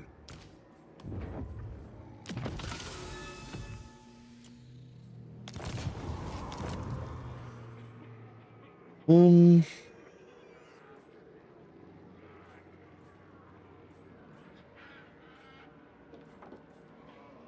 haven't got any metal casters yet.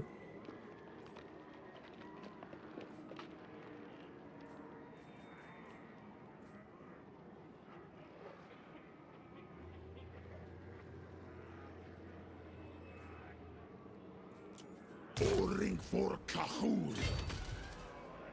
Dumleth. Zulahua. Awanrag. Your dude's having a sleep at the moment. Awanrag. Zul Unajar. Them then, muckers! Drarth Jarri! Hashut Sharmita Drinkas! All right.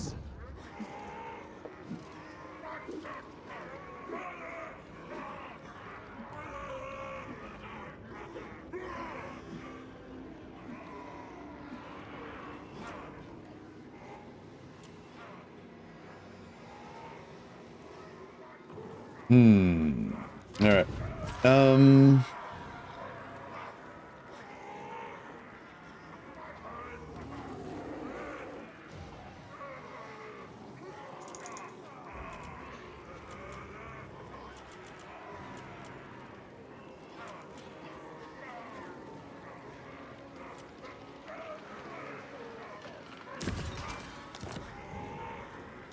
Yeah, we're doing okay for money at the moment, so I might just, I'll do one sacrifice just so we're covering our 800, and I might let our materials keep rolling, just so we make sure we don't run short. Yeah, we've got 3 turns to get 2,000, should be just enough. Gorndog! Subjugatas! Sardutalegram! So it's 760 gold per turn and 360 slaves per turn. So that just takes a bit of pressure off now. Do Hellebron campaign, we start in Marienburg. She was born there, so it's law friendly. What? Hellebron was born in Marienburg, really?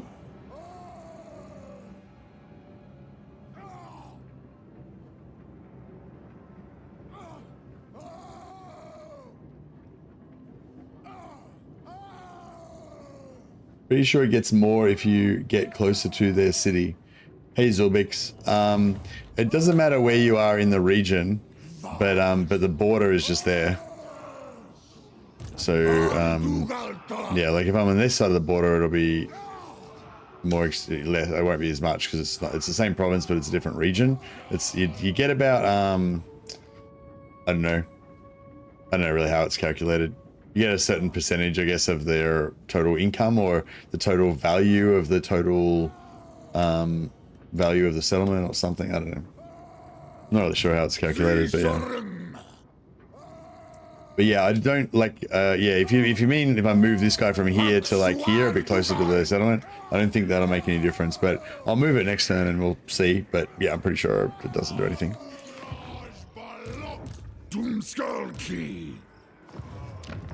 Yeah, see, Carrick Flag is useless to me at the moment because I'm not willing to spend the materials that I would need to build anything useful here. So it would be better for me just to build an outpost here and put one of these 150 gold things in there. But you know, eventually it'll be worthwhile.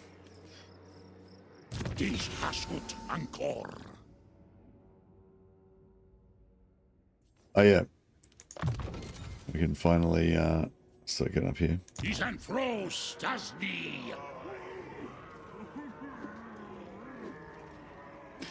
I can say as Draz with my raiding army has got different amounts when being in different parts of the province.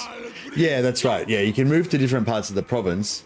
Yeah, because it's not based on the province, it's based on the settlement that you're in, the specific settlement.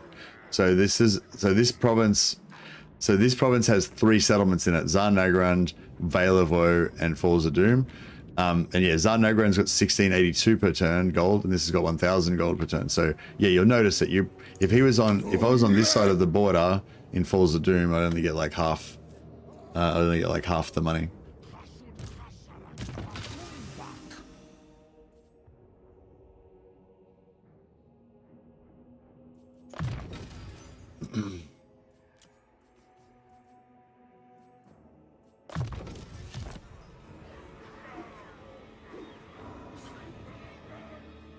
All right.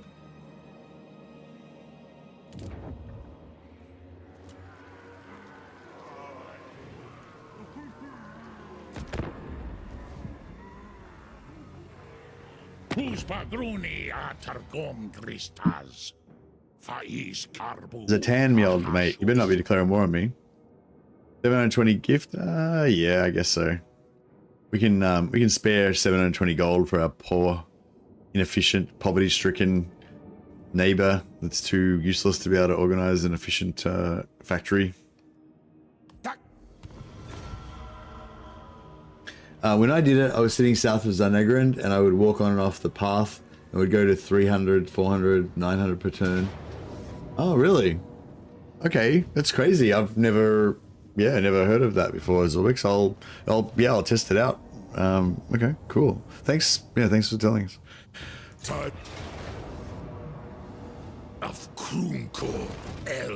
This is actually really good for us because now he's exposed, so we can fight a field battle and get shitloads of captives. When you're playing as Chaos Dwarfs, like a lot of the time, the challenge is trying to get the army, the AI, to fight on an open field.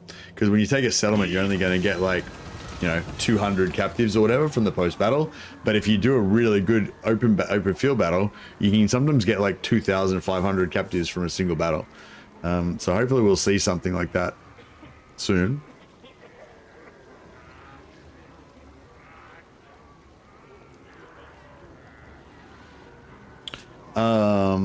Yeah, I don't care.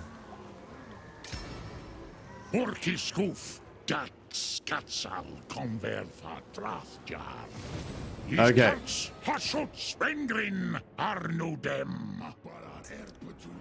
So, 760, 366.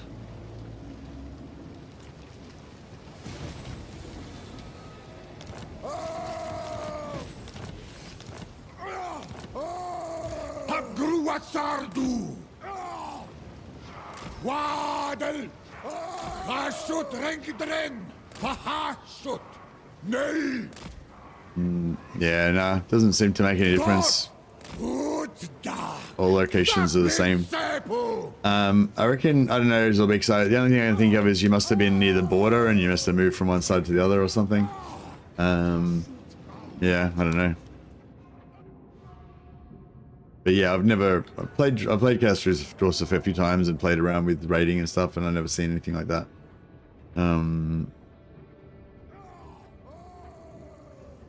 Okay, yeah, check us. Yeah, I'd be interested in that actually. Check it in the Chaos Dwarf science. Yeah, it's interesting. Wonder what it could be. Maybe it's something that, maybe there's some sort of a range, like if there's an ogre, maybe there's like an ogre camp and you're inside the radius of the ogre camp, it like does something, or yeah, I don't know. I can't really think of anything that could explain that. There must be a reason, but yeah, I just can't think of what it would be. Keep selling this back and forth every turn. Get another 3.6k.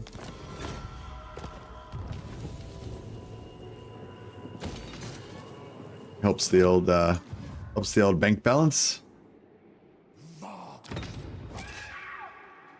Yeah, our rating is keeping our stuff topped up now, which is good.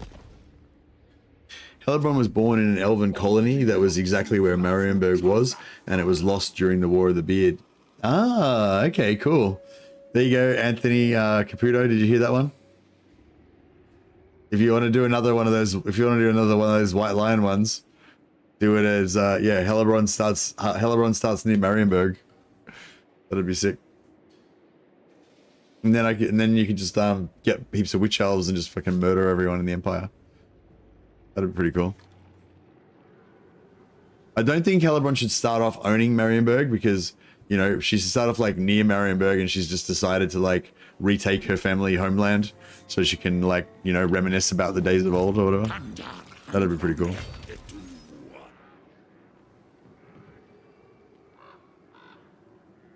Yeah, but then I'd have to play Dark Hells Pass. Hellebron Witch Elves. You're familiar with my whole like Norsca Berserker concept, where basically you play Norsca, you focus on having lots of Berserkers and just maxing out every single buff that you can possibly get it for them, and then like casting, you know, fucking Law of Shadow fucking damage buffs on them in battle, so you can try to get them up to like 250 melee damage or whatever. Like, and it's not for any practical purpose, it's just for the glory of having your berserkers just be ultimate buzzsaws. Same thing with Dark Elf, with Witch Elves. They come with an innate 50% damage boost ability that they can pop. Hellebron can give them another 25 or 50% damage boost. Death Hags can give them a single target damage boost of another 50%, I think. Plus you get all their plus you get all their tech bonuses and the Blood Voyage that gives them damage bonuses. Then you get an AoE from Shadow Cast that gives them 50% bonus to AP and non-AP damage AoE, so you can drop down on like 4 or 5 Witch Elves at once, and yeah, you just get like super ridiculous damage on your Witch Elves, and it is glorious.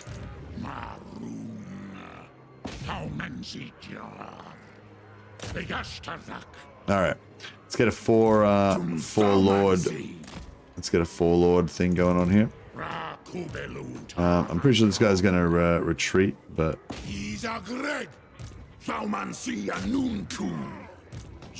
alright, beautiful.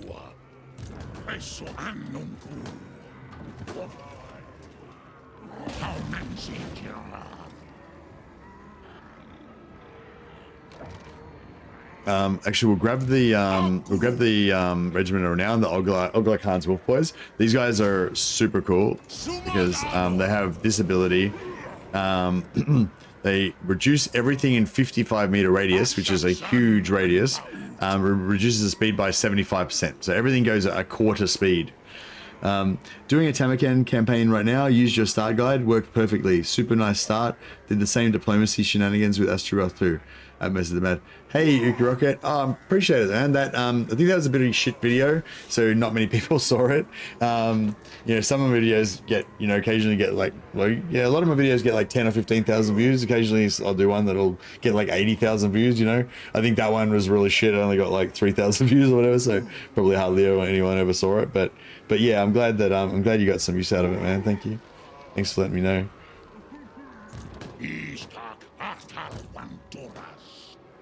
Astragoth Arax. Grimas da Barartu. Anfa Grimazul. Doomleth. All right, so we got 4 lords in. I don't think I'm forgetting anything.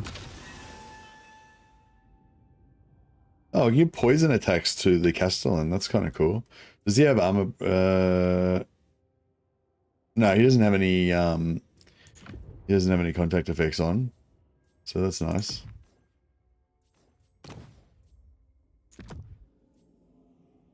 Oh yeah, we had to do some renames as well. Sorry, I nearly forgot. The fucking navigator.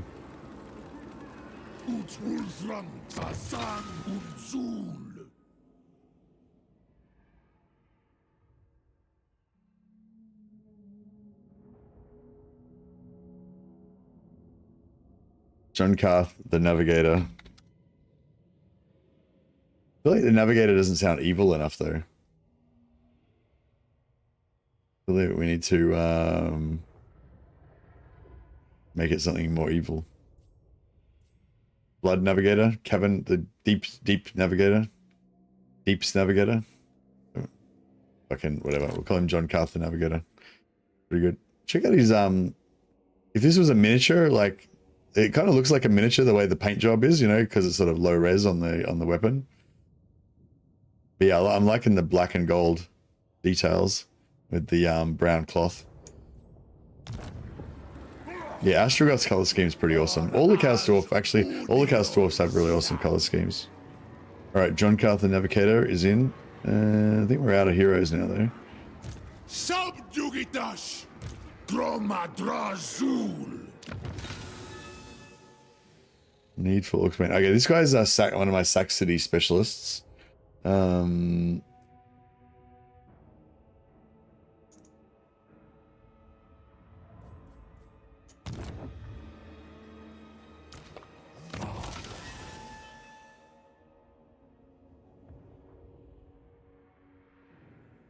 We'll call him a Neantrax the Dominator.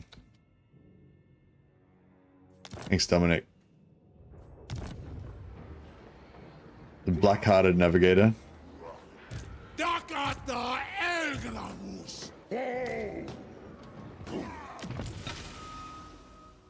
Well, actually, let's just make it his title.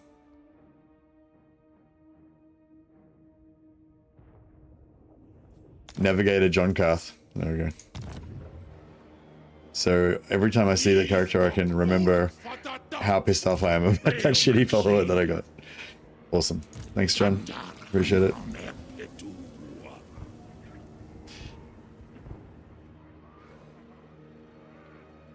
Which? What?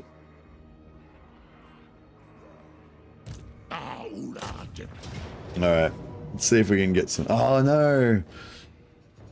We got rooted. We got rorted, sorry. So yeah, so there's only 1, 2, 3, 4, 5, 6, 7. There's only about 700 potential guys that we could really capture. We can't really capture the Mangler Squigs and shit. Like, there's only 4 entities, so we're not going to get hardly anything out of this. So yeah, fuck, this sucks actually. I feel like they're introducing the Mangler Squigs basically nerfed Chaos Dwarfs because, you know, instead of getting like thousands of captives out of these battles, I'm only going to get like hundreds, which is going to suck.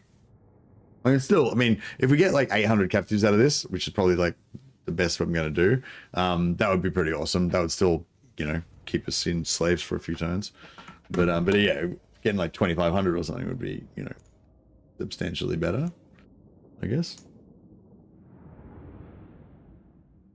Witch Elf Death Star Blob is insanely satisfying. It sure is. I feel like I was almost going to play Hellebron today, actually. I feel like we need to do a Hellebron holiday to the Empire again pretty soon. So we want to try and draw them down into the middle of the map, so we've got more time to like chase them down to get more captives.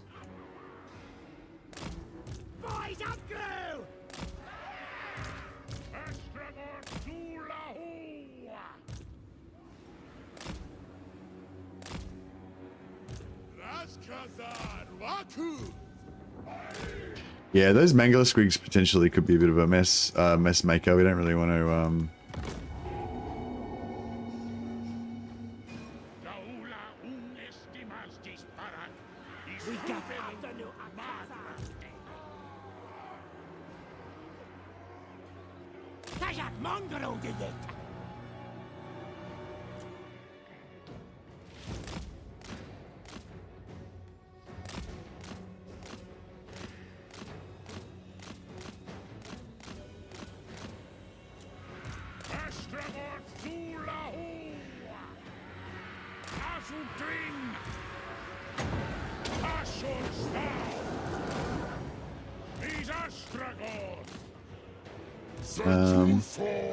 actually, if we could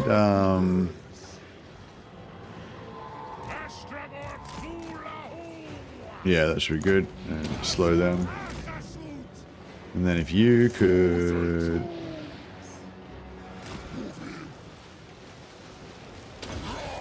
freeze those guys, that's good. Stop them. And these fuckers are gonna...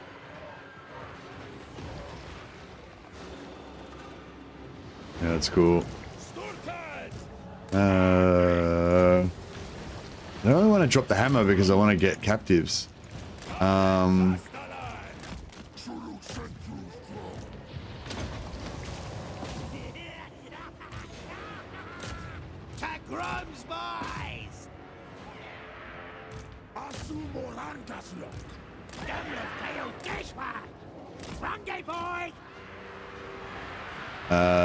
This is...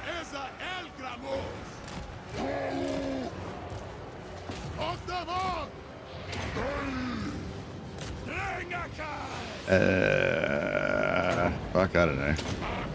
Just chuck some spells.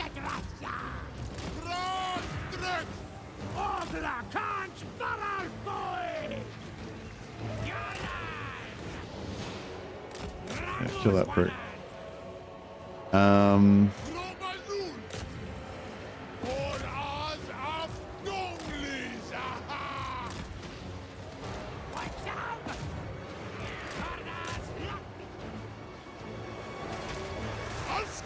Yeah, we want these. We got to. We can route. Yeah, route them. And.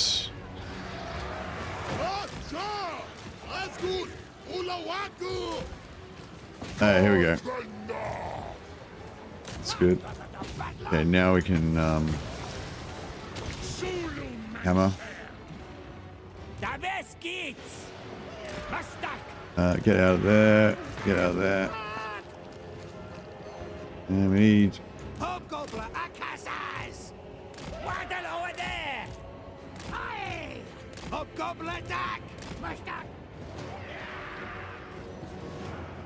I need this to 22. That still seems like a lot. Where's our these guys? Yeah, they need to get over here. Try and get some captives out of this.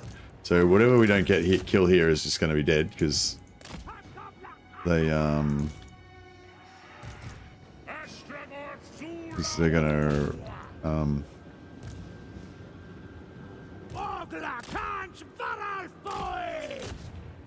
yeah, so walking past here just slows these guys down 75% straight away, which is pretty awesome.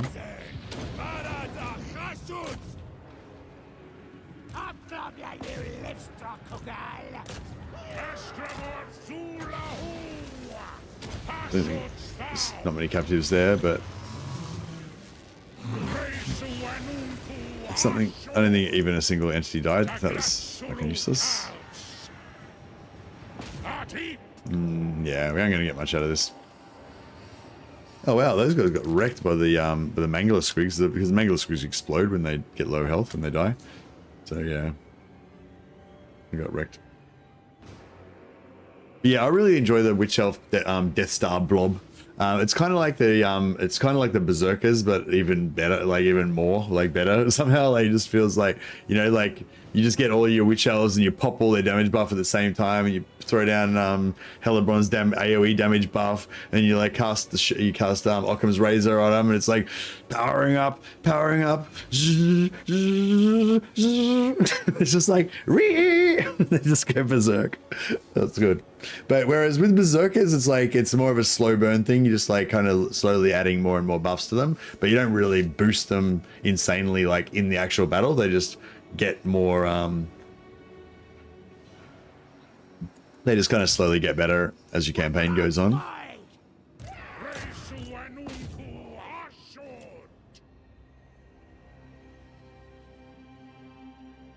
Yeah, see how they're pretty average at killing stuff. They take a while. Especially when they get low, when they get down to not many entities, but I guess when there's lots of entities, they're okay, but then when they get down to that last couple, it takes them a while. Yeah, the Bill Centaurs seem pretty good at killing shit. They're a bit slower though.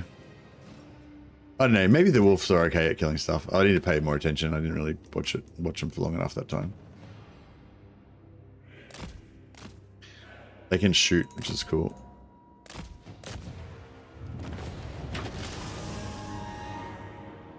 I have so much trouble playing Chaos Dwarfs. Is the strat to use a lot of goblins? There's not really only just one strat Nemesis, but yeah, the way I'm playing right now is yeah, going lots of hobgoblins, focus primarily on gold as your main resource. Don't worry too much about materials or armaments, and just go for like go wide. Don't build many buildings. Just like conquer as much stuff and as many regions as you can, and just have lots of hobgoblins and lots of gold and lots of armies. Yeah, I've only got like 1 and a bit armies at the moment, but you know, it's the theory. But yeah, you can do. You don't have to go as hard on the hobgoblins as I haven't recruited anything except hobgoblins this entire campaign, but so far, I'm still very early in the campaign. But you can do like a little bit more, like, you know, basically the same thing, but recruit like a few. Recruit a few Chaos Dwarf units to supplement your armies. I think that's probably like more of a normal way to do it, and that's fine as well. Yeah, 1100 is pretty good. That's more than I expected. It's not bad. But yeah, that army, that was a shit army. Like, it only had like a handful of units that we could actually capture from. So yeah, if we could get like a full infantry army, we could get massive amounts of captives.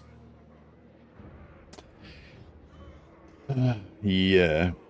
Yeah, we don't want to ever equip this.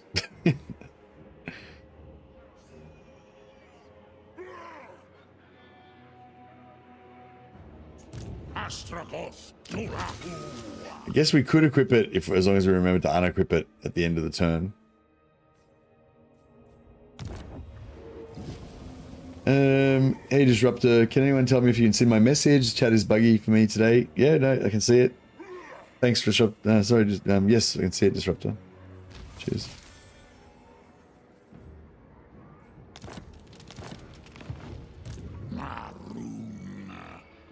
Thaumansia Nunku. Thaumansia Nunku. Eso Annunku. Yeah, unfortunately we can't quite reach. Rakubeluta Angron. Drarth Jari. Grunaz una gorma nunku. Gengaris.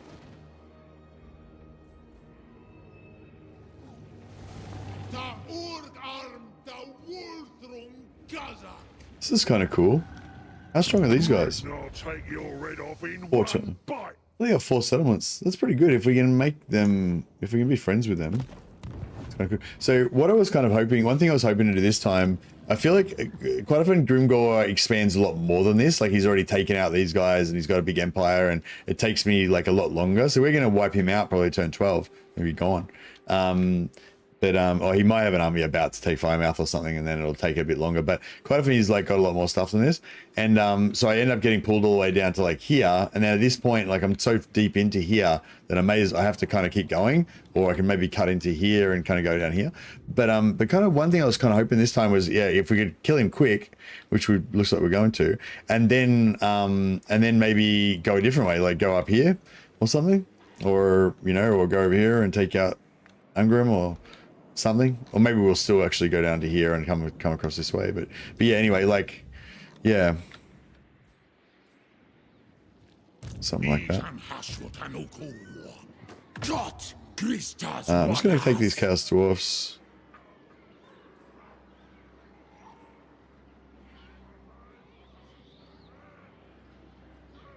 Oh, actually, no.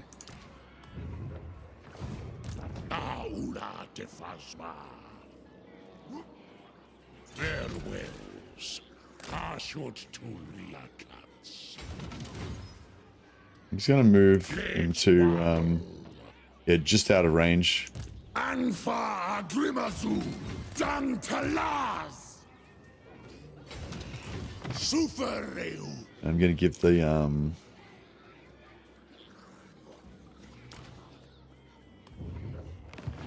Dromadrazul.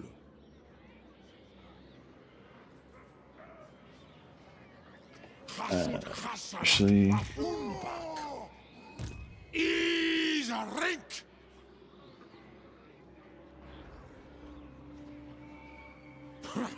Elgramus Italum Afsepusan Sominu Subjugitas Got Davararthun in the lash. It's pretty cool. Thaumansia Nunku. All right, cool. So we've got, yeah, so we've got Hobgoblins in the character flag now, so I can get rid of that one and we can put another money building in there. Doomskullki. Let's go for heaps of Hobgoblins. Makazia Thaumansi. Awanrag. Doom Thaumansi. Dalabdanu. Oh, actually, I didn't want to. That's right. We'll read. Asumor Angas Lock. I kind of want to get a Sack City going on Saber Mountain just so we can get more magic.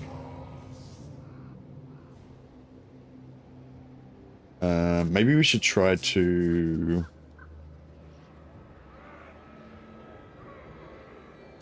Maybe we should try and build up the amount of slaves in Saber Mountain so that the corruption, so that it rebels faster.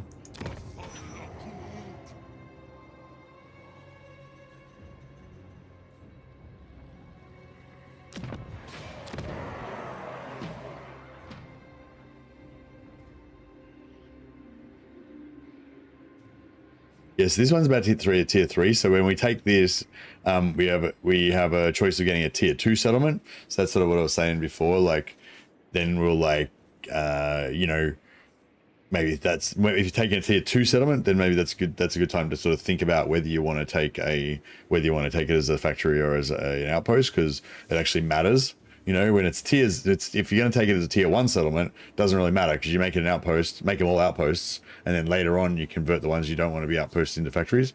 But if you can get it starting off at tier 2, it's actually a substantial amount of progress towards, you know, your kind of end game setup. So you might want to keep it. But yeah, I'll probably still make it an outpost though, I'd say.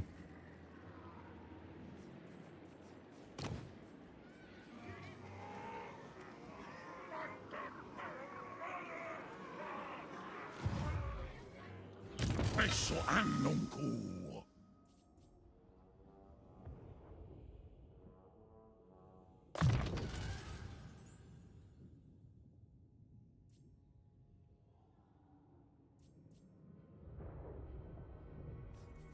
Narbetas asatergi.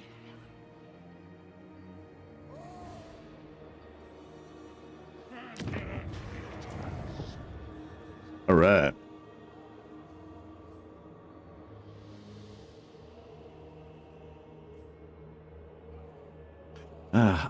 I do like the traits that you get on these guys. They're all kind of cool. I think we've got to go for blood greed though, don't we?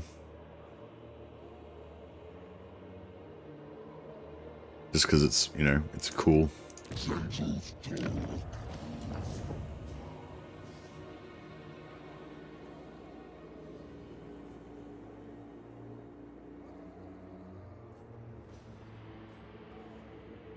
Missile resistance kind of sounds good.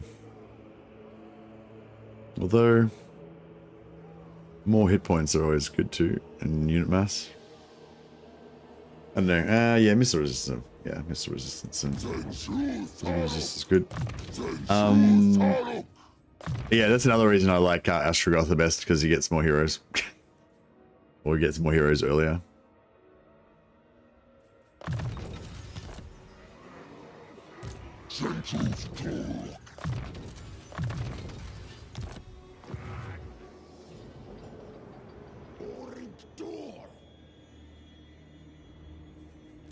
How much can we get from, so we get, if we build a factory, yeah, so if we build a factory, we get 75 armaments. If we complete a manufactory, forge craft, upgrade, and the health, oh no, we have to sell, we have to spend armaments to do that, so we don't really want to do that.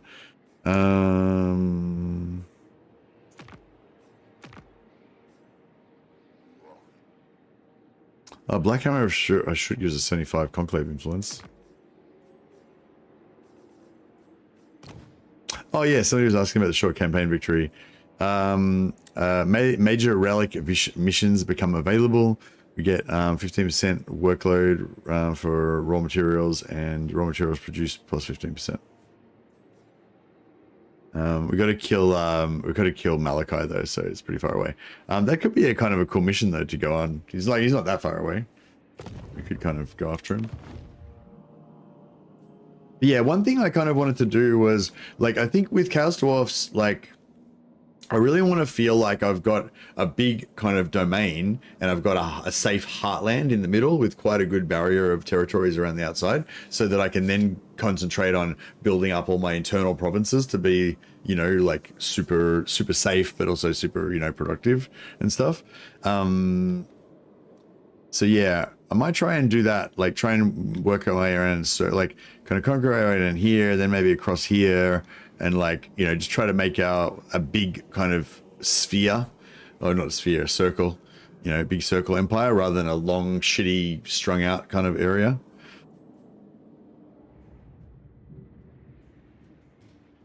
Anyway. Did he just call me a pussy? Motherfucker.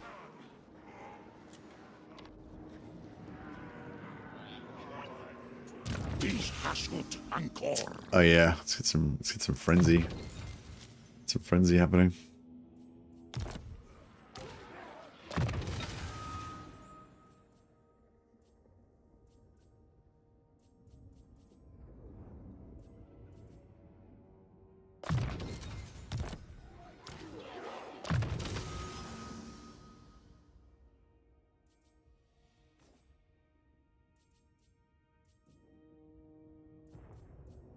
don't know why I went for ammunition. I don't really care about ammunition.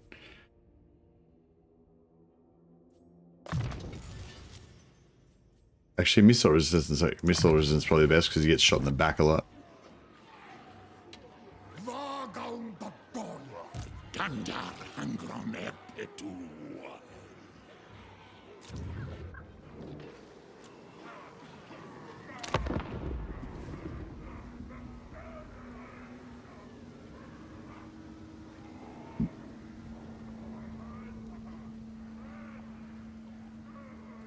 Do you like Black Rider crossbows? Always recruit them with Hellebrand because having ranged infantry in a Rush army feels too risky.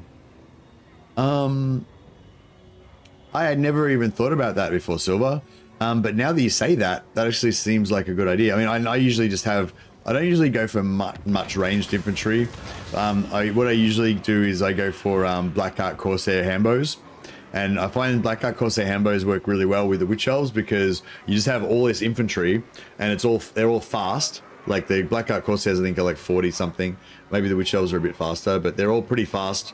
And you just kind of swarm over everything. But if there's like, if there's something that is gonna like do a lot of damage, if there's something that's non-armor piercing, and you want to tank it, like, I can't really think of a good example right now, but basically the Blackheart Corsair, like just say I have like mostly Witch Elves, a bunch of heroes, but I'll have like 4 or 6 Blackheart Corsairs, but Blackheart Corsair Handbows, and that way if you want to like tank something that's not armor piercing, you can send in the Corsair Handbows. They got like 80 armor, so they're pretty tanky versus non-AP. If there's something you need to kite, then they can shoot. So they can kite away and shoot, you know, whatever, while your Witch Elves just get into the archers and stuff. And if you are trying to make something rout and you just want to shoot with missile troops, because missiles, incoming missiles gives a leadership debuff, then, you know, the Corsair Hambos can shoot, so they can do that. So yeah, so that's my answer. I don't usually go for Dark Riders. I usually go for a few units of Corsair Hambos mixed in with my Witch Elves.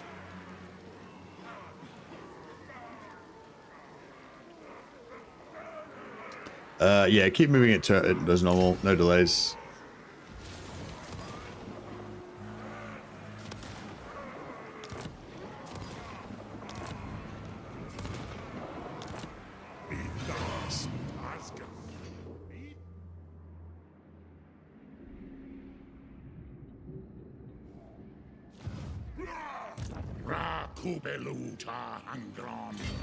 Okay, so...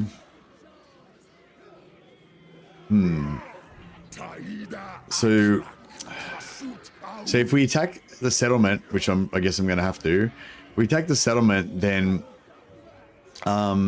we won't get many captives. We get like 200 captives or something from taking the settlement.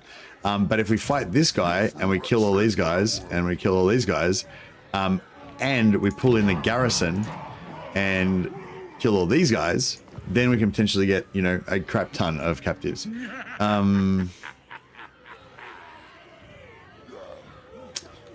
But he's going to retreat. And so, yeah, it's a bit...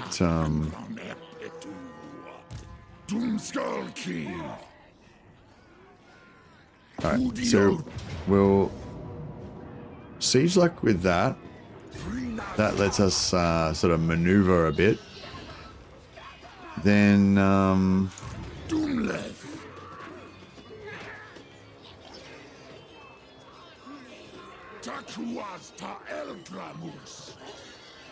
okay, then we move this guy to there.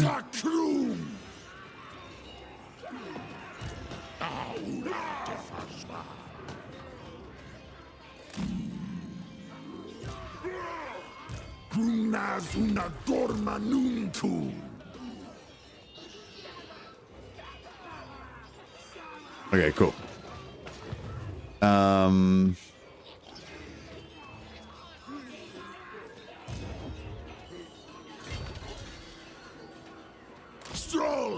Yeah, he's gonna retreat. Right.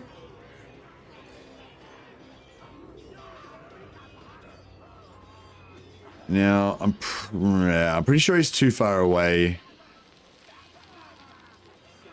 I'm pretty sure he's too far away to be included in the settlement battle, so we can't pull. We won't be able to pull these guys in like I was hoping to.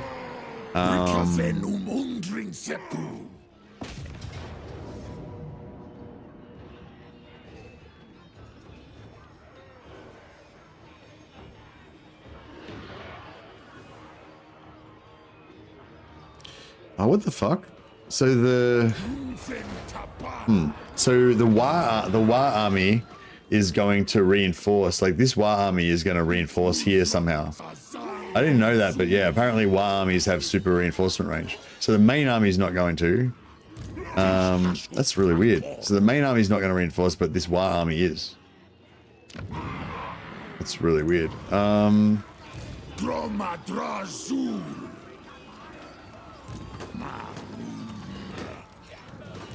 Asumor Angas Lock Duck Droth. All right. Well, yeah, that's really awkward. All right.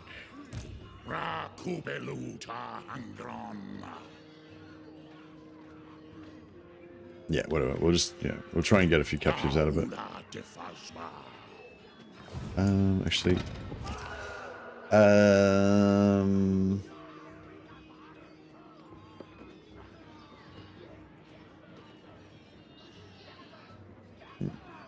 yeah, that's fine.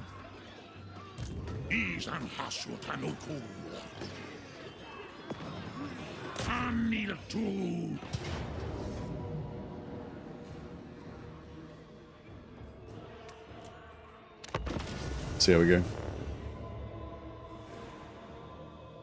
Gurmedni is the 4 regions north of you with iron and marble. Yeah, it's a good region. Good province, yeah.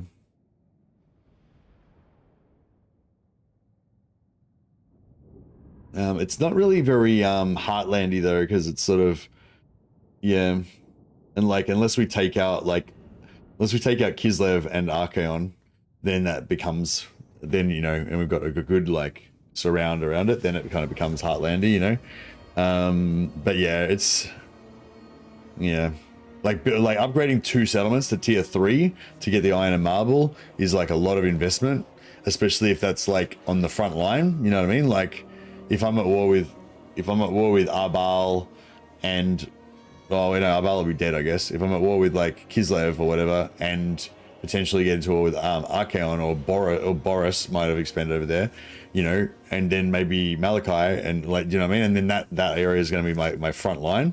Like I don't like investing in my frontline provinces because I don't like defending them. But I don't know. Maybe we could build some walls or some shit. I'm not really a wall builder, but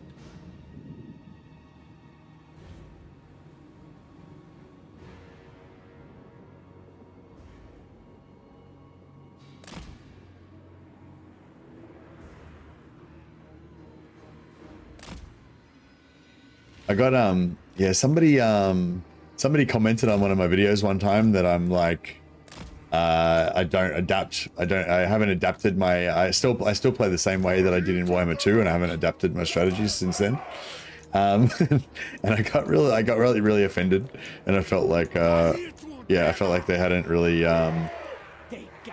they'd maybe like watched like one of my streams and then decided that based on that. And it's like, considering how many different campaigns we do with like all different strategies and all different races and stuff, but so anyway, so I was kind of offended and I didn't really want to hear it, but at the same time I was sort of thinking in retrospect, like, yeah, I don't really like change, and I'm and like a lot of people, I'm resistant to change,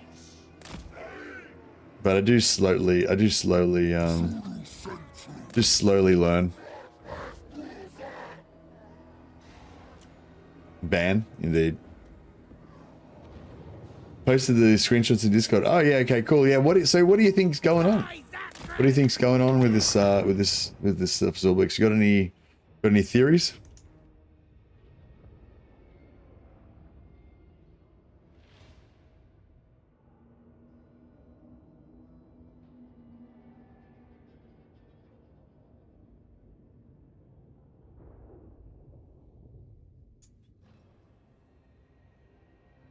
No idea, yeah.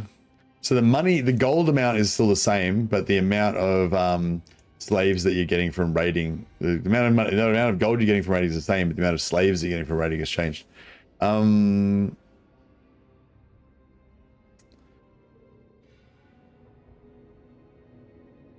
Yeah, I can't. The only thing I can think of is like that you might be inside the radius of something, you know. Like I don't think. Well, I mean, I've never heard of anything like that. I've never heard of anything like that where, you know, the distant, like standing in different standing in different hexes within inside a region makes any difference with anything. I've never heard of anything like that. The only thing, yeah, but I have heard of like, you know, like caravans and things and black arcs and things that give you stuff within a radius. But yeah. Hey, Alpha Wolf subscribed to tier 1 on Twitch. Thanks a lot, buddy. You're awesome. I'll put you on the roll of glory. What's your bull centaur render name? It's probably a raiding bug for labor, yeah, maybe. Are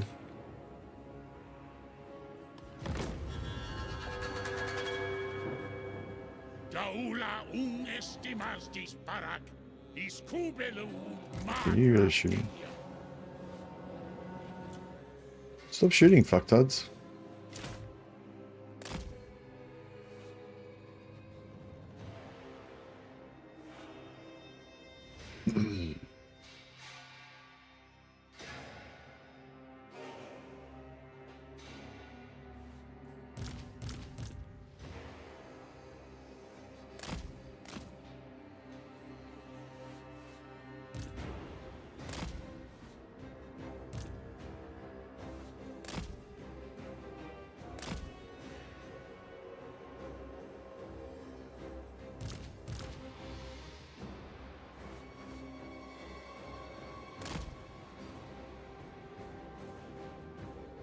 I think it might have something to do with Tsar Nagron's armies if he moves them into the settlement. Oh.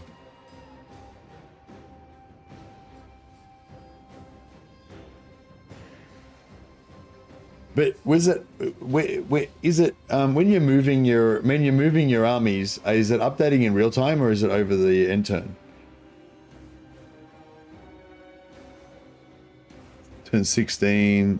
Turn 15. Oh no, there's two different turns, man. There are two different turns. One was on turn 15 and one's on turn 16. Oh, is there two on the same turn where it changed? Oh, sorry. Oh, so turn 15, 720 and 294. Oh no, yeah, so it did change. It changed on the same turn. Right. Sorry. Yeah, I didn't see the third one. Yeah.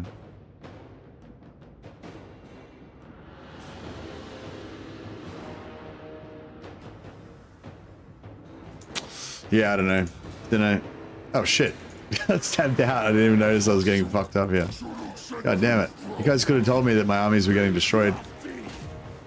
So much for our trying to get lots of captives.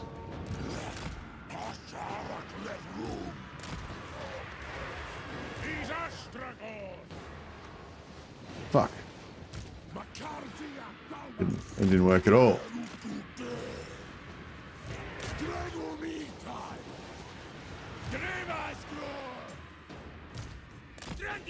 I was just like happily tabbed out and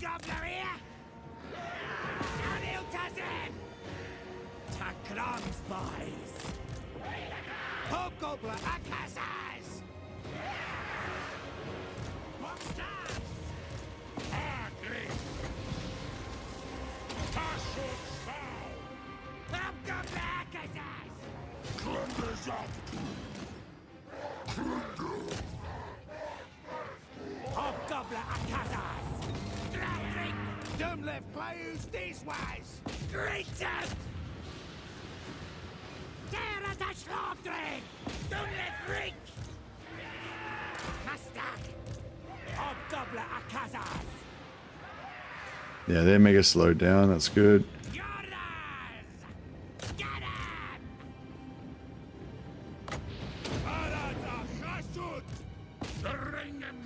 What's going on here?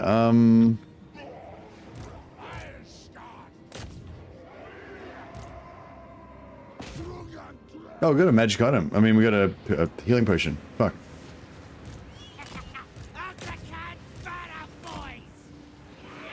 This is good. Use this guy to stay in range to keep him slowed. Beat the shit out of him with the ranged.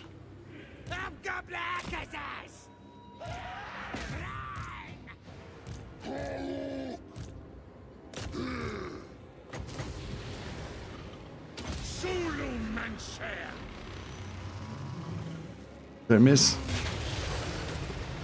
Not bad. These guys are still getting absolutely drilled. It's good.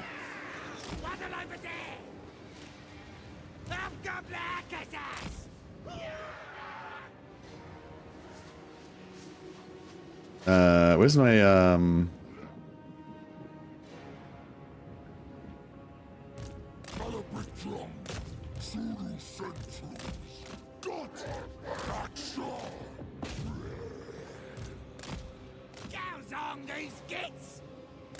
dude.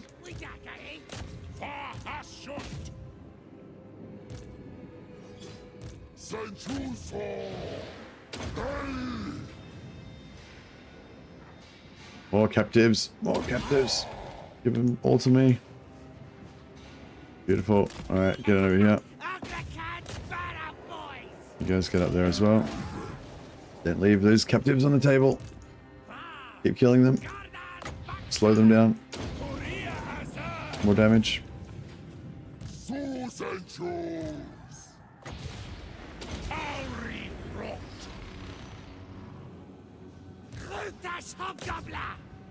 Stop them.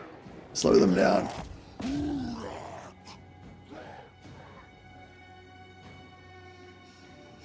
We kill that lord? Oh, no, he got away. What an absolute. What a bastard.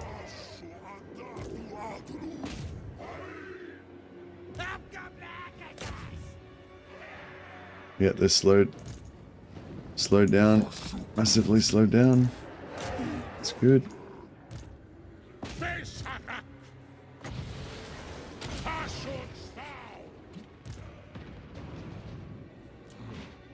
All right.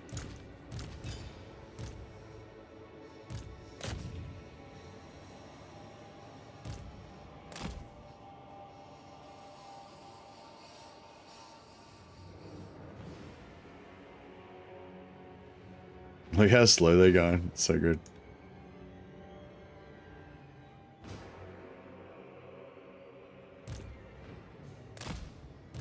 Alright. Get him. Ah, that wolf got away. I feel like you always cast the hammer so far up, the hammer extends to 0.5. What? Oh, you mean, yeah, I know what you mean, yeah. Have you ever tried playing 1v1 battles in Total Warhammer 3? Hey, Silver. Last time I played multiplayer was in the Creative Assembly tournament. Creative Assembly did like a tournament, like a special kind of noobs tournament for people who, you know, haven't really got much experience in multiplayer. That predominantly just play campaign.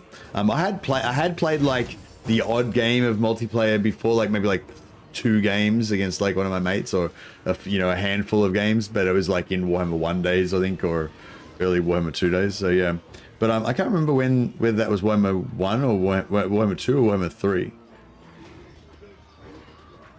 Oh no, I think it was Warhammer 3, because I remember having I played one time and it was like mega lag when I was trying to use my bear cav, and it just broke my heart.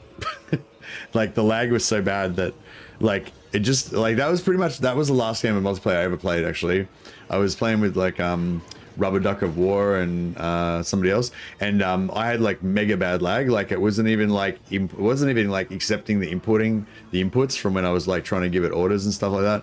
And so basically, you know, I fought the battle, and from my side I was like, you know, microing heaps of stuff and trying to do heaps of things, but from their side like my army was just retarded and just not doing anything basically most of the time, and yeah, I just got like stomped. But like I'd lost fights before, but had some really good fights.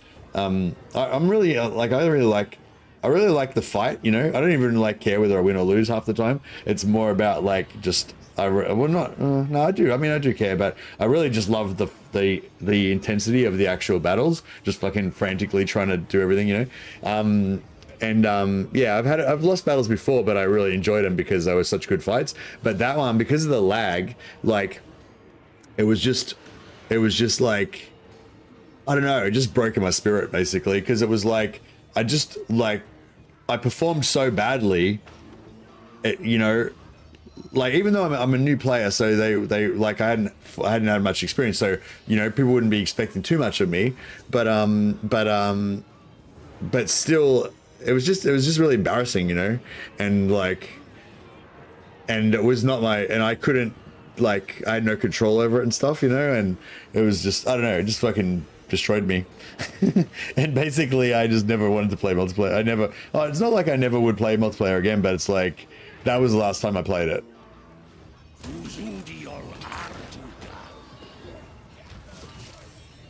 But yeah, no, I mean, just got the standard of Tsar.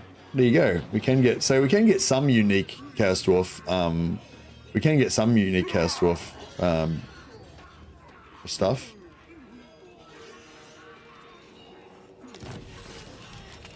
Lag kills the fun for multiplayer games. Yeah, it's just like I played a bunch of battles when we were training for the tournament, and then I played in the tournament. I didn't win or anything, but I think I did really well, and you know I was really happy with my performance and had some wicked battles. Some battles that I won, some that I lost. It was a great experience. You know, it was really fucking awesome, and just, you know, having all these epic fights and stuff. But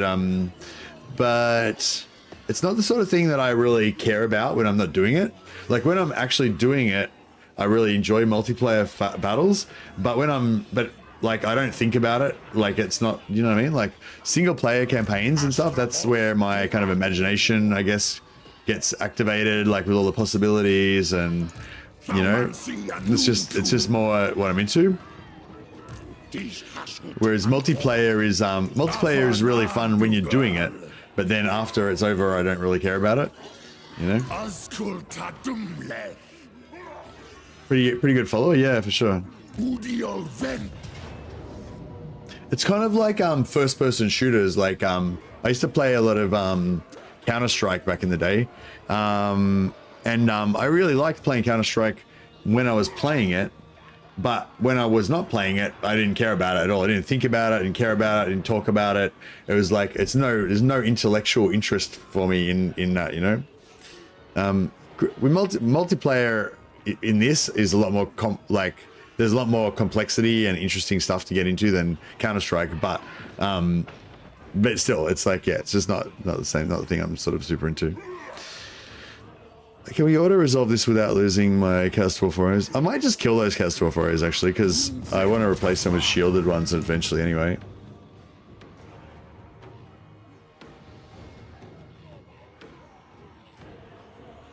Yeah, I think I'm just going to take the outpost anyway, because with the outpost we can build with the outpost I can build a strip mine and a gold there as well, and we can upgrade the strip mine to tier 2 if we really want to.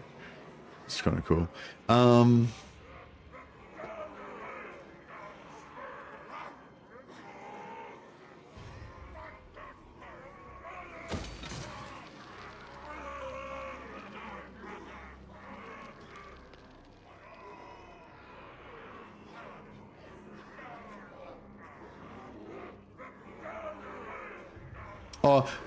Most multiplayer games I've had have had very minor lag, and they were fine. It was just something about that particular. And I think trying to play against people in England is bad for me. Like playing against people in America is fine, but if I try and play against people in like the UK and stuff, or like parts of like Western Europe maybe or whatever, like it's like really far away. And more, you know, if I'm lucky, you might get a really good connection, but you might not or whatever. Whereas, if it's like West Coast America or whatever, it's like not that far away. Or anyway, like, yeah, I've never really had bad, like, in America versus American people, I don't think. Maybe a little bit, but not like that. That was just, like, terrible. Like, that was, like, the worst lag I've ever had in any game. Like, it was terrible.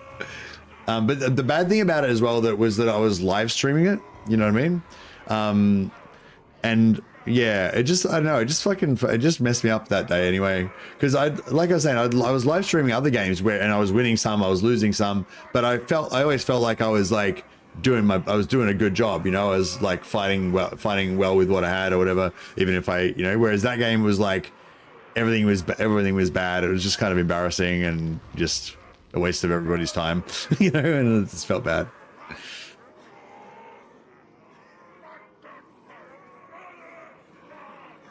But yeah, but that was the last time I played multiplayer, and it was probably like partially, you know, because I had that bad experience that particular day. You know, that was why I didn't play anymore after that. But like, that's not the reason I don't play that experience isn't the reason I don't play multiplayer. The reason I don't play multiplayer is just because I don't really care about it that much. It's fun enough, but it's just not really one of my core interests.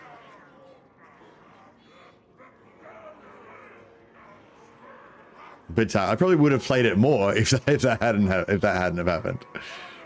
But yeah, killed my enthusiasm. Do you reckon we could get? Oh yeah, well, we'll get 11 each. We'll get at least 11, won't we? So we would actually get 75. Boom, 78. Looks like we get 12 every time. That's weird. Yeah, we got 12 every time. Our 10% extra is 20% extra. So that's cool.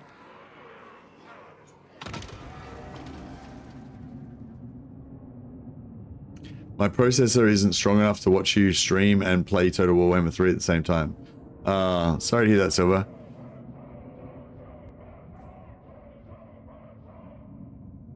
Maybe you can listen to my stream on your phone. Yeah, put my stream on your phone and listen to it on the phone while you without the vision, because you're going to be playing the game anyway, and then you can have Mercy Radio while you're playing your campaign. Do not dare leave the stream. That's right.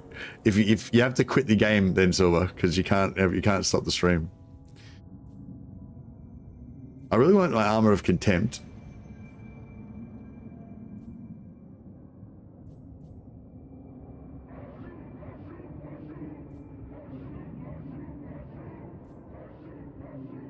So you reckon if I do this, I'm going to get unique items that I can't get in battle?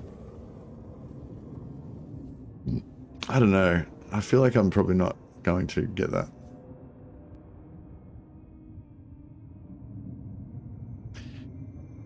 I might get armaments because, like, even though the armaments is fuck all and it's not really going to make much difference, later on once I get armament production going, it's really not going to make any difference. So, like, the only time it's going to make a difference is now, so I may as well get it now, I guess. Although it's kind of disappointing. I was excited to get something actually worthwhile. No, it was like starting to get something more impactful, I guess, but yeah. All right, let's rush that. Let's rush that and rush that.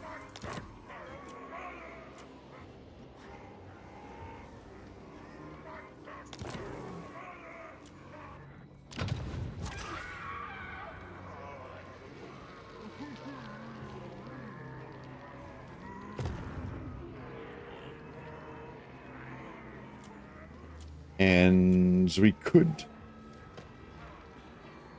go for more materials here. I don't know if that 3,000, I don't know if it's worth it though. It's not really that big of a deal.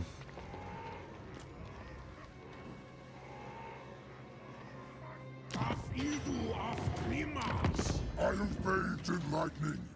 I am energized.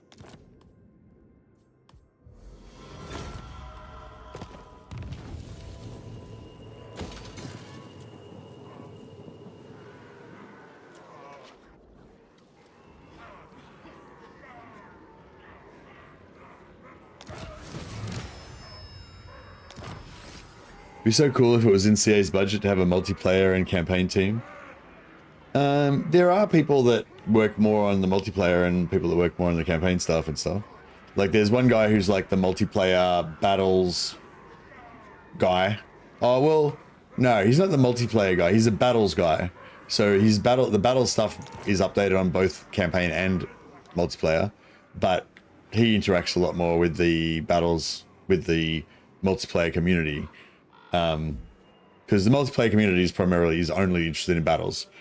So the battles guy is the one that like is constantly talking to the multiplayer community basically.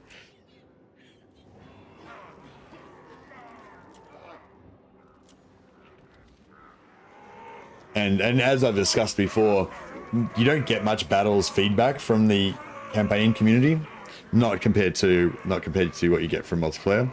So it's like, yeah, so it's almost like the battles guy is the multiplayer guy because, you know, almost all of the feedback he's going to get is from the multiplayer. Gondok. Oh yeah? What the fuck is going on, Zilvex? I just moved to a different spot and now I'm getting 40 more slaves per turn. I don't think it was closeness though, it was just like the specific...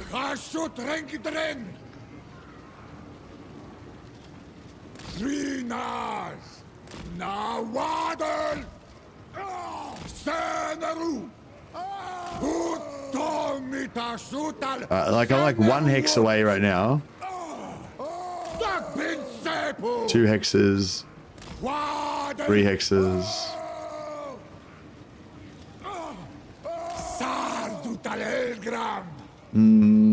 Yeah, I don't know. It seems like there was like a line there, and once I crossed it, then now it's, you know, now it's all good.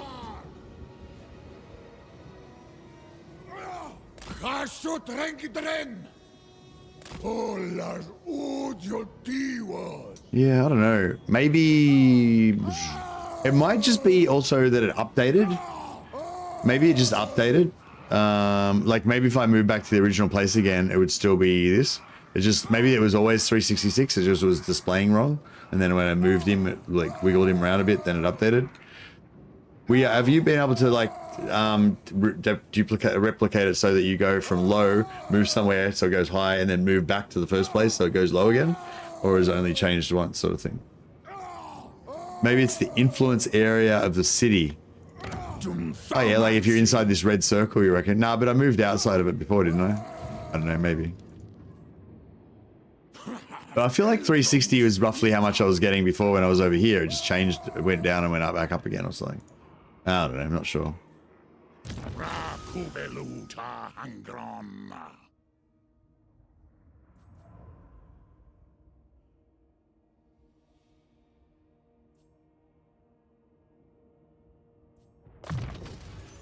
Narbetas Azapergi.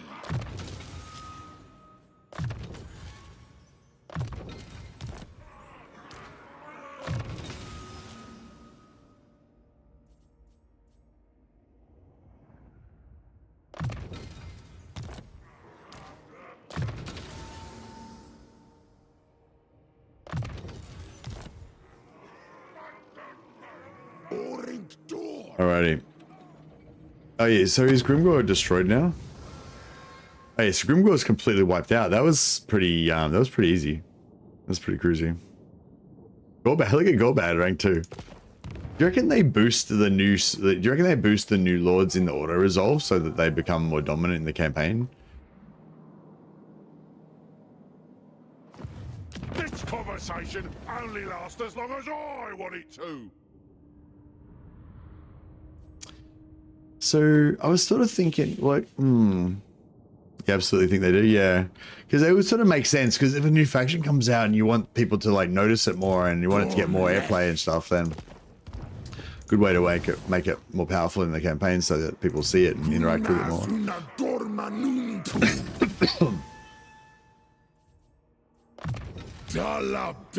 All right, so where are we going to go from this? So so we've kind of, if we want to keep rolling and killing, which we kind of do, then we should go after these ogres because it's 2 turns to hit that.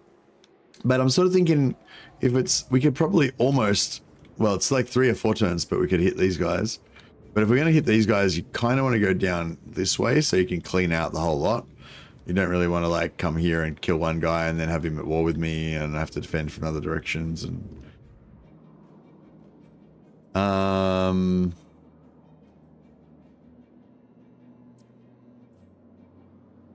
but yeah, I'm kind of happy to have this area here be a bit frontiersy, I guess.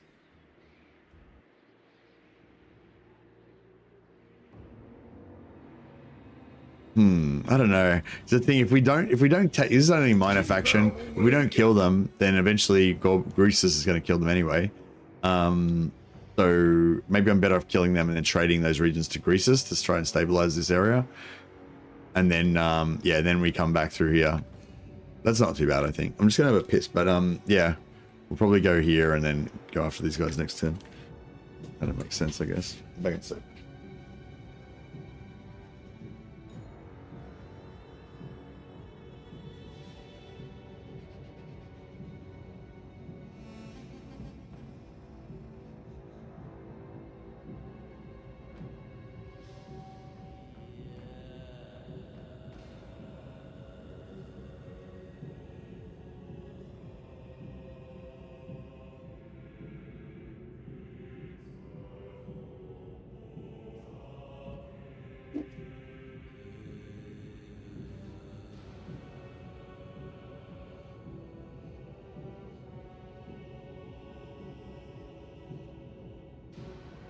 Or maybe we should look at where the where the resources are, because I don't think there's anything really. There's no iron or anything in here, is there? I don't think. I know it's trying to use this is a bit shit, but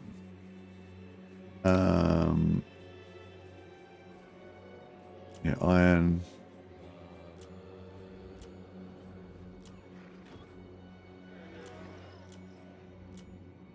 Yeah, there's nothing really. Yeah, marble, we got Carrick Flag, which is pretty good. Prague is pretty far away. Floating Mountain. Oh yeah, so Floating Mountain.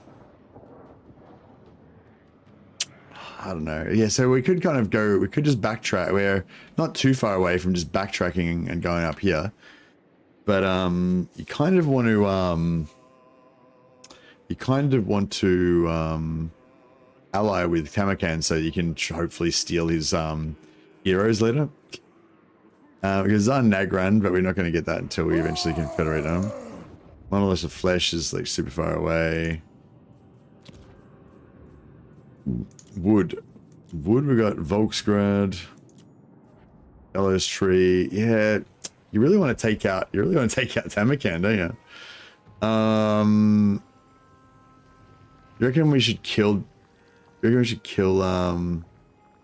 Tamakan? If we killed Tamakan, then we could actually safely ally with Kolek, and then we could use Kolek's allied recruitment to get Chaos Warriors and stuff. There's a lot of wood over here. That's pretty cool. Yeah, yeah, the Empire and stuff. The Empire's got a lot of wood and iron. There's like 2 or 3 irons in the Empire, and there's like fucking heaps of. There's 3 or 4 woods in the Empire. I'm pretty sure. There's probably a marble or 2 in. Yeah, like fuck, the Empire's where we should go. Hey, all the good shit's over there.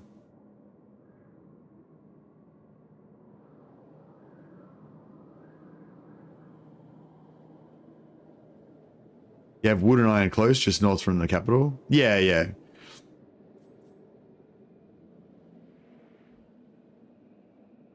Yeah, so we want to take this. But do we want to take this and then, I guess we want to take that and then go into Kislev and down into the Empire and kind of, yeah. So we'll kind of have this as our Empire here, I guess. And this will be we won't go any further east than here. The only problem is like, yeah, this here can be vulnerable to Cathay, but I kill Kolek because no fun stuff. Well, Kolek's really good to have as an ally if you want to use him as for allied recruitment. But I'm sort of thinking we should take out Kolek. I mean, I'm sort of thinking we should take out Tamakan because we get, yeah, we get wood and marble. And also, and then if we take that, then this is super fucking secure because we've got friendly allies. I come down here, take out what's his name, and then we can come down here, and then if we've taken this part, and then we come down here, then this is well, it's not quite Heartland yet, but our main stack is here. So basically, if something's right in the middle of your empire and it's surrounded by heaps of regions, then I consider that to be Heartland and safe, right? Or if my main stack is sitting on it, then I consider it safe, you know, like, so yeah. So if we come around here and wipe out all this, and then we go that way, then basically this is like either Heartland from this direction, because nothing's close, or our main stack is here, so nothing's going to come this way. Yeah, I don't know. I kind of wanted to steal Kolek's Tamaken's heroes, but that's a bit of a long-term investment, which I can't really be fucked.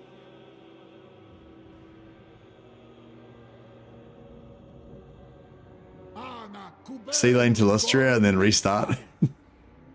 Yeah. Where's the sea lane here? It's where is it? Oh, it's here. It's here, isn't it? Yeah, it's nowhere near us.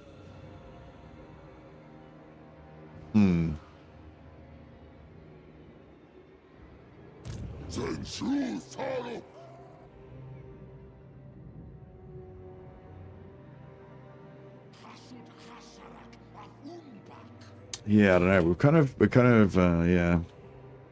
Yeah, it's like 2 turns to Firemouth is, but even, yeah. 2 turns to Firemouth is probably like the best.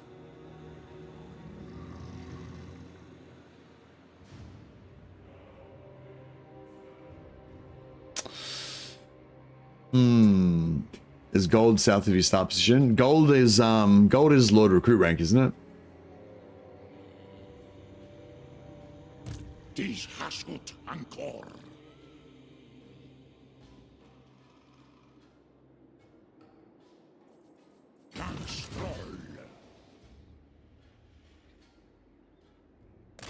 Yeah. Okay. Thaumansia nunku. Ulastas. Nahitiwas. Yeah, we'll just smash this up first, and then we'll how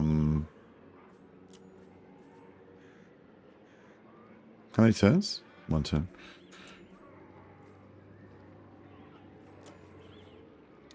Thaumansia nunku.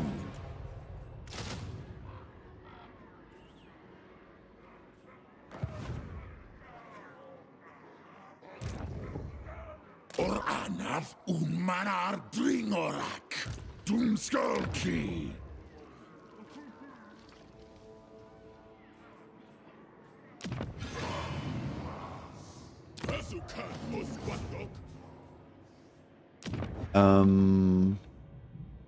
So yeah, so he takes that, we just like smash this a little bit, then we're going to come back down this direction, I think. Yeah, so I'll try and catch these guys to come and kind of catch up that way.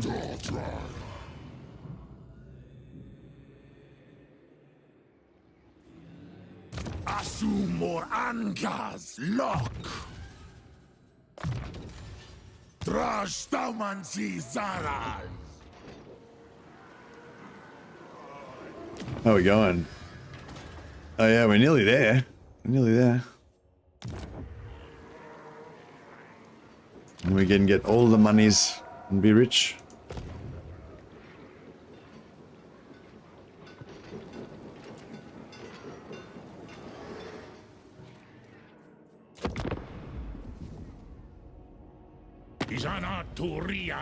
What does she want? She had to declare war on me. Like, we barely even know each other. Why are you declaring war on me? How many regions? You got 6. Alright, whatever, yeah. I'll pay her to not be at war with me. We can probably get more than 900 gold from somebody else to go to war with her, so...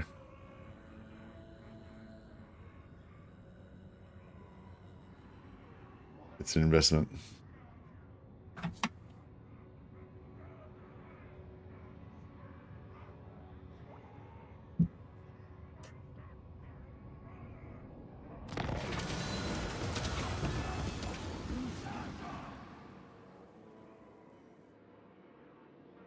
We haven't had any fights yet, so we don't need replenishment.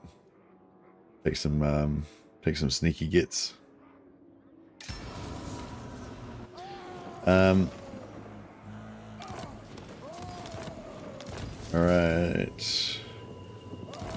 We've got an infernal musician, +5 leadership for our own army. Okay. Well, it's not quite as useless as the other one, but it's still, you know, quite useless. Which race would you be most eager to read books on? Empire. I've read quite a lot of Warhammer books, and almost every single one has been based on the Empire, or it's been a Gotrek Felix book. When most of those were set in the Empire as well. Yeah, Empire is my favorite faction to read about for sure.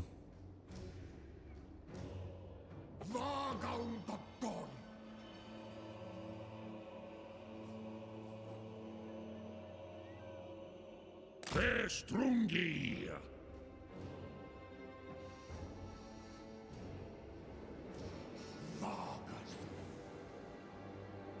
Gumleth. Awanrag. Afsepusan Sominu. Utamas un ut anadzan.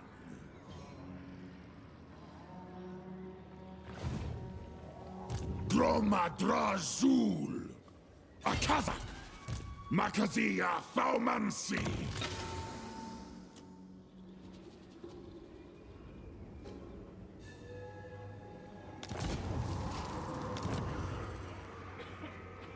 Derastrazar Ruintongue lives once more. Got Gristas Wanas. Debdalria Grundal Haskala. Doomleth. Oh shit. On it. They've got a lot of ogres. Zul Unajar. Dum Thaumansi. Dum Thaumansi. I think we need more cast dwarfs. More chorfs.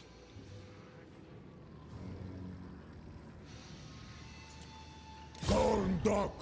Gorndok. Ardugaltok.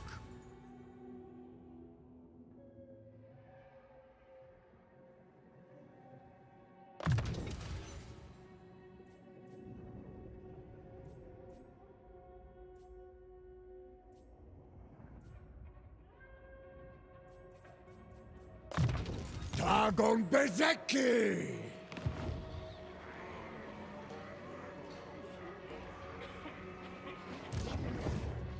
Fuck yeah, I didn't realize they were going to be so strong up here. That's more than we can handle, I think. Dish Hashut Ankor.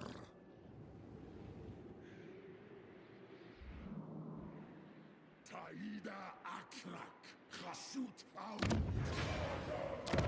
All before the mountain god.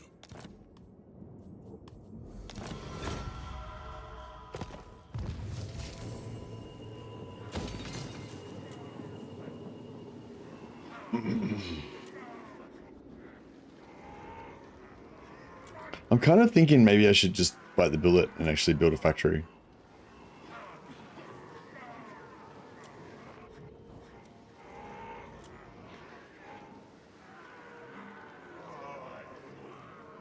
I love how happy Gordard's is in his icon. He's having a ball just being in the game. He's loving life, eh?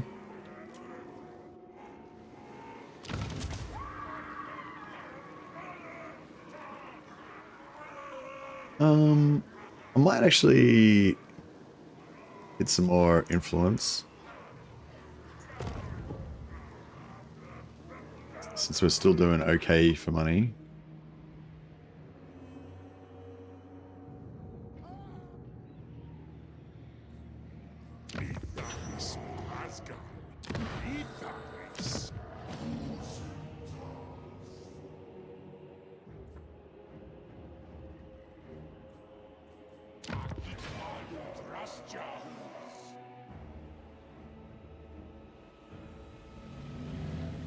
All right.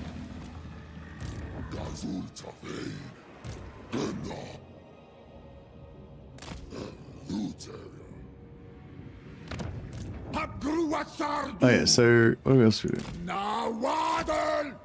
Yeah, so we're outside the area now. We're outside the... yeah, I can't get it. Don't seem to get it to go back down. Yeah, we're getting like 12 influence per thing. It's pretty sweet. We're raking it in.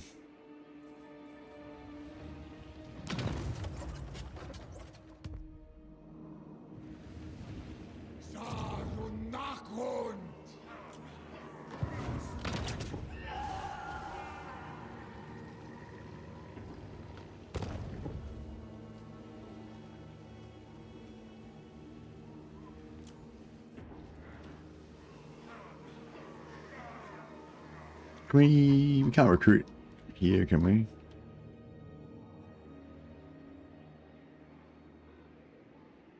No.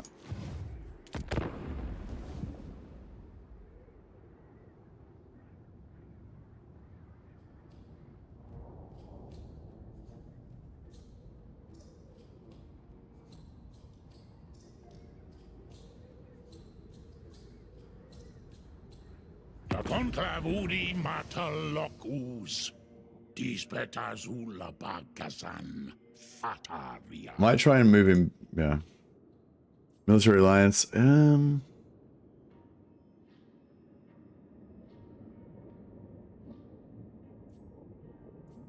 How about we go defensive alliance?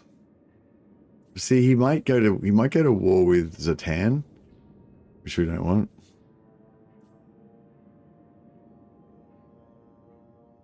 Yeah, no, we'll just let it play out.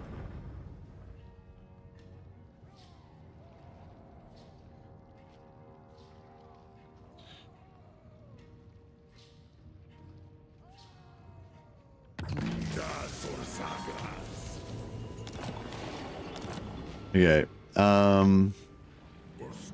Yeah, so these guys are the same deal. Gromadrazul. Sabarartun. Tumskalki.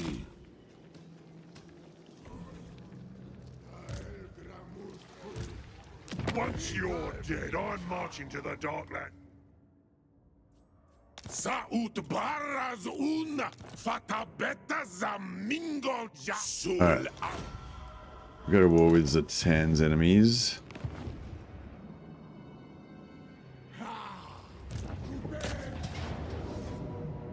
We'll see if we can get away with zone locking with this guy. Now I don't know if I should leave. I don't know if I should leave him there because he might die. Draj da baratu. Dantalaj. Rikazen.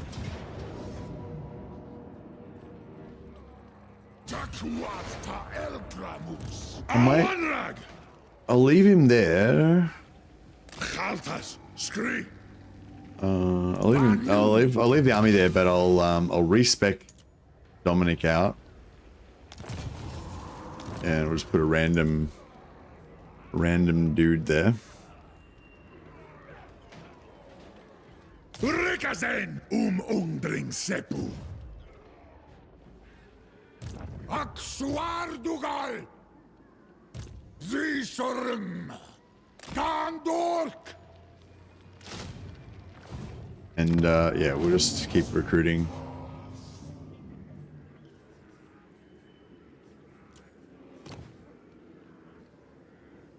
Income from raiding, income from sacking settlements. That's what we want. I think if we replace, we don't get the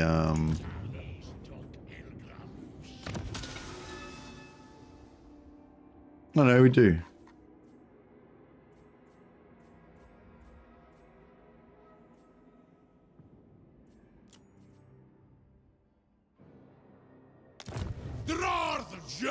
Yeah.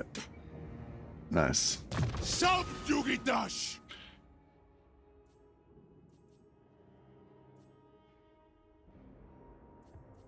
Yeah, what's the upkeep? 953.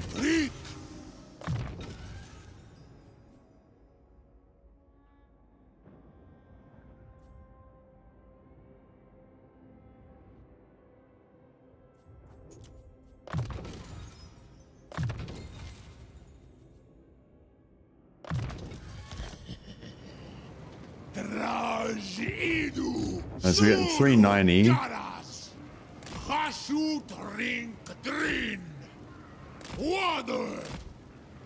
Yeah, I feel like this is about where we were last time. I reckon it's just that it just updates. If you move, I just reckon if you just move it, it just updates. Like, it's like that was what it was meant to be anyway. It's just they hadn't updated yet, and then when you move it, it just updates. Unless we can verify that it's like you move it and it goes up, and you move it back and it goes back down. If it's only changing once in a turn, then I reckon it's just updating.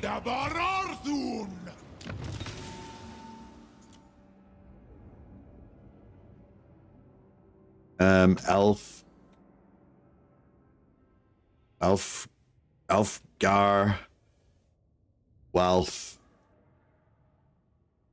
Alfgak, Walf,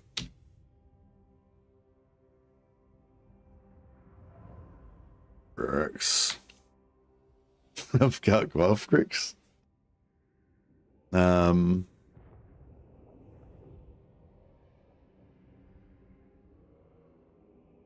Trampler, the Trampler. The Trampler doesn't sound very terrifying, doesn't it? But I feel like getting stomped to death by a bull's hooves would be pretty terrifying. But literally, you describe that as being trampled, but it just doesn't sound that terrifying. The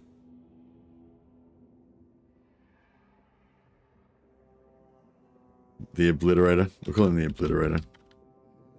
Boom. Alfgak Balfrix, the Obliterator. It's not the best. It's not my best, but gets the job done. Lifebane Blade. Lifebane.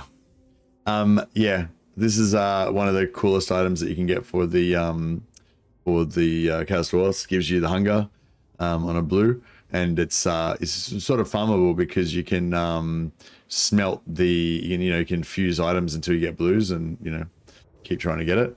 So it's pretty cool. Gut Stomper. That is pretty good. No, Gut Stomper is it's a bit too green skinny. I feel like yeah, Castor wouldn't go for a name like that. But yes, the Lifebane Blade. Glorious.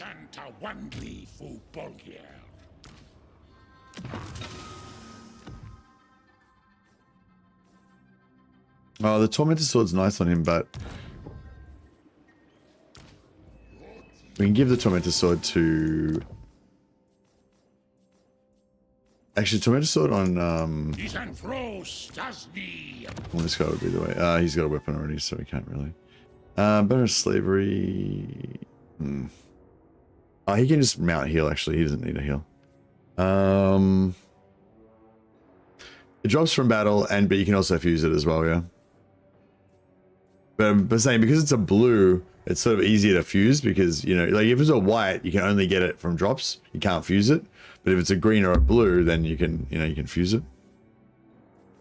It doesn't mean it's easy to get, but yeah.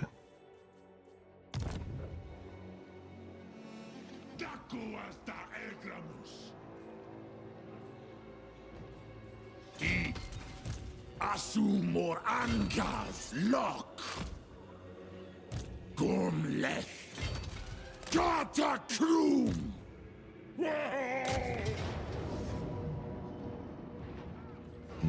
Actually, I'll give the potion. He's probably going to replenish over the end turn anyway, but we'll give him a potion of healing. Grunta Orcs.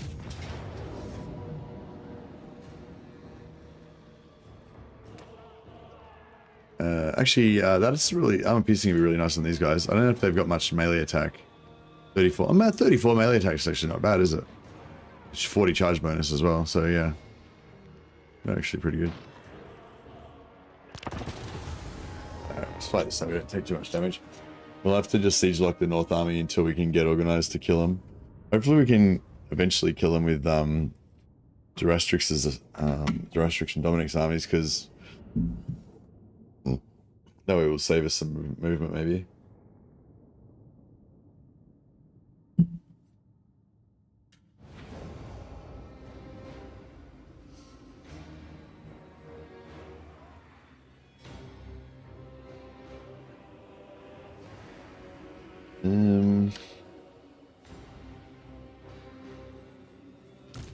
Lock the drafts,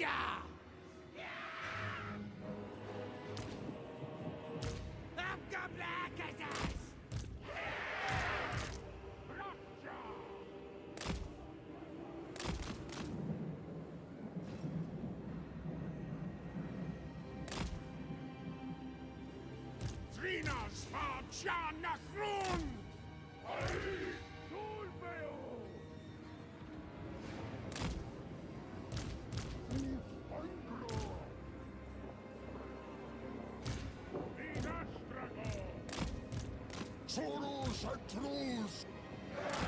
Hobgoblin Akazas! Alright, let's try.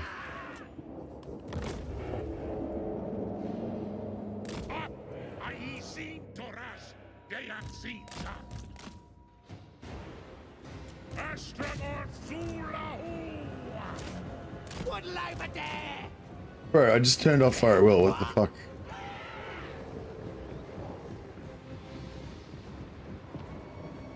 Hobgoblin Akazas! A great boss!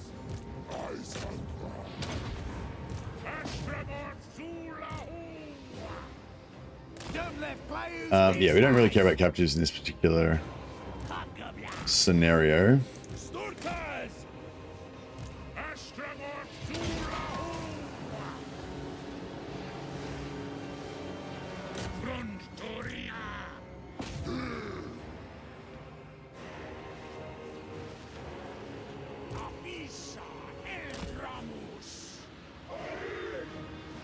Hobgoblin Akazas! Battle over there! This was, boys! Korea Hassan! Karnas luck! Astrogoth Zulahu! Harsud Arut! Mosh! The best gift! Boys and Saddle Gits! Strong boy! Razoo! Grema's Glor! Zulu Manser! Plunder!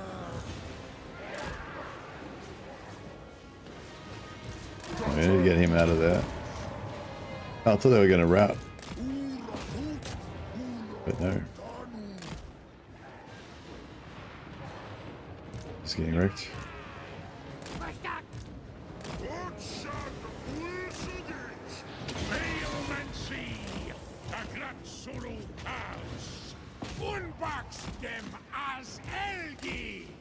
Oh shit.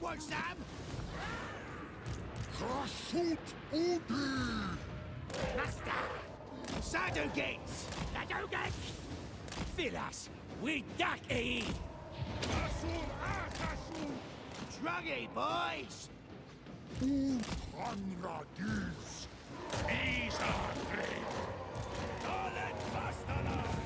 Nice.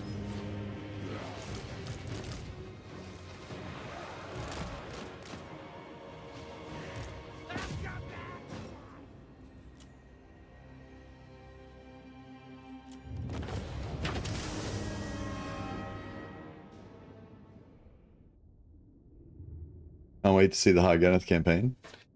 Yeah, I've done a few of them before, but I'm definitely up for another one. Yeah, probably maybe next campaign. I don't know. I feel like I know some people like the Witch Elves, but I feel like a lot of people don't seem to like Dark Elves. I think Dark Elf streams don't tend to do as good as some other streams, maybe. Or I don't know. It's hard to know because there's so many different factors that go into like, you know, whether a lot of people like might just be a matter of whether it's a busy night that particular night as well, what day of the week it is. It's like, you know, everything kind of affects it. But yeah, anyway, long story short, I'm definitely keen to play some witch elves, but you know, sometimes the streams don't do as well or whatever. So yeah. Alright, let's see if we can. Yeah, I had it on fast movement speed, so we couldn't really backspace properly, but that's right. We still get to keep a bit of our movement.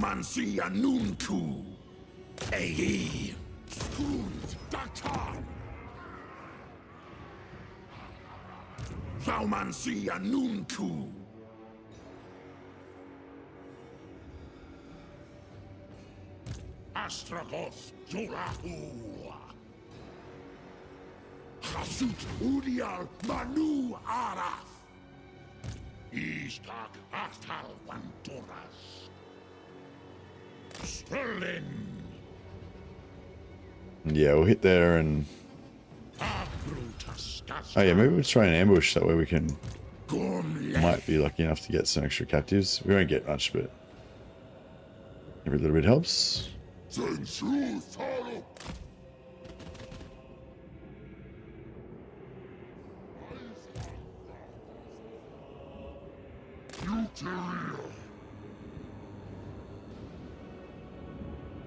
You think Kislev will get a rework? They seem kind of undercooked, and I feel like they're not getting another DLC. Hey, Monkey, yeah, no, they definitely will. They said they actually already announced that they're going to go back and give actually, I think they did. I'm pretty sure that didn't they I'm pretty sure they mentioned something recently that they were planning on going back and looking at the Shadows of Change. So Kislev, Zeech, and Cathay.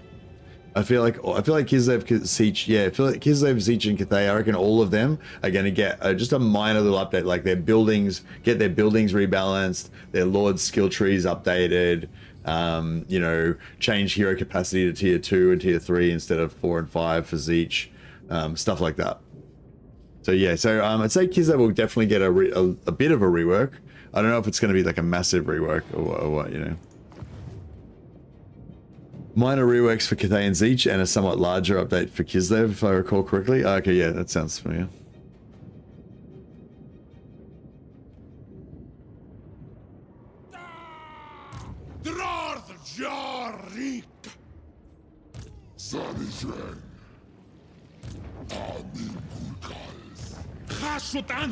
Yeah, hopefully this will be fine here.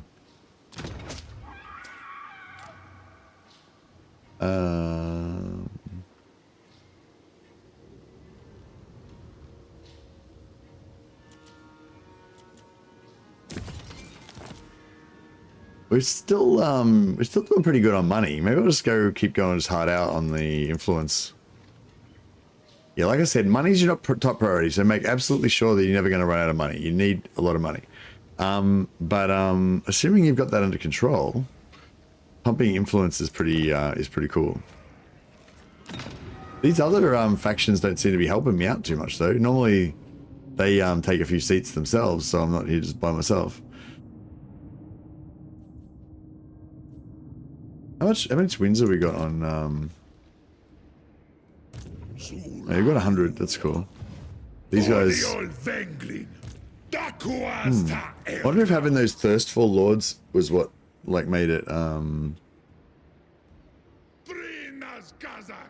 thank you note from New Year's was when they announced it. Okay, cool.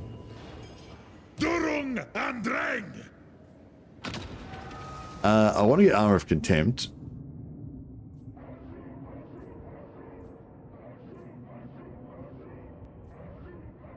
I don't think I'm going to take another one of those weapons and armors for a while because, you know, we're just going to get shit armors anyway.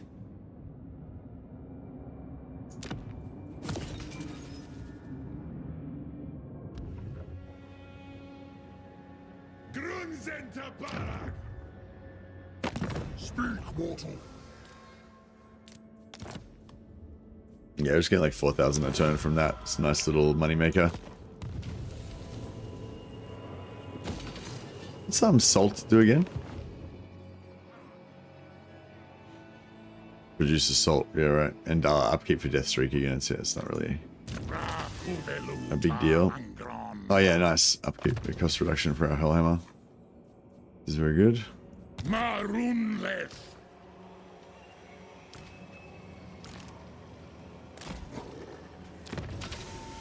just mount heal this guy, so dismount him and put him back in his mount. That puts him back to full health. Gunners! I even boys here! Makazia Faumansi. Anfa Grimazul. Yeah, I kind of want more. None may direct my recipes.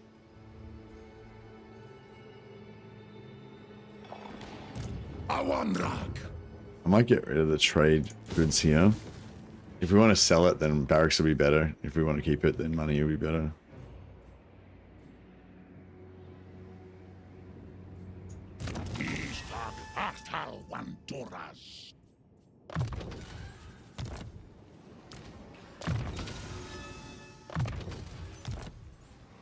Kunas una gorma nunku. Abernu grutasha nunku. Drastrom. Upcrew. Actually, may as well get a fourth lord here just so we get extra magic item drop chance. First of all, shoot, no. No. Oh, needful fire, nice. Yeah, needful fire is good. Zibato tough leg. Demnin makas. Medicine plants give 3% replenishment rate faction wide. There is a medicine plant somewhere, isn't it? Oh, it's down near Drazoth, yeah.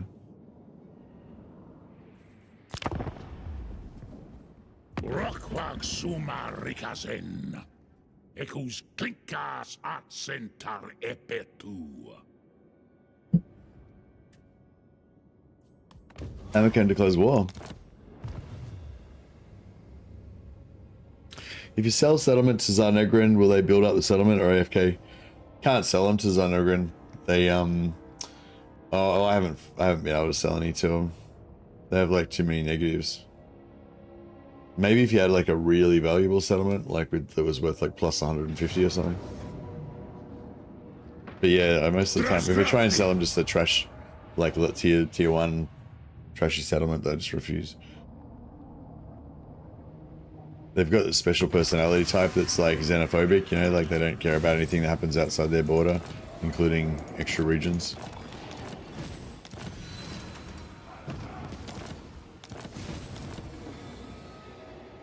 Alrighty then. So yeah, next Kadai domination.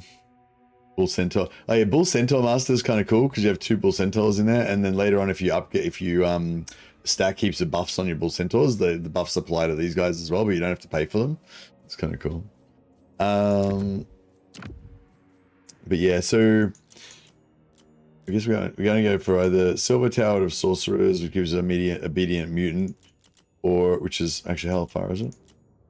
So that's 8 turns, or we could go for Wizard Caliph's Palace, which is 10 turns.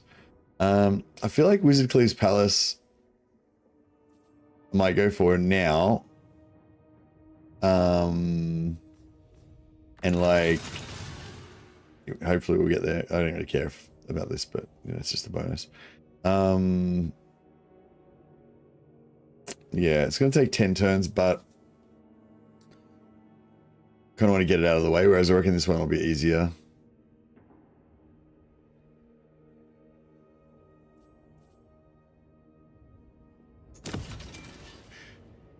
Yeah, so if we can make it successfully to Wizard Caliph's Palace, then we get the follow that gives us plus 10% movement, which is would be a good boon.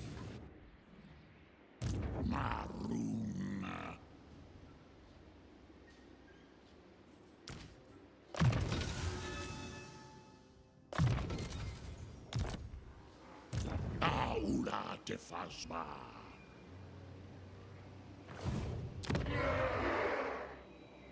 Isan Hasutanoko, Dronta Orcs. Arak! Utan Marzul Israel Taduras. Or Anna! Hassadu Ardugal Ulahari. Orsepu Argru. Astrogoth Arak. Alright, I think we can Kasak. we'll probably auto-resolve this. But I might sack it, because we're going to have heaps of movement left over.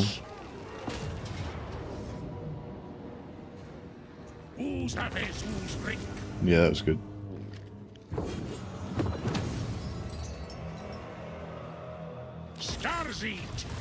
Yeah, I could have done better than that. That's still pretty good though. Dumfaumansi. Jar un kuz. Tagrungron apgru. Angva grimazul. Afsepuzan suminu. Dot gristas oanas.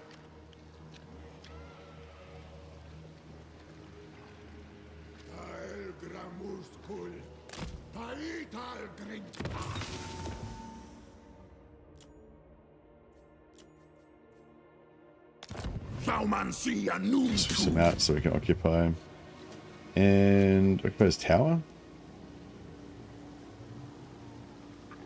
If we occupy his tower, then it makes 100 gold for 0 input, which is kind of cool.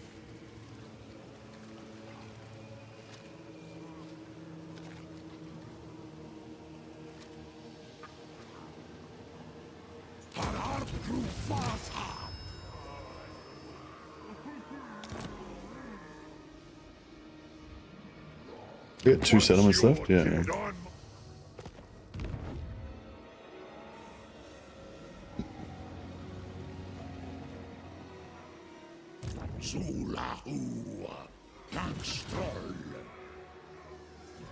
I reckon if I had got that backspace a little bit better, we would have been able to make that.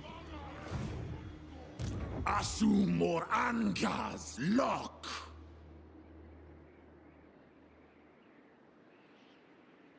Anadok Binta Ardugai.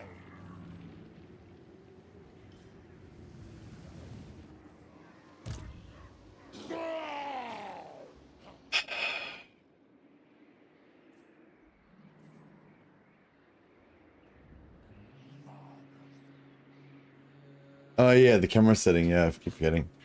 Yeah, I should have done it, yeah. Yeah, this is fucked, because we can't, this army can't do anything, so just sitting there waiting, just wasting gold, doing nothing.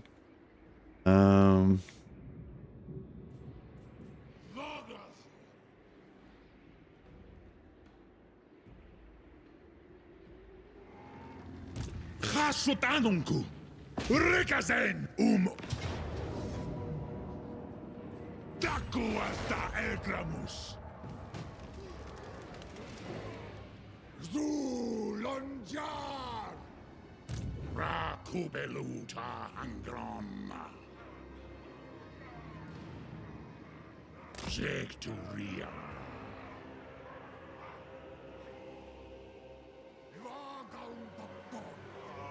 Dromadrazul. Ulastas. Nahitiwas. Gumleth. Makazia Faumansi. Afsepusan Sominu. Draj Dabarapu. I obey only the great Moor.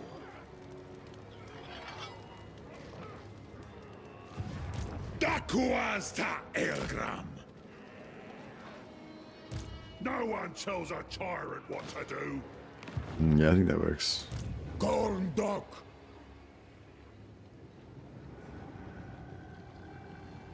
Osturkas Erpetu Unjar.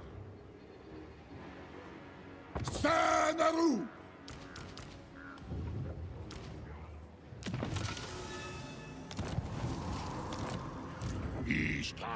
Alright, I think that works. So yeah, I was sort of thinking about selling Firemouth. Only ogres allowed.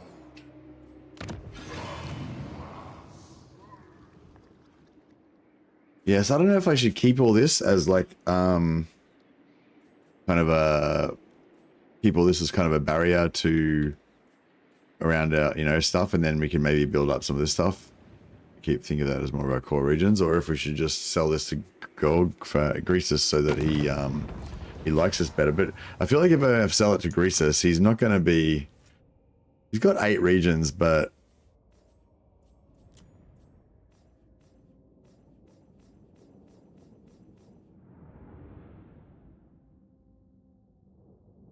I don't know. Do you reckon?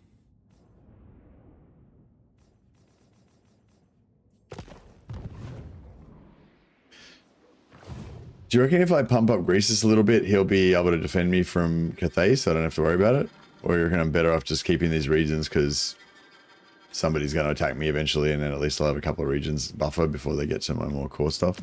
But I mean, none of this stuff's really that valuable. I can keep it like all of this shit as just like kind of crap I don't care about really. Like unless they actually get to here.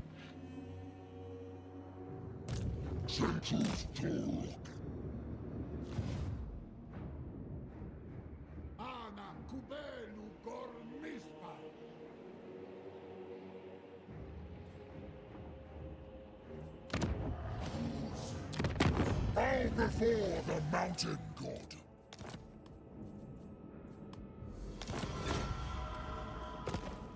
And my whole plan to invade the Badlands down here is kind of ruined now.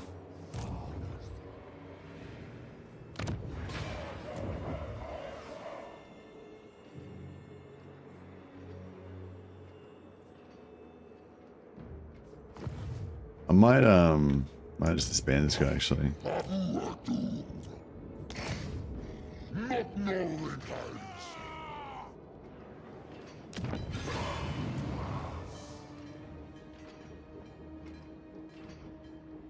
Sundering attacks.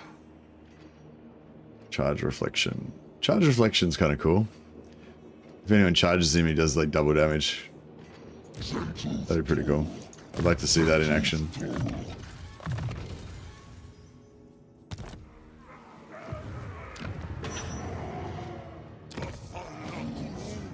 Yeah, because people would charge. Oh, you have to be stationary. I wonder whether that would actually work. Probably never really try it out properly. I have bathed in lightning. I am energized. Yeah, I'm gonna ally with these guys because I can't really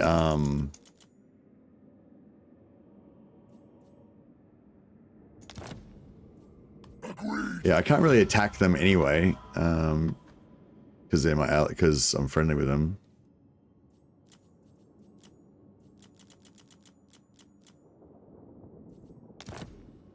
Good. Plus Temekin's gonna wipe them out in like one turn anyway.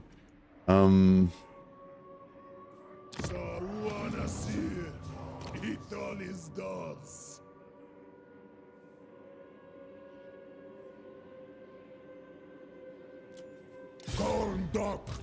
Gareth Corndok!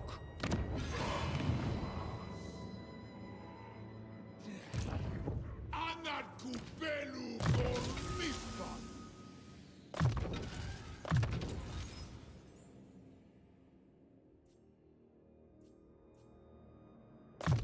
Dagon Bezeki! Could be useful to have some ogre soldiers in armies. Yeah, maybe. Could be good. Could be good. Oh yeah, so 396. See, it's gone up a bit more now. I think it's 396.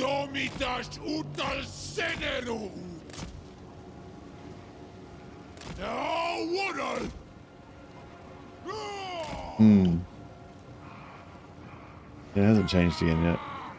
Yeah, I reckon. I don't know. Unless you can come up with, unless you can, you know, unless you get any evidence to the contrary. I think that's what happened with that. It just updated once, and we moved it.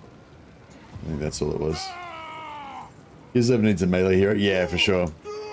Yeah, I'd love to see either a Streltsy or a like Gospodar Lord sort of, but a hero version. You know, like a big, thick, kind of armored Kislev warrior kind of guy, or a really lightly armored kind of assassin sort of dude, kind of like the Goblin Big Boss, kind of like the Goblin Big Boss or something. That's like a horse riding, fast, lightly armored character, kind of like runs around.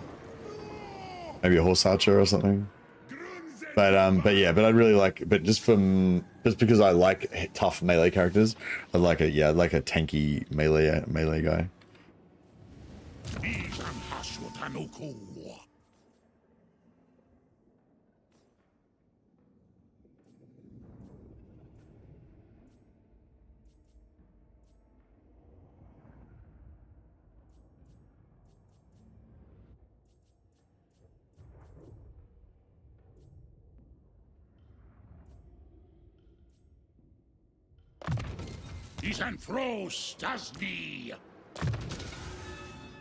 I wonder what it's going to be like going up against Tamakan.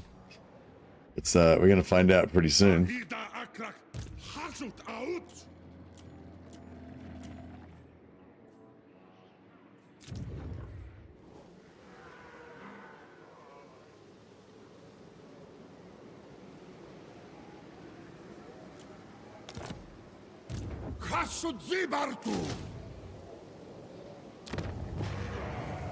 Wonder what we're gonna get. What we're gonna get? Save a Mountain.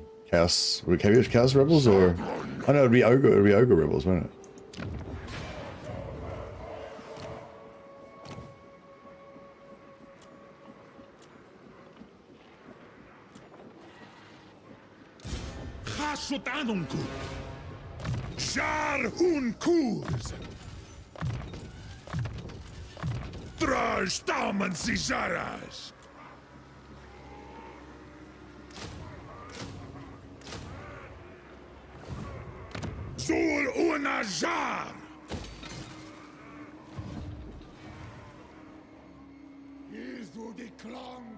Chaos Dwarf, best alliance for Chaos Dwarf is Dreadquakes without, so you can get Chaos Dwarf, so you get Dreadquakes without increasing.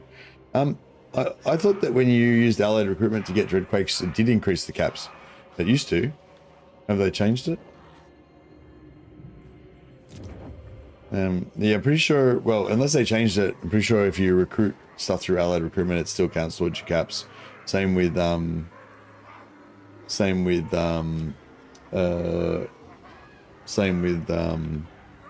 Tomb Kings as well.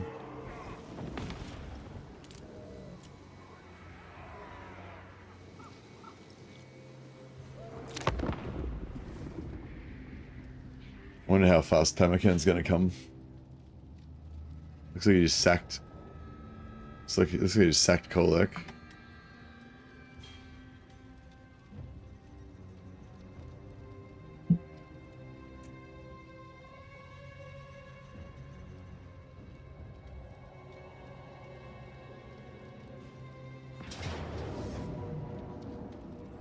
Off Grimgor, Elgram.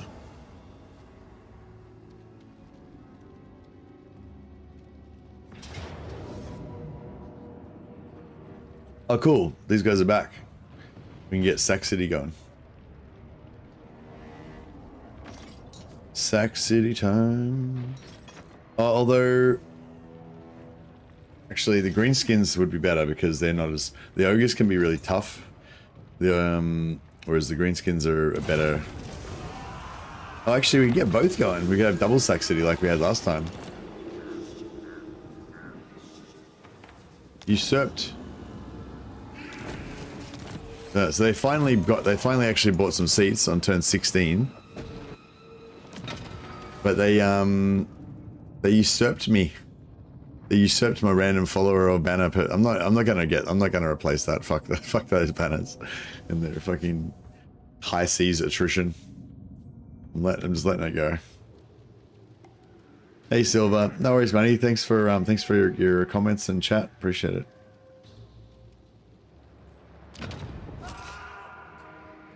No, I'll leave that for a second. Doom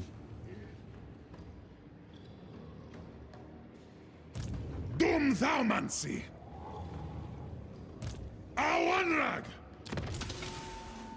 Can we get the Dominator back in again, or is he... So that for one more turn? One more turn, yeah. That's alright. Grunaz una gorma nuntu. Akaza. Doomskulki. Gruntaglong. Groma Drazul. Gomleth.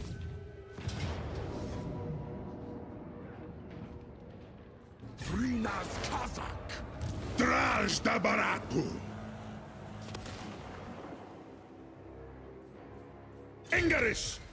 Aula de Fajwa. Asumor Angas Lock. Maruna.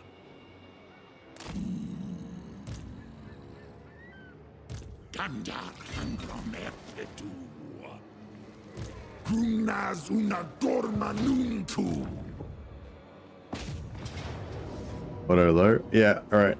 I feel like low... I feel like low doesn't mean as low as we think it means.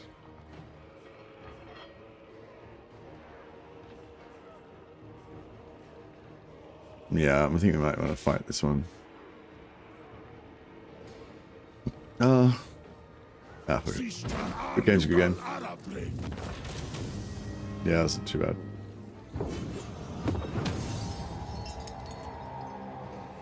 So we're at 205 initial labor. And 84 additional, yeah. I might just take it as a factory. And just randomly, just kind of like randomly build some factory action.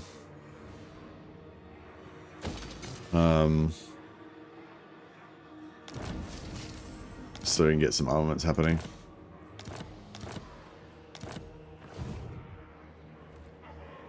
Anfa Grimazul. 3 turns, only 3 turns till we start getting the big monies. It is nice knocking that out quick. It is nice getting it fast. We get it by turn 19, and then we're rich. Well, you know, it substantially eases our financial issues. Dibnin Makas. Sulahua. Intres. Angva Grimazul. All right, I'm gonna do this guy just because he can hit it in one turn. Get it over and done with.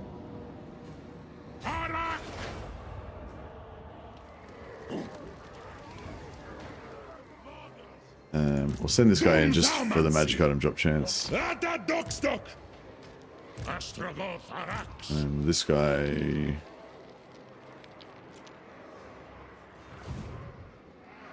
Makazia Faumansi.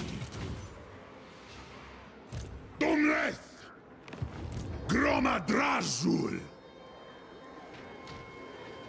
Faumansi Kira. Tier 2. Astrogoth Arax. Anil Tools. Yeah, I'll so what do I have to do, Anthony Caputo, sorry? I don't need, it doesn't matter on this one because I actually want the full backspace. But I go my faction, Lords, low. Is that it?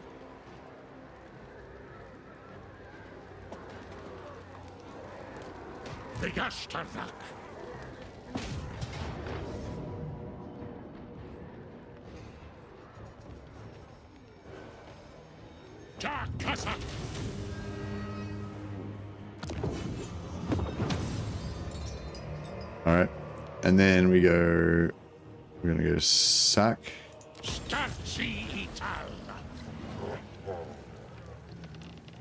I think I had to do low and normal. Low and normal, maybe. Yeah, I know it was on fastest, so.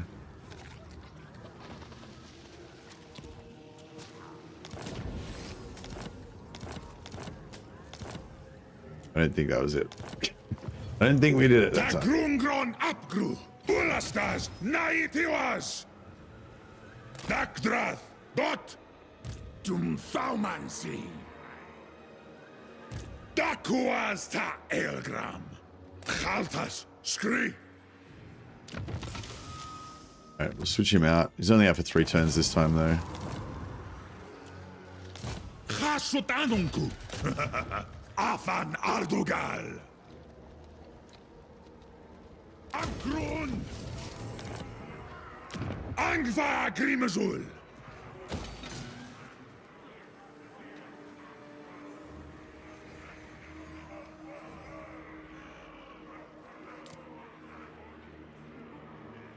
Awanrag, Eso Annunku. Ismus, Richards, Wattlepati. Asumor Angas. Lock. Alrighty, Titan's not Shitty's Peak, is that one? Awanrag. Ida Hasut. Alright, we'll keep him in because he's Hasanak. rank 7. Argru. Zul Unaja. Because rank 1.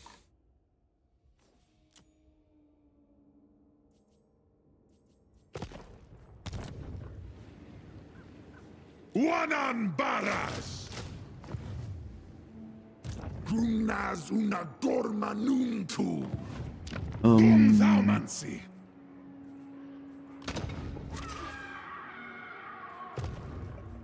Alright, actually, we'll cancel that. We'll temporarily build this just so we can get 1 turn of recruitment.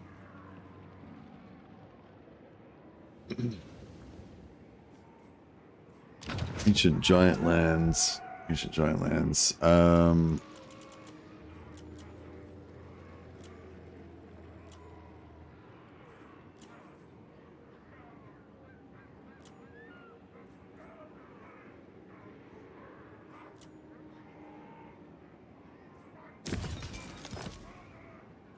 And yeah, we'll rush that. And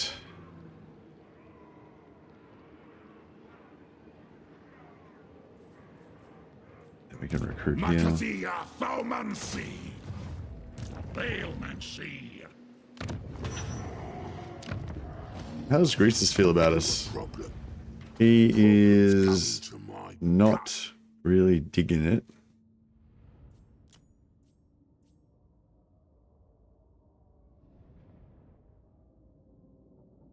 40. He seems pretty decent as an ally.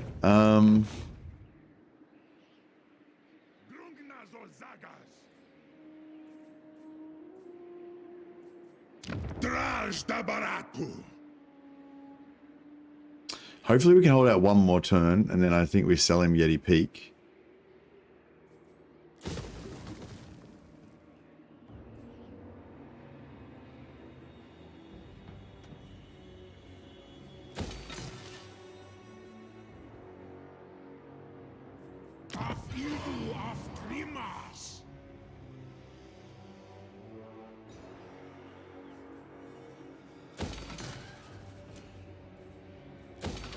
And we'll just sell everything, I think.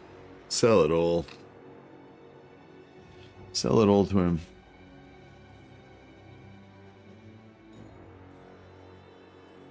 Can you see if it'll give you the option to convert an ogre capital city to a tower or only a factory? The capitals are just the same as any other capitals. They can be a tower, a factory, or an outpost. They just don't have walls, though, I don't think. Because they're ogre lands. That's the only difference. Dalabdanu. Angonuvis. Eso Annunku. Taal Ilvizar. See, it looks like he beat the shit out of the challenging stone, but he hasn't occupied it. Dumlet. Ardugalta.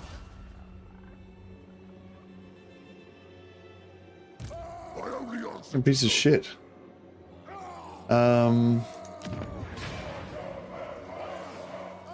Yeah, it looks like he's going after Ice Spear. I'll trade him Ice Spear for Blizzard Peak. And then hopefully he'll go after that instead. Very well.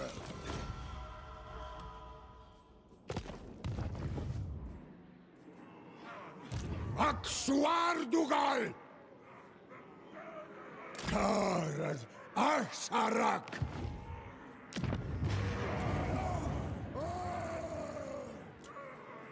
Saumansia Nunku! I built a barracks there. Hopefully he'll try and stop that. So that he can... Oh shit, I was trying to sack this, wasn't I? Shar Kuz! Ardugalzan Tabarag! Bafin Hastala!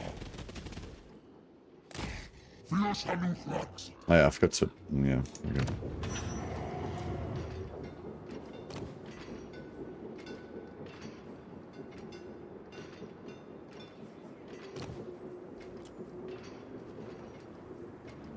Hated's pretty good.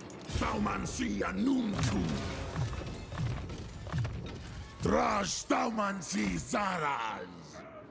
Dakuas ta Elgram! We are mobilizing. Just bringing everyone up to take on Tamarkan.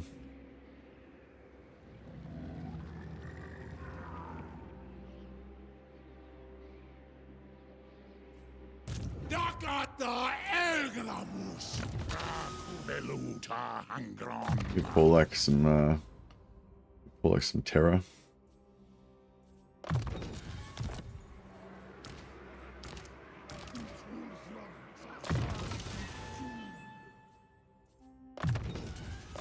Nice, get some summons.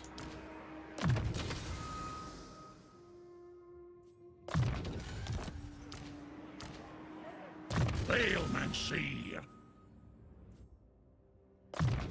Marunleth! Drarth Jarik!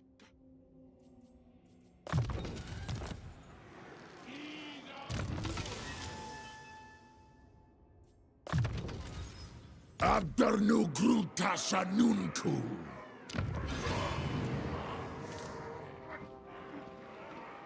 Alrighty.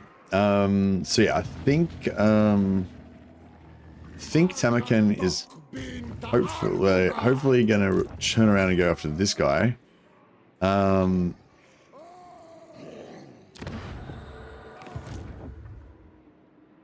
Hopru! Nati was off! So I'll put this guy here.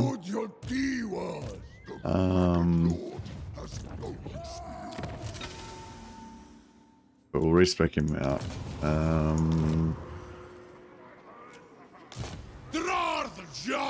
This guy. And yeah, so hopefully either...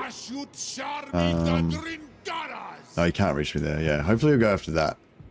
And not after that. Because now there's like 2 settlements between me and him. Even though he's at war with Ice Spear. Hopefully he'll... yeah, hopefully he won't count that.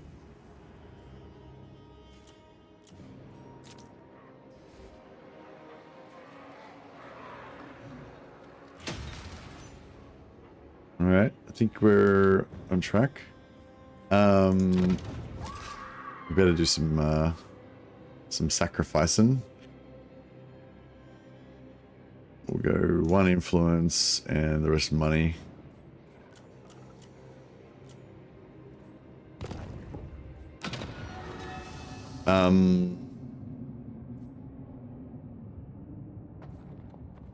What do you go for? Replenishment. Yeah, replenishment's not bad.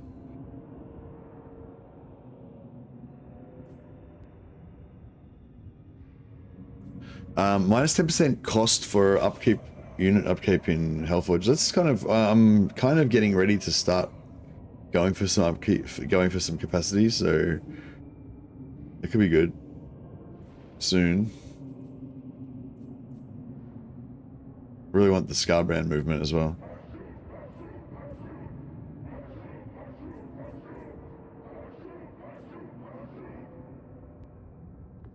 Yeah, there's nothing else I really want really badly anymore.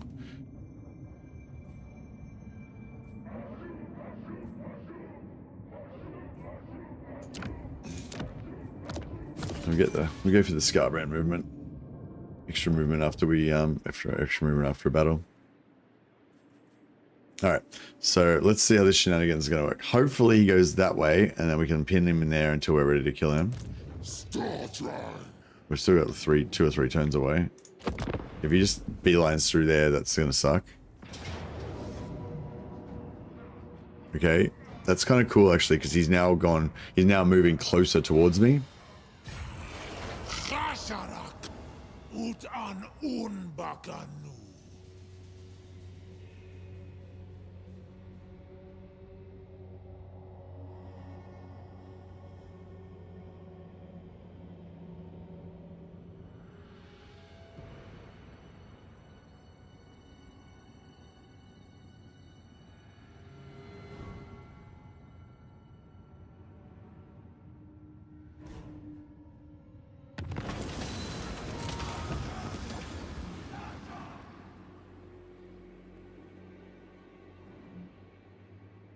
Melee attack and weapon strength bonuses, melee defense and armor bonuses. Well, I guess the armor would be better for auto resolve, yeah. Oh, actually, I don't know. Weapon strength might be good for auto resolve as well.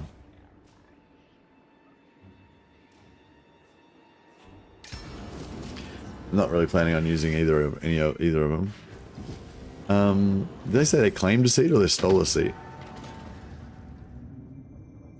Yeah, they just claimed a seat. Oh well, now that they've started taking seats, they're just going gangbusters. They're going ham.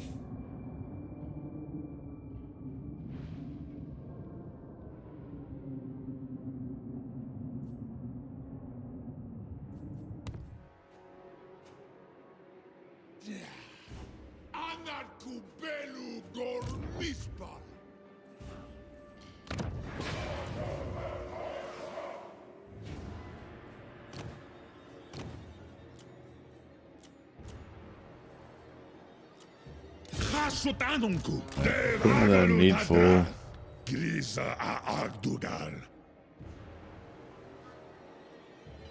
Zul unajar.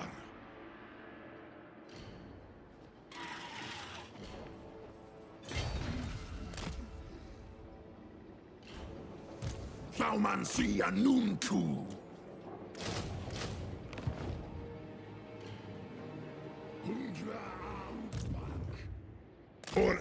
Okay, so we got. If they take that, we can get him there. If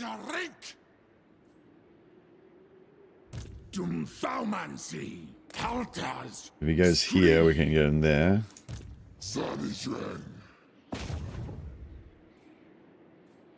Assault units.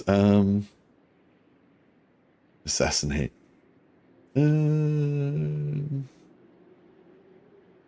Oh, you know, have a crack.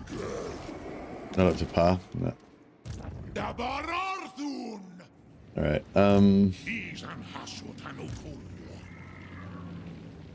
Tagrungron apgru.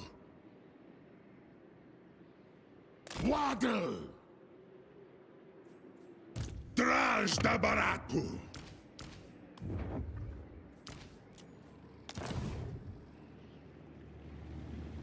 Awanrag. Ulastas. Nahitiwas. Maruna. Jekturia. Dakuas ta Elgram. I feel like I should almost just disband this army because they're so far away. Zartu Zan. Godakrum. Hasutanunku. Dalabanu. But yeah, alright. So, yeah, so I'm thinking...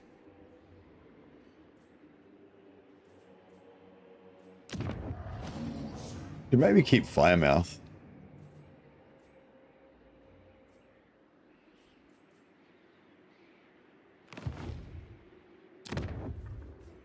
Today you, tomorrow, this whole stinking world. Alright, so we'll sell them... So I'm try to sell them Blood Peak, right? So Blood Peak... 17,000 gold. Yeah. We're on the great. And Greasus is rich. Alright. Had some success with that. 5,800. Very nice. All right, what about Titan's Notch? Same. And what about Firemouth? 9,000. Oh yeah. Done deal. He's got lots of money. Still got another. Yep. You're not as picky.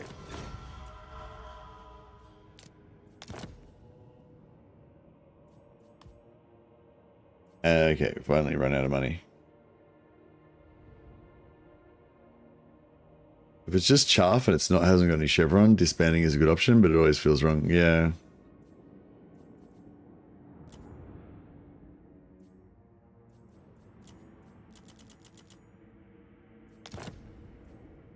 All right. So we've got a agreement with him, not military access, so he can't really declare war on me without, you know, dishonoring himself.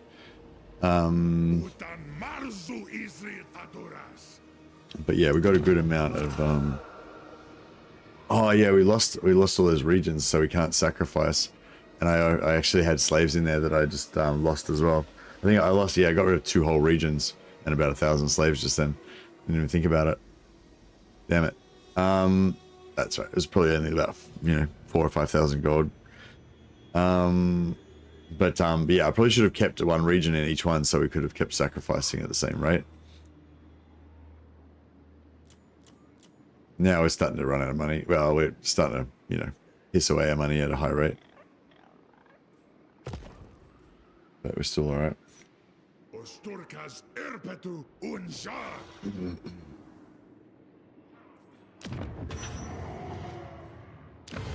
Speak, mortal.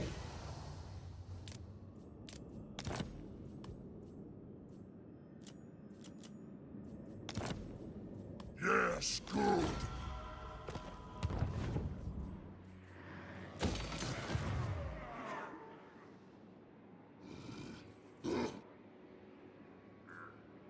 Akso Ardugal, Anad Abdarnu Tabarag.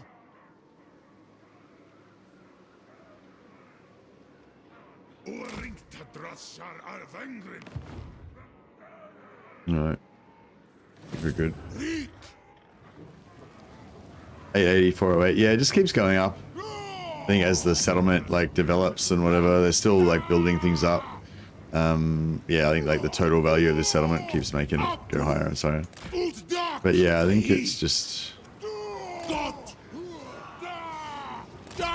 doesn't matter. Yeah, it doesn't matter where we are. I think it's just updated at that moment.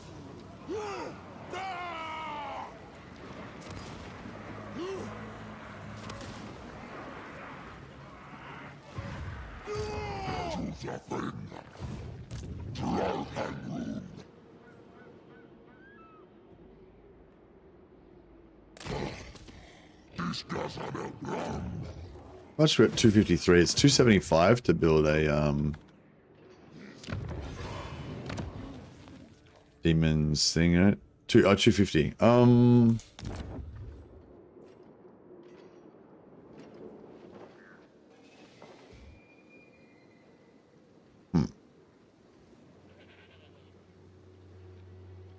Anfa Grimazul. Starstral.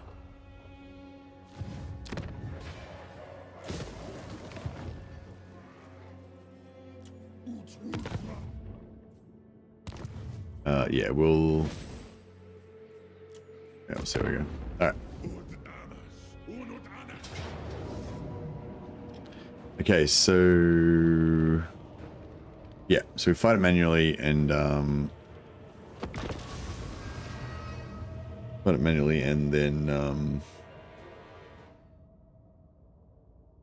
we'll just concede. Hopefully occupy the settlement.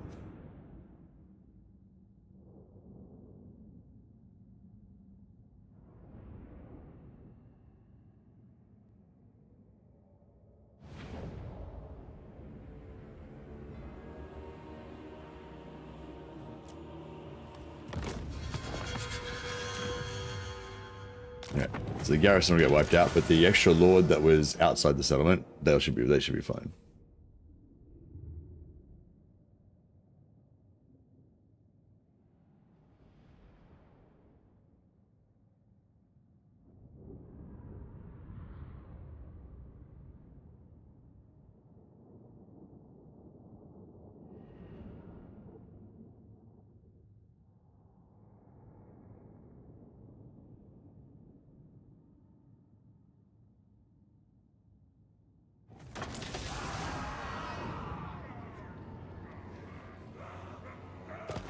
Or Agre. Okay, beautiful. Yeah, he occupied it, so I think we're good now.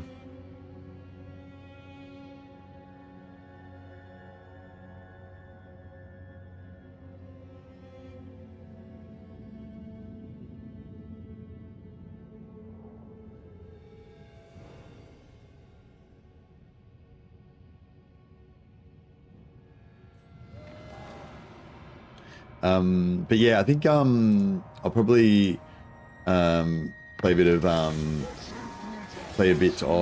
Mordheim to finish off the session today. If anyone is interested in seeing some more Warhammer content, but Warhammer Mordheim content, we'll switch over to a different stream in a second.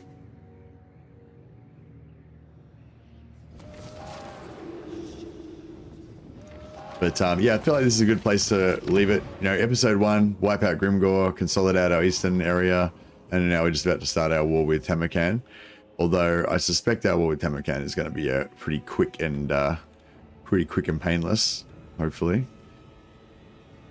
But one thing I like about Chaos when I play Chaos Dwarfs is like I tend to, you know, I've got like heaps of armies, there's shit everywhere. It feels much more like a massive military industrial effort, you know, compared to other factions where it's a bit more like a little bit more small scale. But yeah, anyway, so yes, I'm gonna play Mordheim now. So I'll transfer you guys over to the Mordheim stream, and then yeah, we'll be doing some demon hunting in the streets of Mordheim, which is a Warhammer game, but set a couple 100 years earlier than Warhammer 3. All right, see you guys in a sec.